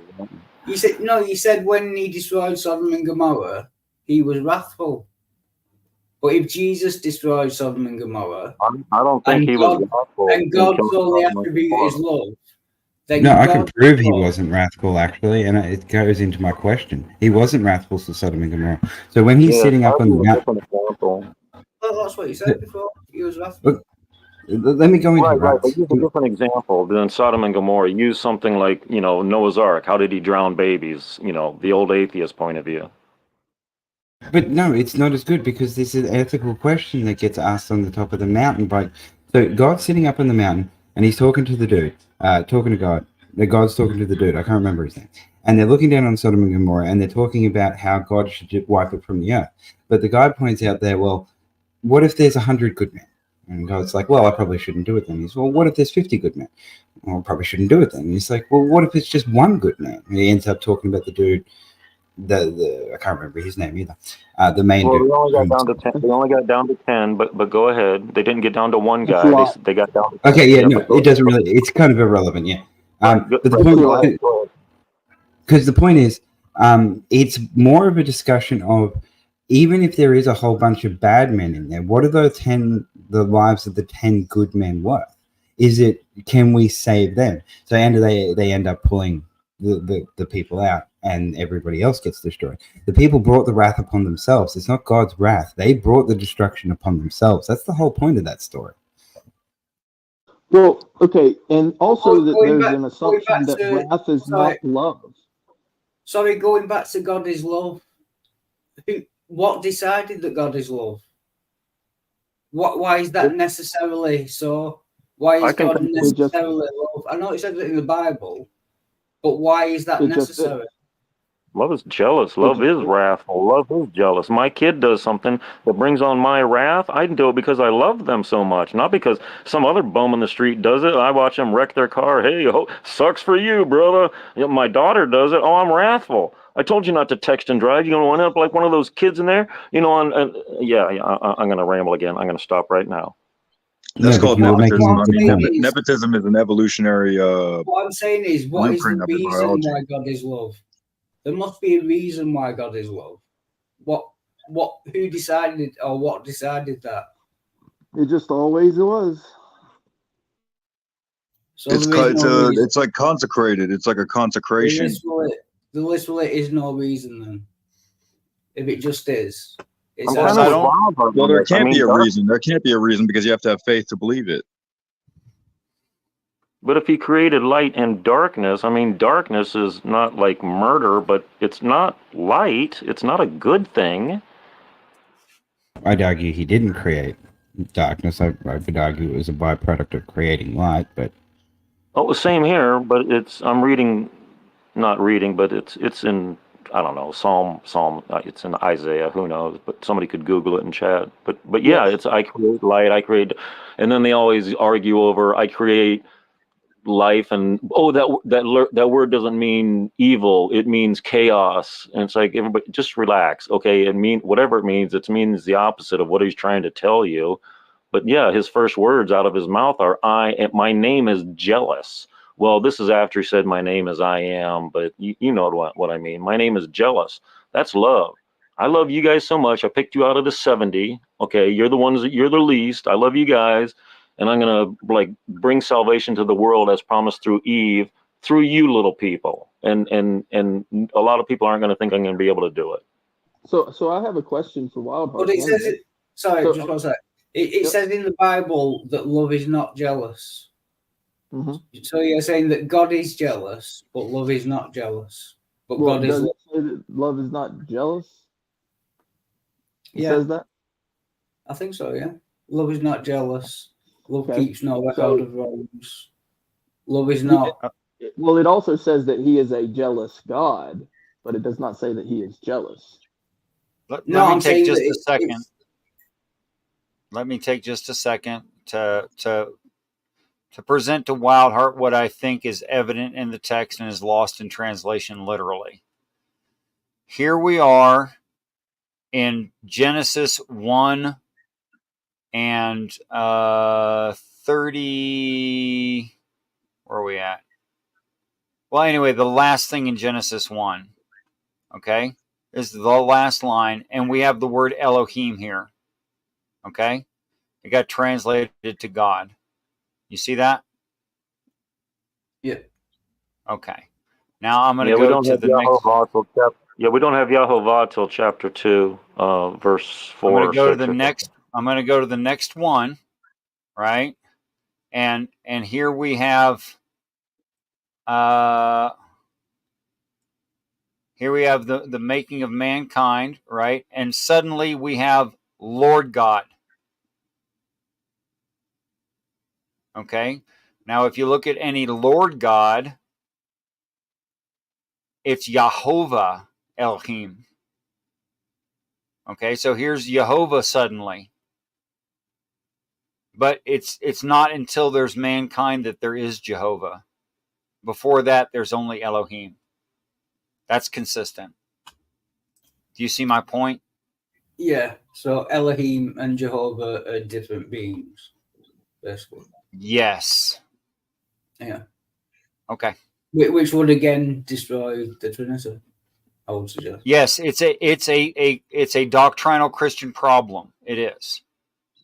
I want to be clear too with you, Wildheart. So yes, I am pretty much a traditional Christian, but when I say that, I'm not a Trinitarian. Okay. Now, in regards to reason, right? Because it seems that reason seems to be the thing that you're hinged upon. Reason or reasoning, as it really should be put, because ultimately reason is just like flat, but reasoning is an active causation. So reasoning,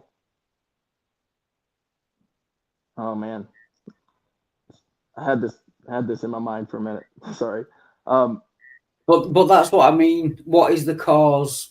If you say that God is love, what is the cause of that? That's what I mean by reason. Right. What is the reason that God is love? What is the cause of God being love? That's what I mean. You basically hit right on the point, right? So something. Oh yeah, this is what it was. So what does reasoning do for you in survival? Does it do anything? I don't know what you mean. Right, that's my point. So, but if we switch it to cause, what is the cause that God is love? Right, reasoning, right? It will do nothing for you in survival, right? So you need food. Yes, it will. You need water. You need shelter. The basics of life, right? You need the basics of life, and that is it. You don't need reasoning. Reasoning is just a simple ideal. Physical things are things you need. Okay, so need and advantageous, are you going to have to separate those two there? Because advantageous, it is obvious that the human's ability to reason, abstract thought, has led to us being the most advantageous species on the planet. Evolutionary. It's also led to a lot of greed. That's irrelevant to the point. Are we just talking basic numbers here? We're talking naturalistic, right? So if your morality hinges upon reason, you're going to find yourself in hot water. That's different to what I was saying, but you have a point there, yes. Right. So obviously, in the paradigm of did God create everything, yada yada, reason definitely is something that would have had to have been created. No, I'm not saying did God create everything. I'm saying, what is the reason that God has any attributes whatsoever, including love? There must be a reason. There's only one attribute. Yeah. That's a false dichotomy as well. You are aware of emergent properties, right? Yeah. Yeah, that's a good point. Right. So again, going back to wrath, wrath comes out of love. Anger comes out of love. Sadness comes out of love. Happiness comes out of love. Those emotions that people describe. But you haven't explained. You keep saying that God is love, but you've not given the reason why God is love. Right, You're just so saying that that's beauty doesn't need that reason. has to be. Beauty doesn't need reason. Well, let's say that love is advantageous amongst social creatures. If that's fair to say. That's like we proven seek fact. love. Sorry, go ahead. Sure. No, it's a proven fact, man. Yeah, things will perish. Complex creatures perish without love. It's a fact. Yeah. And so God is not social. God is necessary to the social animal human. Right, to us. Right. That is, we need God. But he does like, not no need kidding. us. Right? Love doesn't need you. Right. You need love. And all of the rest of the described attributes as well is what is necessary for the flourishing of the human animal. But that doesn't explain why God is love. It might be necessary for, but like before humans, just sorry. Actually, I did. Whether you put it together or not, or whether I said it well enough or not, to my mind, I did. And here's how I said it: there's no Jehovah until there's mankind.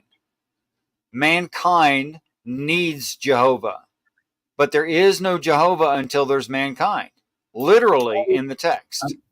I get that, but I'm talking about Elohim. Jehovah, Elohim is powerful beings. It could be evil, could be good. It doesn't mean God.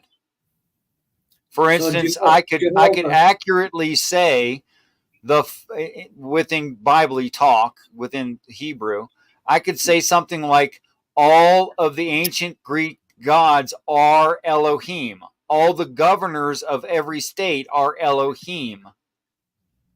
That would be correct usage. Right. So which God has always existed? It's not Jehovah.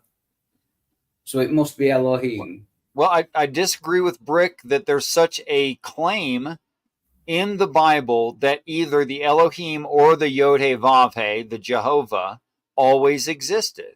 I don't agree with the claim. I don't see it in the text. So the descriptor of Yod-Heh-Vav-Heh, the letters, the Hebrew letters, the description of him did not always exist. But when it comes to the one we're talking about, the one who always existed, as best as we can describe him, according to the name that was given, we know who we're talking about. Yeah, and that's fair enough, Richard. If you don't believe that any God has always existed, then this argument won't work. That's why I said I'm talking to the traditional Christians that do believe that God has always existed.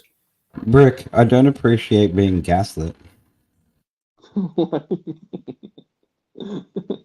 Which one is that? You said we all know who we're talking about. No, I don't. Yeah. Don't gaslight me. So from my understanding, the name was given in very many texts, the YHVH or YHWH or however you want to pronounce it. Now, the name is just a simple descriptor. They're letters, just like my name has letters. I am not Brick, but I am Brick. Does that make sense? I would say it's the opposite. The Yod-Heh-Vav-Heh is actually his proper name. Like Elohim would be more descriptive. You have to know the context.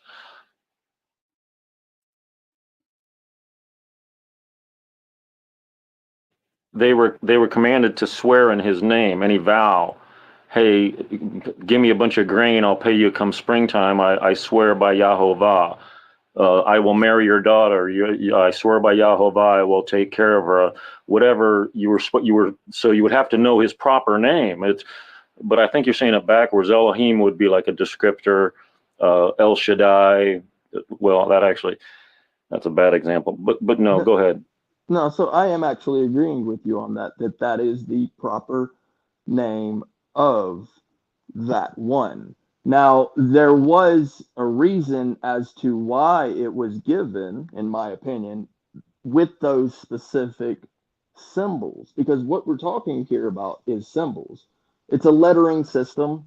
The Hebrew letters are a lettering system, and other ancient languages used lettering systems that weren't really letters. They were more like pictographs, hieroglyphs.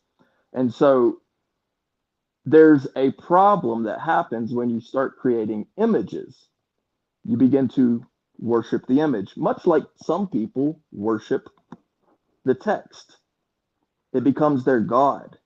And so my view of it is that he was very careful to give them specific lettering symbols that it could not possibly become something they would worship.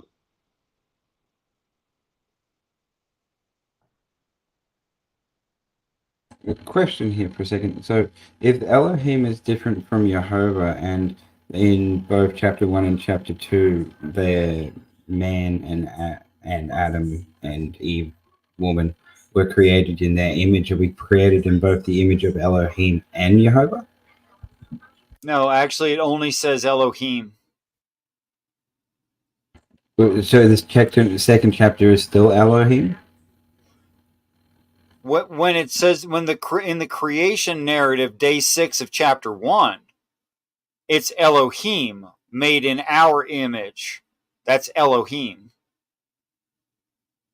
So you could say something like Elohim have the image same as us, but you can't say Jehovah has the same image same as us. You can't say that. And I would point out that when they were created, right, they were in one body. Adam couldn't find her. He searched everywhere, named all the animals. God had to put him to sleep and rip her out of him. On a literal and biological and technological view, to answer to that same thing that Nunya just answered, it's true that we have stem cells in our ribs. It's true that you can make a female out of a male using stem cells. We've done it with the spiny rat. Other way around, but yes. Which one has both X and Y? That's females. No, males. Right. Yes, so males. What I said. No, well, when a human is born, we start female, and then if you have the XY chromosome, you turn everything down there goes from a female shape to a male shape. It's not the other way around. Yes, I'm aware that you're correct. We can make a female out of male genetic material. We can't do the opposite. You can't make a male out of female genetic material. Look up UCLA Berkeley spiny rat. No. Yeah, I know what you're talking about now. That's some. I was thinking of something different. Okay, well, that's what I thought. We were talking past each other. I thought if we both used enough words, we'd get to the same page, and we did, and that's good. We showed each other kindness and patience. Thank you so much for that.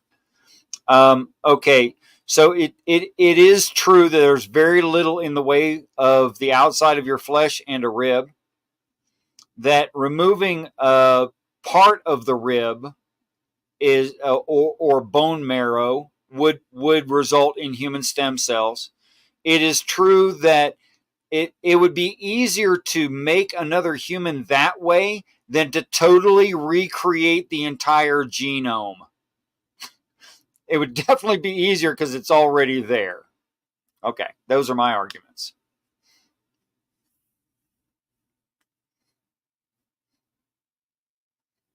Yeah, because we see the singular Eloah in I don't know if you guys ever put together the book of Hebrews is actually an exposition of whatever you call it, exaltation of Psalm 110, Psalm 45, and Psalm 2, of course. But Psalm 110, probably verse 8-ish, it's actually the singular Eloah, Sebaot, at the right hand of, it's Yod-He, it's Yod-He Vav He Sebaot, like of hosts, Yod-He Vav He of hosts at the right hand of Yod-He Vav He. But I think in verse 4, I don't have it in front of me, it's the singular Eloah. Everybody's debating, oh, it's Adonai. Oh, that's and quite frankly, that's the plural. Oh, of Adoni. So what was the chapter and verse so I can bring it up for everyone? You said it was Psalms. Psalm 110. It's very short. It's the oath. It's what he swore. You know why? If the Paul says that the Levitical priesthood had no fault in it, he would not have spoken of another priesthood. That's because later David wrote of the order of Melchizedek. Now Melchizedek happened way back at Abraham, but David wrote of a future Melchizedek, Yod-He Vav He, at the right hand of Yod-He Vav He. That's why I say write in Yod-He Vav He for president. Your vote for president doesn't count. We have an electoral college. Write in Jesus, write in Yod-He Vav He. That's my advice. Psalm 110 and which verse, sir? I'm sorry. Oh, I'll look it up. Yeah, I'm looking it up right now for everybody. If you just tell me what verse. Probably 4 or 6. It's a very short. You could just read the whole thing. Quite frankly, it's that short.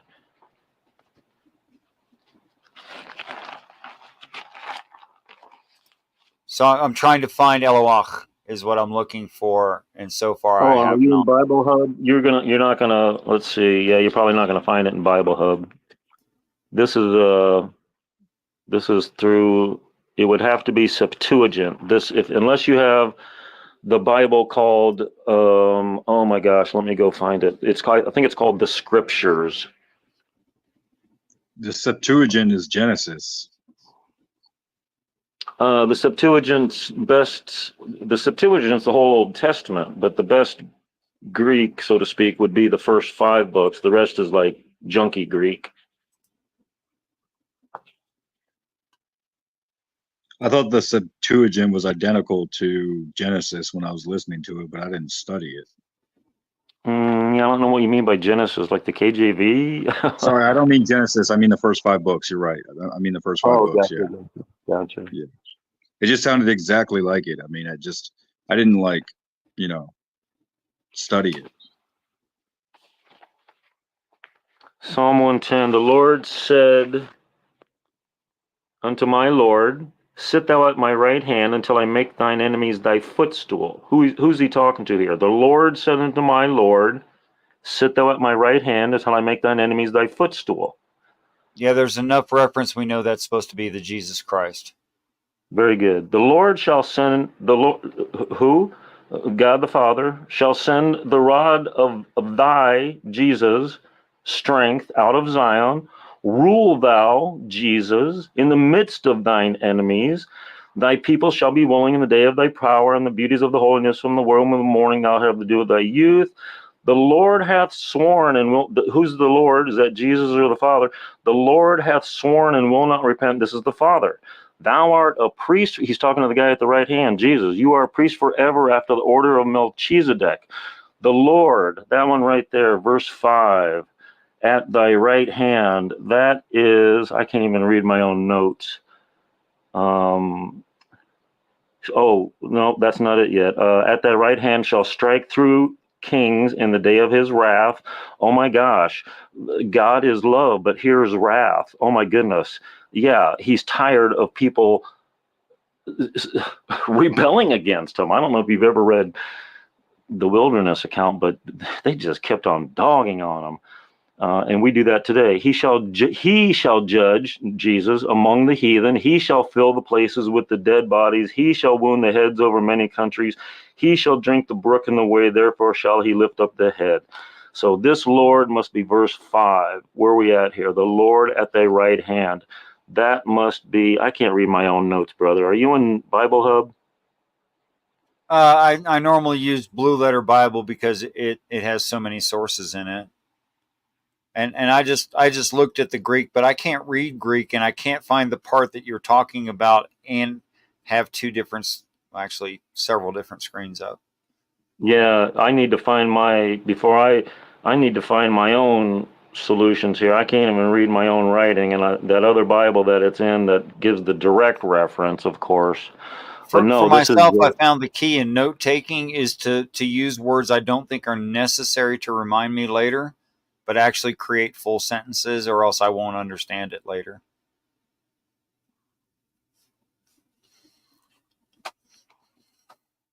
Like you think you can do, because it's right there in your mind at the time. You think you can do extreme shorthand, but then later you can't decipher it. No, in my community over the past years, this is like common, and so it has been answered again and again and again. And for me to try to go over that real quick off of memory, that's just not a good idea. But yeah, we have Yod and it's Adonai. I don't see your Bible Hub, but we have Adonai, the singular Adoni, and we have Yod He Vav He at the right hand of Yod He Vav He. Is what we're looking for. Okay, so you went to a couple different chapter and verse. I'm sorry, a couple different verse. Could you tell me which verse you were referring to actually when you found what you wanted? No, not now. Was it? I'm was like it I say, I 4, think 5, it or looks like 6? Yeah, it looks like 5. The Lord at thy right hand. 5. That might. Yeah. Oh, there you got it up. Yeah. Oh, you do it. You do it a little bit different. Well, this Blue Letter Bible, yeah, but do you want me to do like the? No, I don't think you're going to find in Bible Hub. You're not going to see it in Bible Hub You want the except cross references? maybe Addo. No, unless you, like I say, do you have the Septuagint in one of those versions? That would probably be best. But that's going to be in. You're going to need a translation, so like a whatever interlinear off of that. Right. Yeah. That's what the interlinear. Find that Bible, man. What the heck is that?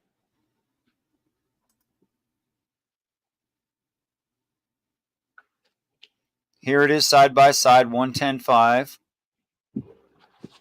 And what do you got? Elohim, Adonai. Of course, in the English they wrote Lord, which Lord singular means, a singular powerful being. In the Hebrew, that would be Eloach. But it could mean the king of the land.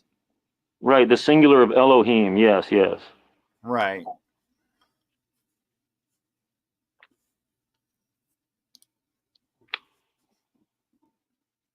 So that's good enough for me. That's good enough for me. I'll try to find that other one. Yeah. Oh, there it is, right there. So when they translated into the King James Lord God, it's actually Elohim Yahweh, meaning the Yahweh owns the Elohim.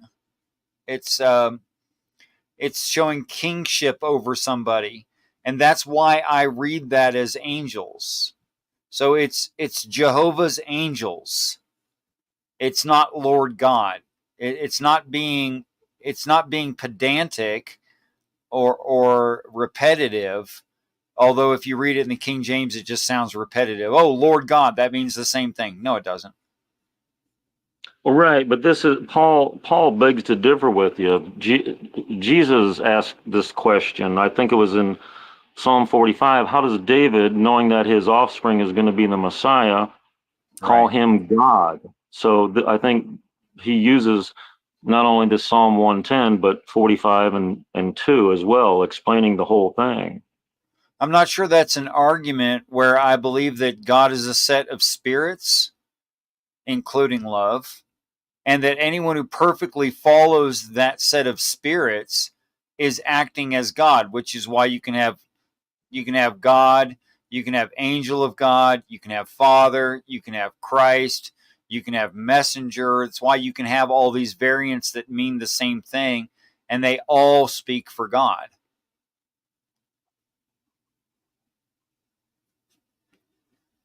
because God doesn't speak. Except when, when they're doing anthropomorphization of God, then he speaks. But to me, it's obvious anthropomorphization. Or stretches out his hand or his arm, or with a mighty hand, or right. All that's expressive. I could say any of those statements that I find in the Bible about the Constitution of the United States. I could say it the same way about any ruling set of fundamental ideas.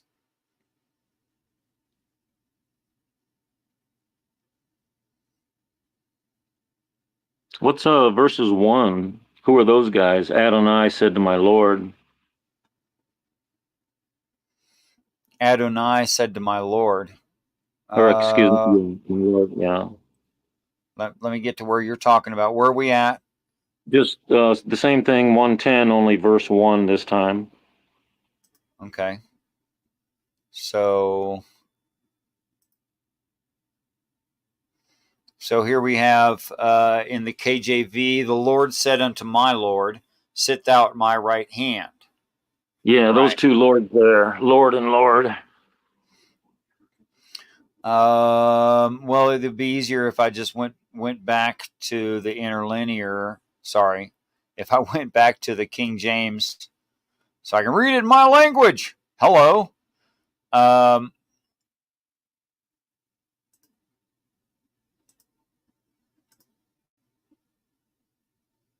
Because I don't read Greek. Lord said to my Lord, and those words are Yahovah Adonai.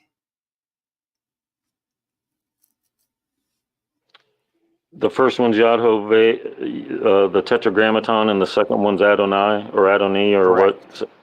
What? Adonai Correct. Plural. Gotcha. Thank you.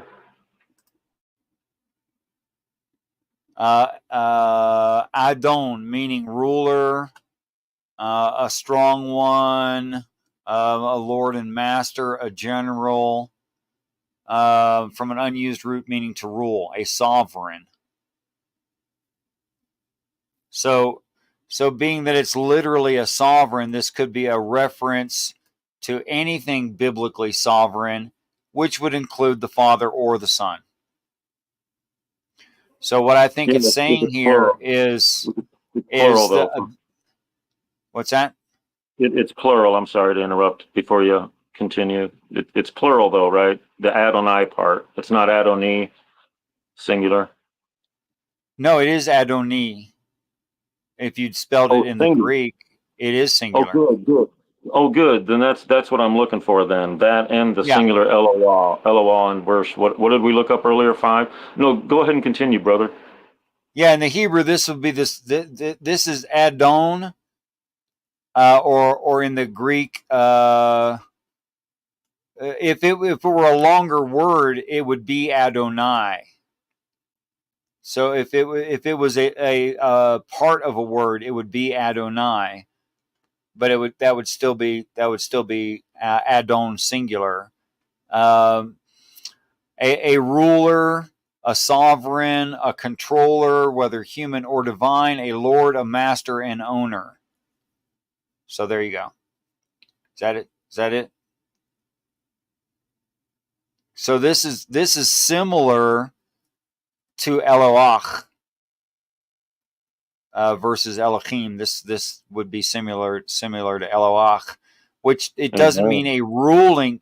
Eloach doesn't mean a ruler. It means a powerful being, and they could be powerful whether they're ruling or not. This means you have this Adon means you have subjects. People subjected to you.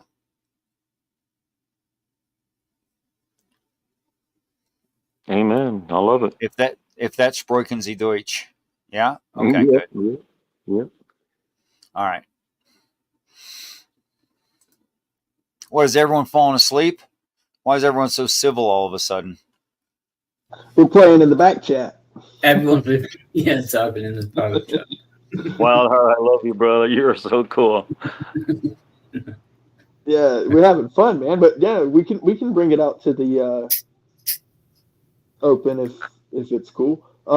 So in regards to the questions regarding love, God is good, God is all-knowing, these sorts of arguments, have you presented anything that would, quote-unquote, defeat my No, view? to be fair, I misspoke. It doesn't defeat your God. It just demonstrates that your God's attributes are arbitrary. If God is all-powerful, why is he all-powerful? Well, we don't really have a record of like before the earth. You know what I mean? The creation of the earth. Even Richard says it means recreated, I believe. You know what I mean? It's nothing to do with the earth. Just if God has always existed before he did anything, what made him all powerful? What is the reason he is all powerful? Right. If you believe that he is. This is definitely a topic worth delving into. It really, like I said before, it hinges upon the idea of reason or reasoning, because that would be the act of. And how far do you want to go with reason or reasoning? Because you have your view of reasoning. I have my view of reasoning. Where does your reasoning come from? No, I'm not really talking about reasoning. I'm saying, what is the cause of God having the attribute of being all powerful? Well, you asked what would be the reason. Yeah, but I mean, when I say reason, I mean cause. We really shouldn't be using the word reason here. Yeah, because it's not what people like. I get what you mean by it, but I think you're looking for logic. Well, so if you're going to use the word cause, that's not the right word either. No, logic. Yeah, because cause denotes that he was created. So, no, the word you're looking for is logic. Right. So I want to make sure that Wildheart understands why is logic a better word? Because when you talk about reasoning, it talks about the ability to understand and rationalize the world around you. Reason, in the context we've been using it, is synonymous with logic, but logic better covers the description of what you guys are talking about. So why is it logical? I'm talking about cause and effect. In order for God to have an attribute, if he's always existed, there must be a cause beforehand that decided that he would have that attribute. And well, you have arbitrarily decided that there must be a cause. Yes, he has. That's but if there isn't a cause, then it's arbitrary. No, just because the observable universe doesn't have a cause doesn't mean the observable universe is arbitrary. That's foolish to say. No, but the universe hasn't always existed. Oh, it might have, but what I'm talking about is God. If God has always existed, and there is no cause for one of his attributes, say all powerful, there is no cause why he has that attribute. It's necessarily arbitrary. There's no reason he has that attribute. So going back to that point again, there's no reason. You've used the word again. You're looking for an answer to a question that doesn't exist. I don't understand what's difficult. Richie got it within like 2 seconds. I don't. Why does there have to be a reason? What obligation does God have to be? That's not fair. I've known you for like 5 years. Yeah, but I mean on this argument. Yeah, and it does fit with your worldview. However, it doesn't fit with mine. So claiming a higher authority isn't going to work on this one. But it doesn't have to fit with your worldview. I'm saying give me a reason why God has the attribute of being all-powerful. So it doesn't because if you can't give a reason, then that is arbitrary. But it's arbitrary that he has that attribute. If you can't give a reason for him having that attribute or a cause. Don't repeat yourself. It doesn't make it any better, Wildheart. I know your brain keeps thinking it will, but it won't. Yeah, no, I've heard it, and I've heard it not just from you. Again, going back to the reason, you keep using the word reason. You're expecting reason, but you've arbitrarily chosen this word for some reason. Where is your reasoning coming from? It doesn't matter where my reasoning is coming from. I'm saying why does God have the attributes of being all-powerful? Who's answering you, Wildheart? I can't see the names.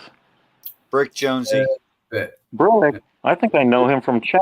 Does he know me or? Yeah. What's up, brother? I can't even see your face. I'm not even gonna put my glasses on either. You're not that important. No, I'm just kidding. It's just Brick, a gray brick wall right now. Yeah, just for a little clarification, I'm an outsider listening to the question and the answer. Are you opposed to the Father prior to Genesis 1:1 going through trial and error to learn about love and hate and I don't know stuff? Yeah, I wouldn't say that he needed to learn anything.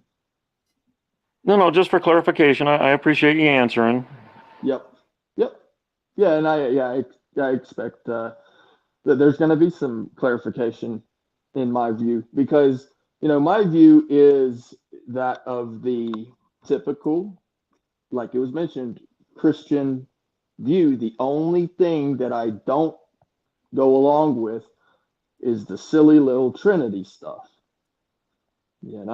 There are probably some technicalities that I also don't agree with some of the hellfire stuff and all that, but that's semantics.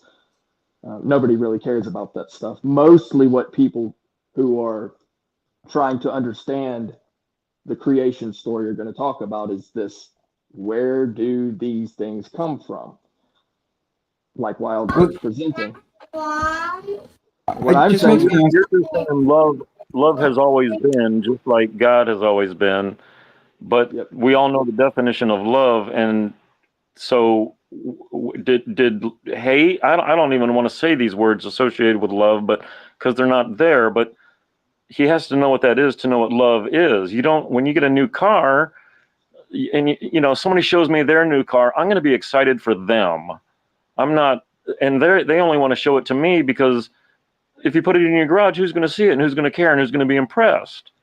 You, every time you get in it to smell it, but no, you're not going to. So yeah, if you're going to create something, you're going to have, and darkness was there right away before the light. Darkness was there as soon as as an aftershock, or he doesn't know what darkness is, or it surprised him, or I have to ask, I really, what obligation are any of these things required to be understood by us? They aren't. Just because you can't understand it doesn't mean it. You are you're obligated to. Then why? Then he obviously doesn't know what he obviously doesn't know what death is.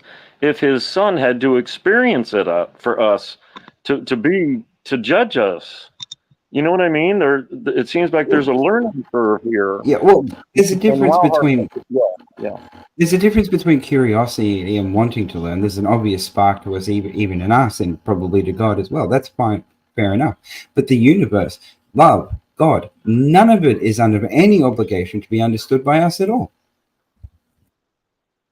I would think it would be, otherwise we would never find him. But it's a purely logical argument.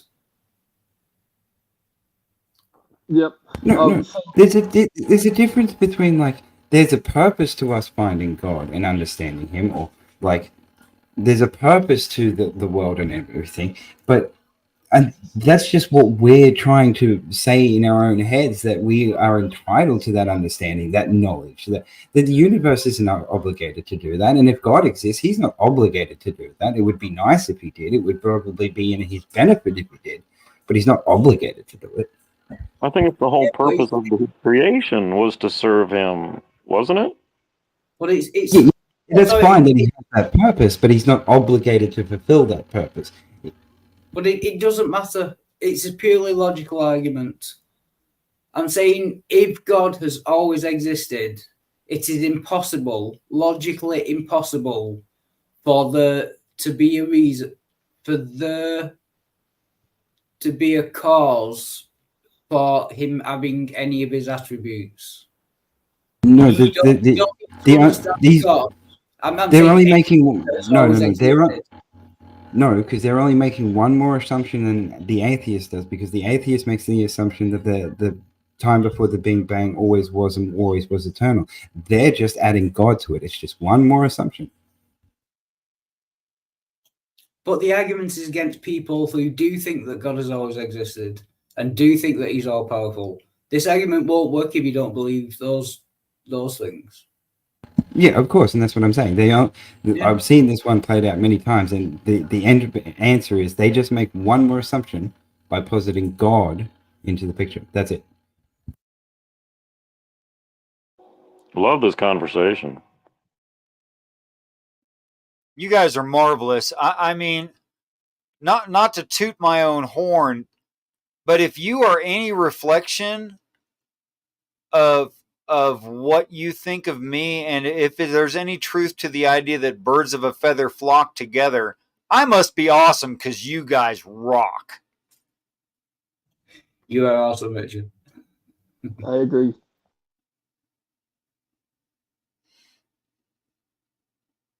Yeah, I'm more of the Groucho Marx. I wouldn't belong to a club that would have me as a member.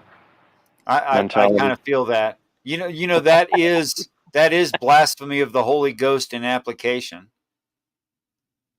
And why heaven can do nothing about it. Oh goodness, I'm doomed. What do you think about Cash App and PayPal, Richard?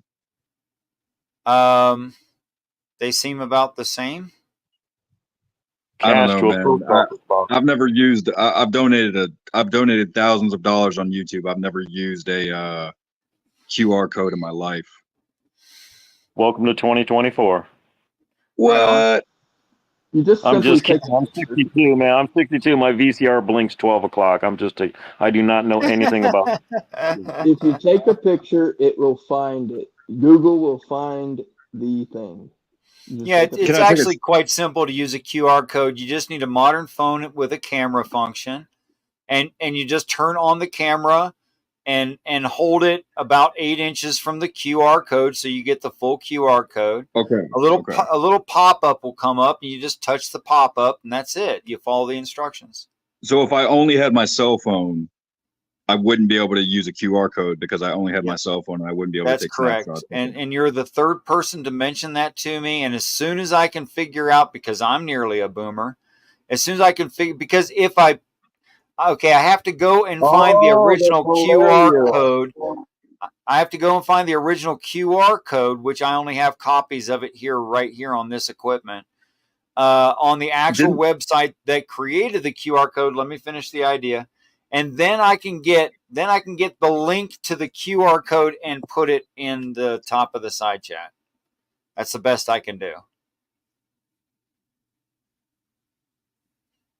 Yeah, I'm gonna have to definitely pay you back sometime for all your support.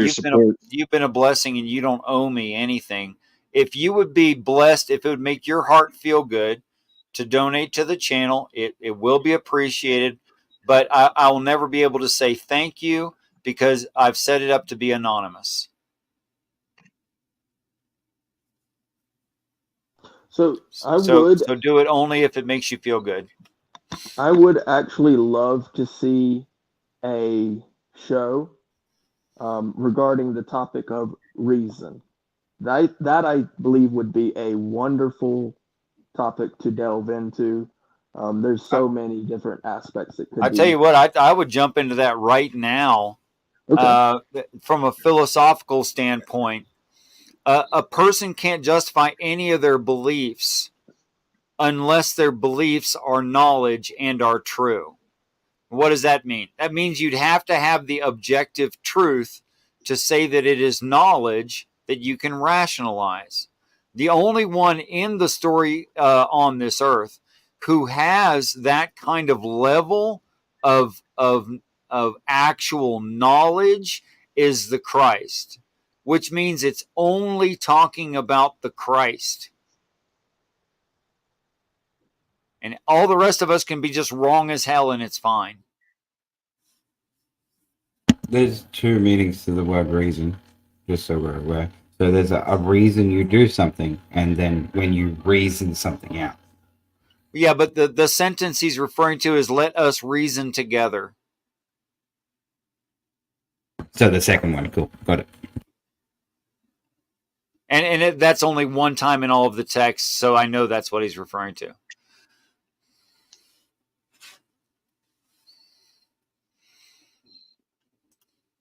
So, what's the argument against reason being an emergent property of the development of the frontal lobe or higher thinking of humans?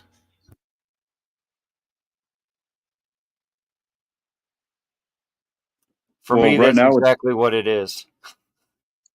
Right now with the frontal lobe, I'm just going through like, there's like the left, the right brain, and there's also the gray matter, and then the center of your brain, and then you have like, the more like physical attributes, like your reptilian brain is like your brain stem, and that gets into your spine, and like your 33rd. I think they count your columns from the bottom of your spine to the top of your spine. So the top of your spine is the 33rd disc, and the bottom of your spine is the first disc. And so there's a lot of like esotericism within like the actual human body. I mean, there's so much etymology, Richard, in the human brain. Like, I mean, there's one part of the brain. There's like this part of your brain, Richard, like right here, which means chicken. It's like a piece of cartilage right here that like protects your brain, or it's like this piece of cartilage right here is like it's like called like the chicken or something. I mean, there's like all these different, astrological animals in your brain. Like your urine actually means phosphorus. Your urine is phosphorus, which actually means Lucifer, or not Satan, but actually Lucifer in etymology. I mean, you can look up etymology. You can like use an etymological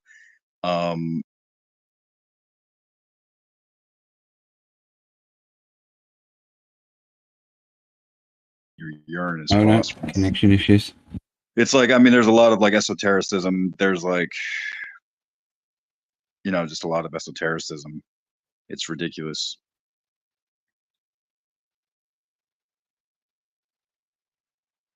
I don't really know why I drifted into etymology again, but well, it did fit into my question, so I liked it. Yeah, I'm still with you guys. I mean, talking about reason and love, and I don't know, man. I think Bricks has too much faith for Wildheart, and Wildheart has too much rationalizations for Bricks' reasoning on why his God is more powerful than Richard's God. I'd say I'd say he's got skepticism. Yeah. So when it comes, I mean, I like the idea of going to etymology when it comes to specific words, especially things like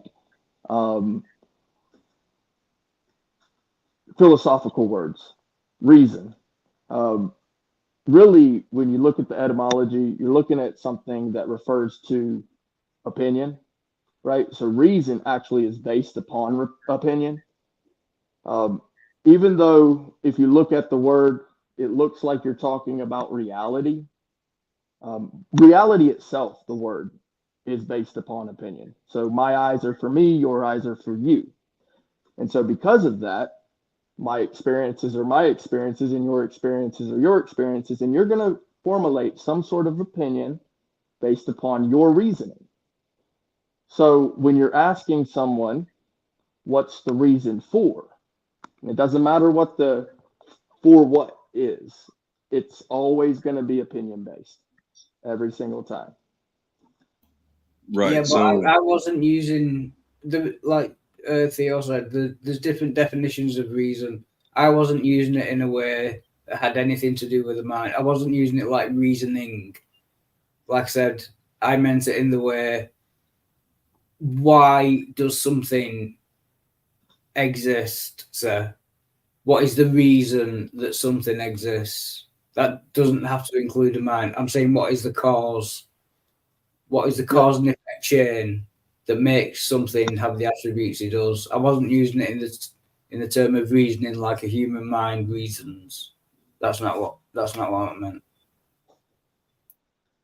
Well, so again, going back to the etymology of the word, right? So, I mean, maybe it's perhaps that you don't understand what the word means, and that's okay. You know, perhaps maybe a better word might be necessary. But if that is the case, what's the word? No, I do know what the word means. I'm saying it has different definitions. No, I'm saying words don't have set definitions. God. Yeah, I mean, when you look at the word, I'm just saying wild heart. I'm saying when you read the first letter I, like in the beginning there was the word and the word was God. I mean, that that black or that ink, is God. That ink is God. In that sense. Your words have to have meaning, otherwise your question's not going to make any sense to me. No, they do have meaning. I'm saying words have different meanings and different usages, and they can change over time. There's not one correct definition of a word or one correct usage of a word. If a word has different definitions, you can use either as long as you explain which one you're using. No one's wrong. What I'm telling you is that word reason has a specific meaning, okay?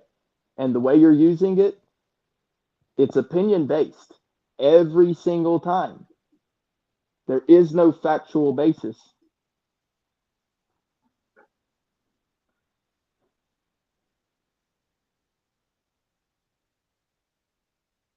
Well, Socrates, I was just going to say, Socrates said that there's only I don't know, it was in the Timaeus, I don't know where it was, but there's only right opinion and right knowledge. Other than that, or he said, I know nothing, I know nothing, I'm the wisest man in the world, but I know nothing, except that the only thing that I do know is that there is right knowledge and right opinion. And that I know nothing. I can just say I've just got the definition up of reason. The first definition is a cause, explanation, or justification for an action or event. That's how I meant it. You're using it in the number 2 definition, the power of the mind to think, understand, and form judgments logically. No, that's not accurate at all. So what I'm referring to is Google it. You can't argue with Google. No, well, you're making a false claim that I haven't made. No.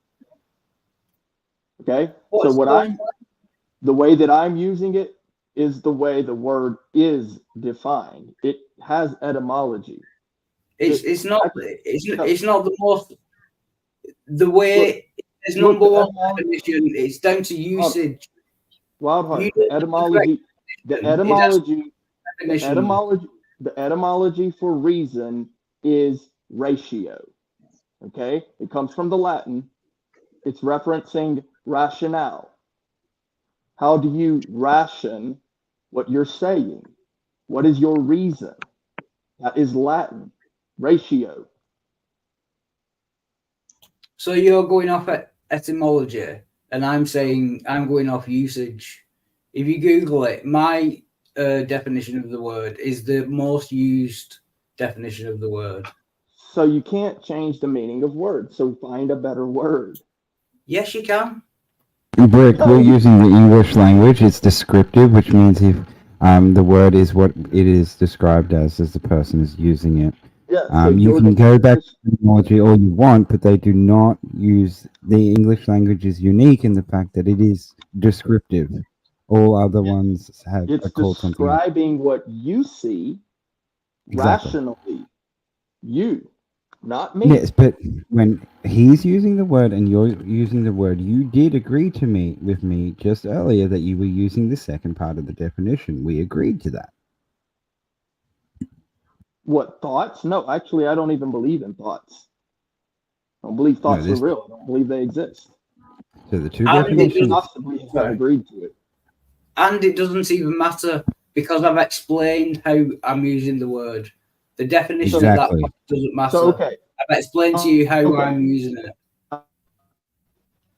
Now that I understand that you're describing something that isn't, when you're talking about thoughts, ideals, unrealities, things that don't actually exist, that aren't tangible, okay, you can't possibly describe to me what is real.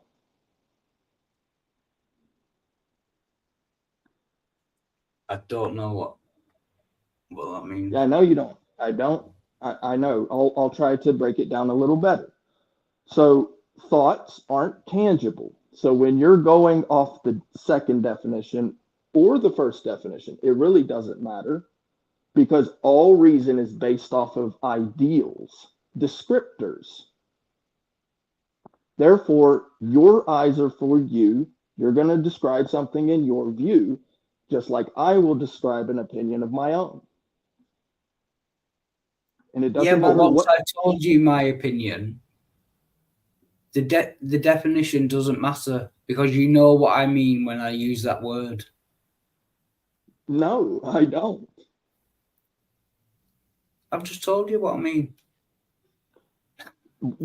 Okay, when I use the word reason, I mean a cause, explanation, or justification for an action or event. And all of those are simple opinion-based descriptors. No, the reason something happened is fact-based. No. It's independent of The mind. reason you believe something is subjective. The reason something happened is objective.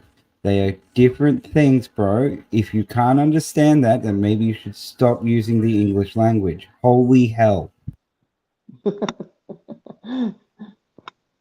Yeah, this bloody English language. No, it's one of the worst languages in the world, don't get me wrong, but Blame you the do English. understand. Yeah.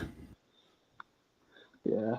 No, but for real, when you talk about reason, you're literally describing your own thoughts. What isn't really a real thing. And it doesn't Not matter the how way you I describe use it. I've just described the way I use it. When So- I so use the tell- word reason, So tell that me is a not better what I word. mean.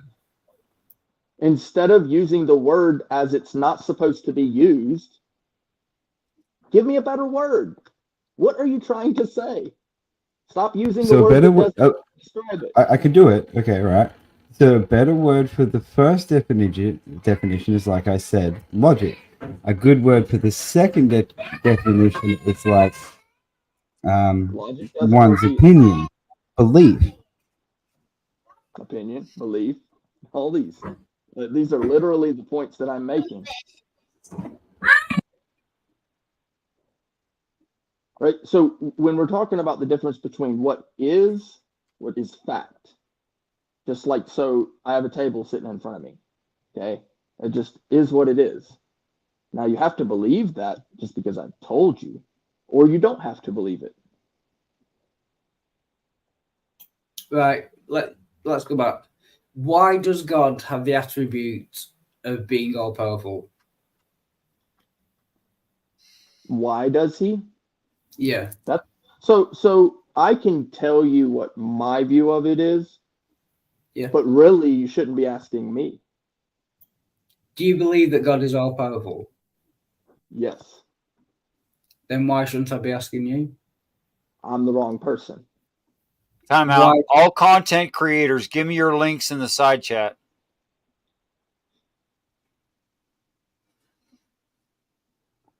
I wouldn't know how to, but it's that word on my screen with an at in front of it, I think.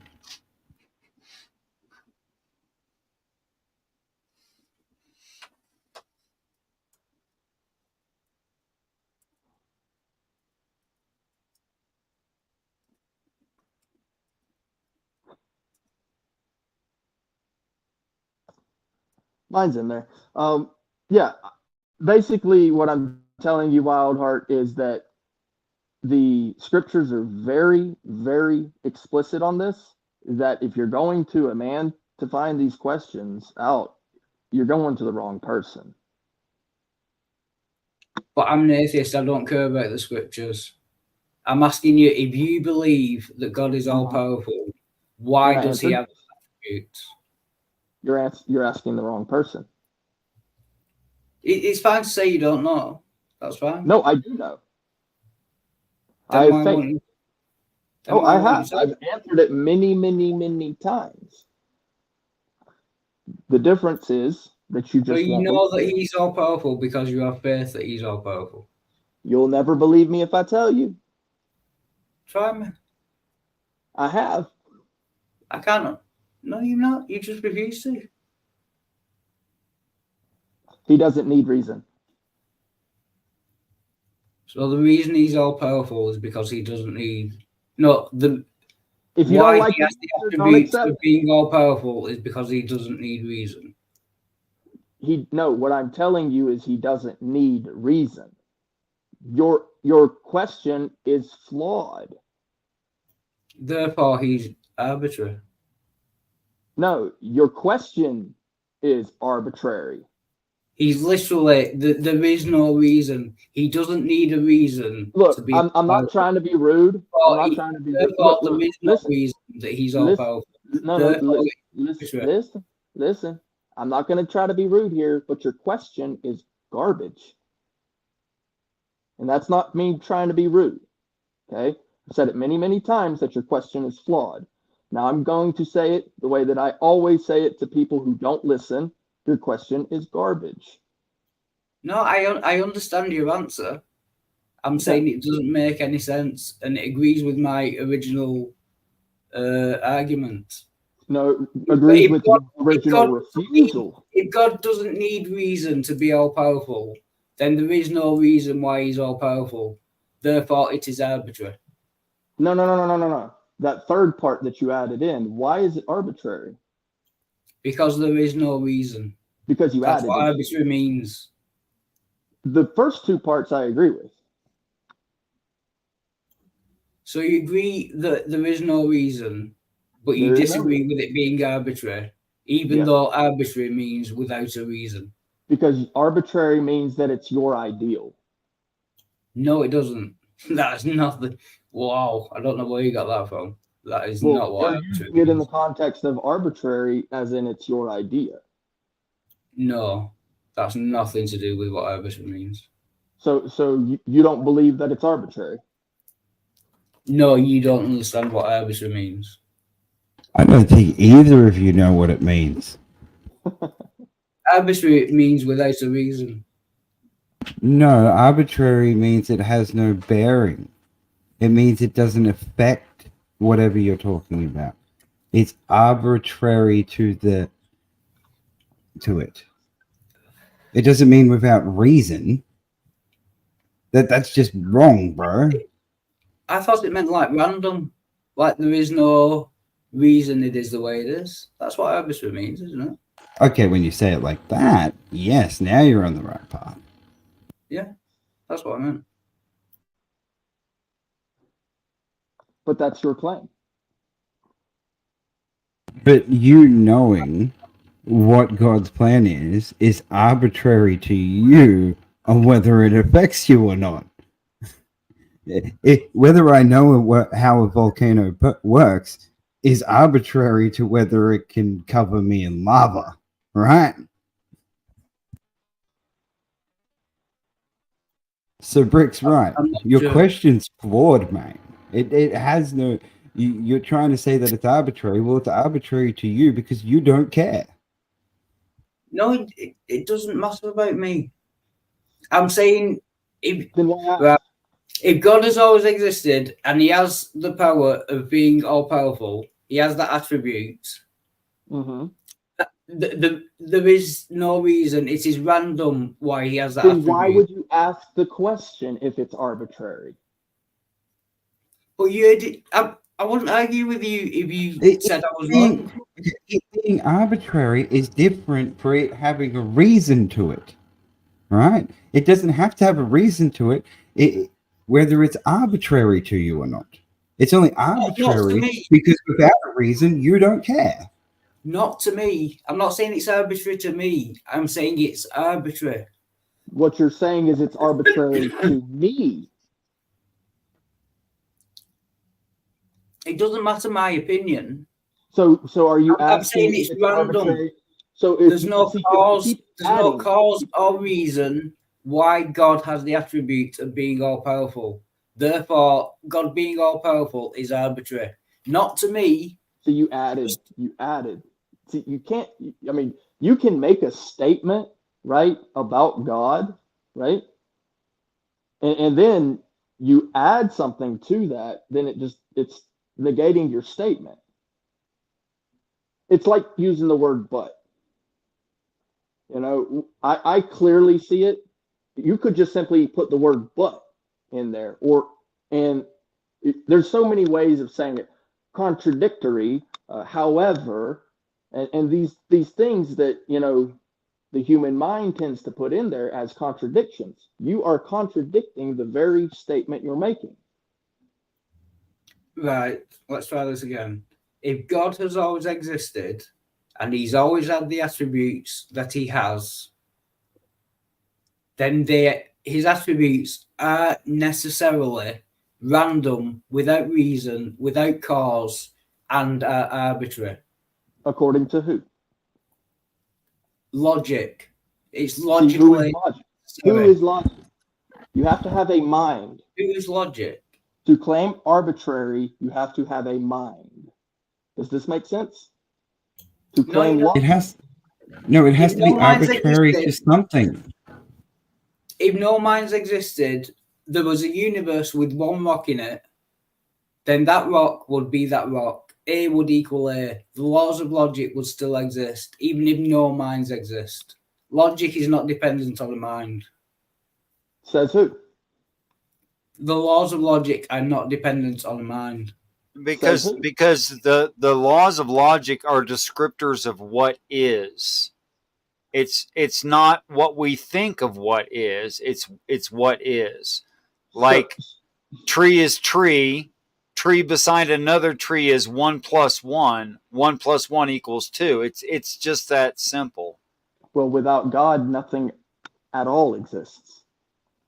Well, because the blueprint of God still would have existed. There just would have been one rock without any other minds. Let me try this a completely different way, okay? There's 5 known questions that are the W questions. The who, the what, the when, the where, the why, right? What's the who? That's assuming you need a who. Yeah. That is what I'm assuming, yeah. Okay, well, it's part of your belief system that you believe there's a who. That's fine. Right. So if you I don't believe you need a who, so the question makes no sense to me. Right. I don't agree that you need a who. Right. And so if you don't need a who, then we don't need you or me or D-Doc or anybody. I agree. We don't need. Yeah, we don't need. Right? But does the little baby need? The universe existed for like 10 billion years before, or more, before well hold on. Any life existed. I've got a question for you. Does the little baby need a who?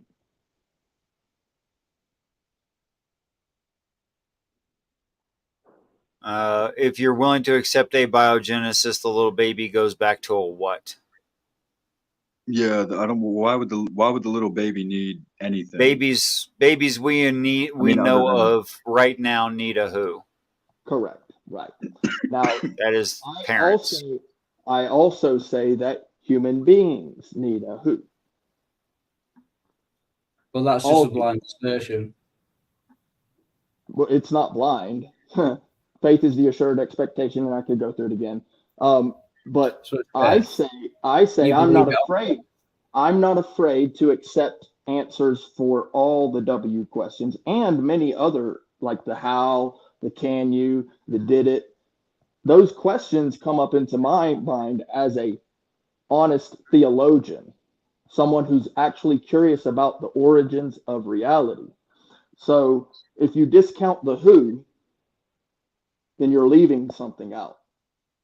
Okay, so I need a vote and a decision, because I'm sitting here in my chair and involuntarily moving with my breathing and rocking back and forth because I can't keep my balance anymore. And what's that mean? It means I'm like literally exhausted and I should go and Go to lie bed. down. I should go to Yeah. bed.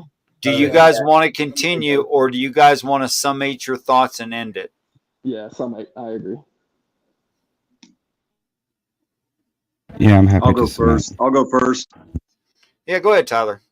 Yeah, like so I have read the Paraphesian, The Division of Nature by Eurygena. I am reading Thomas Taylor.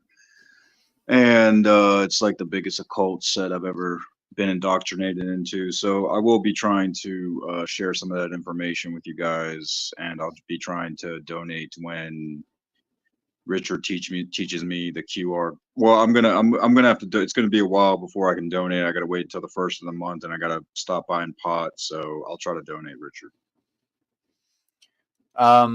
As far as usage of self-medicating things, some people can't survive without it and some can. And if you're one of those who can't, then you can't. And if you're one of those who can, then you should, because it's a taxation on the rest of your system. Yeah, I mean, I'd like you guys to help keep me sober, because I like not smoking weed because I have better dreams. Oh, interesting. I've heard people say that before, not just you. That's a lot of people's experience. Yeah, more calcified when I smoke weed. The best rationale that I have heard is that biologically, mentally, we need association with other human beings.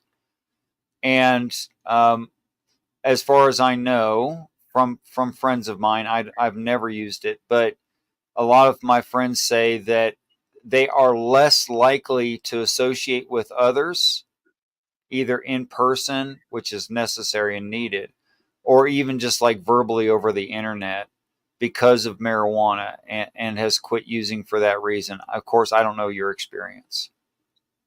Yeah, I just waste too much money on it. I just think it's a waste of money. I can't support people that like I love bomb on the internet on StreamYard, and I just I don't know. I need better, connections on the internet and online, and I like to support people. So it's like I either spend money on donations or weed. And yeah, when I spend money on weed, I just feel like a decrepit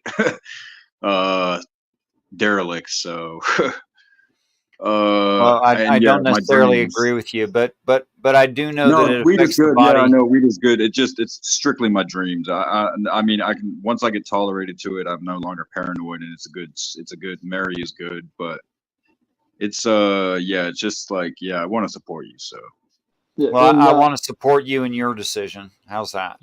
yeah, I just gotta. I mean, I'm saving up for this book. I gotta buy one more occult book, and then I'm free to donate as much as I can for the rest of my life, so long as I don't give up my Section 8. In the words of the many AA sponsors, I'm gonna say keep coming back. Yeah, I really mean that. Yeah, because this is definitely a place to come. So I guess I'm up next, and I appreciate you, Tyler, for being brutally honest with people, as well as all the people on the panel. Wildheart, you know what? This has been an awesome conversation. I look forward to many more.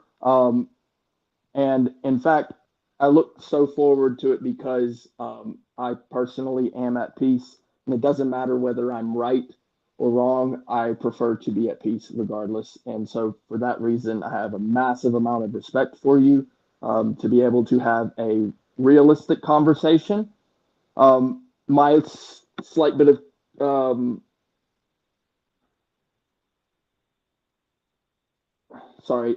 my slight bit of suggestion for you, if that's okay, is that as an unbeliever, that's what I would refer to you as, someone. I don't like calling you an atheist. You just don't believe. That I would caution you, this is the caution, to be careful of trying to explain somebody else's beliefs. Because as a believer, I do have beliefs, and I can explain them for myself, as well as I'm sure that many others can. But like I said, it's been an awesome conversation. And So with that said, I just want to give complete and full praise to Ja. He's definitely been a massive factor, and I appreciate him within my life. So thank you again, D-Doc, for everything, and thank you to the panel and all the people in the chat. Thank you. Thank you. Yeah, cheers, man. I agree. I've enjoyed it. It's been great speaking to you. And if I could give you a bit of advice, I would say you can't. I understand that you believe differently, but you can't assert your beliefs to someone who doesn't agree with your beliefs as if they're fact. Do you know what I mean? When you say there must be a who, I don't agree, so it's a non-starter. But I have enjoyed the conversation. Yeah, it's been good. And thanks, Richard. And thanks. Thank you. Cheers. All right, so that's me. I've got a few things actually that I want to talk about. So the first thing is, Richard, I've talked to a bit with my partner about your beliefs, and you may have a believer actually. She likes your take on the Bible a lot more than she likes my ideas. That's the first thing. You ruined it. I was going to ask if I donate to you, then I can get privileges on the stream, but you made it anonymous, so that's not fair. Damn it. Right. I don't want my ego stroked. Everything that I have learned of any importance has been due to my belief in God and interference from heaven. And I think that's the best attitude to have. So I don't want to increase egoism. It's not about stroking your ego. This is want from me. I want privilege. I like talking on here. Yeah. Other than that, people need to try and understand where other people are coming from better. More empathy. Everybody needs it. It'll make conversations better. Not that they aren't good already. Yeah, that's about it. Do we still have an El Perro, or did he fall out? Been silent for a really long time. Rest well, brother. All right, guys. You know that I deeply appreciate you. I deeply appreciate that you've added to my experience. You've donated your time, and you've helped me map each and every one of you who you are. You've improved me in real ways. You have changed my brain states. And I am forever indebted. I can't repay that except to say thank you all very much. Thank you. You make me a little bit misty. With that, I look forward to the day that we're all great friends in heaven. The chances that I have met someone who will not be there biblically is a 1 chance in 264,041 people, which means all of you are probably going to be there. So until next time, guys, thank you very much.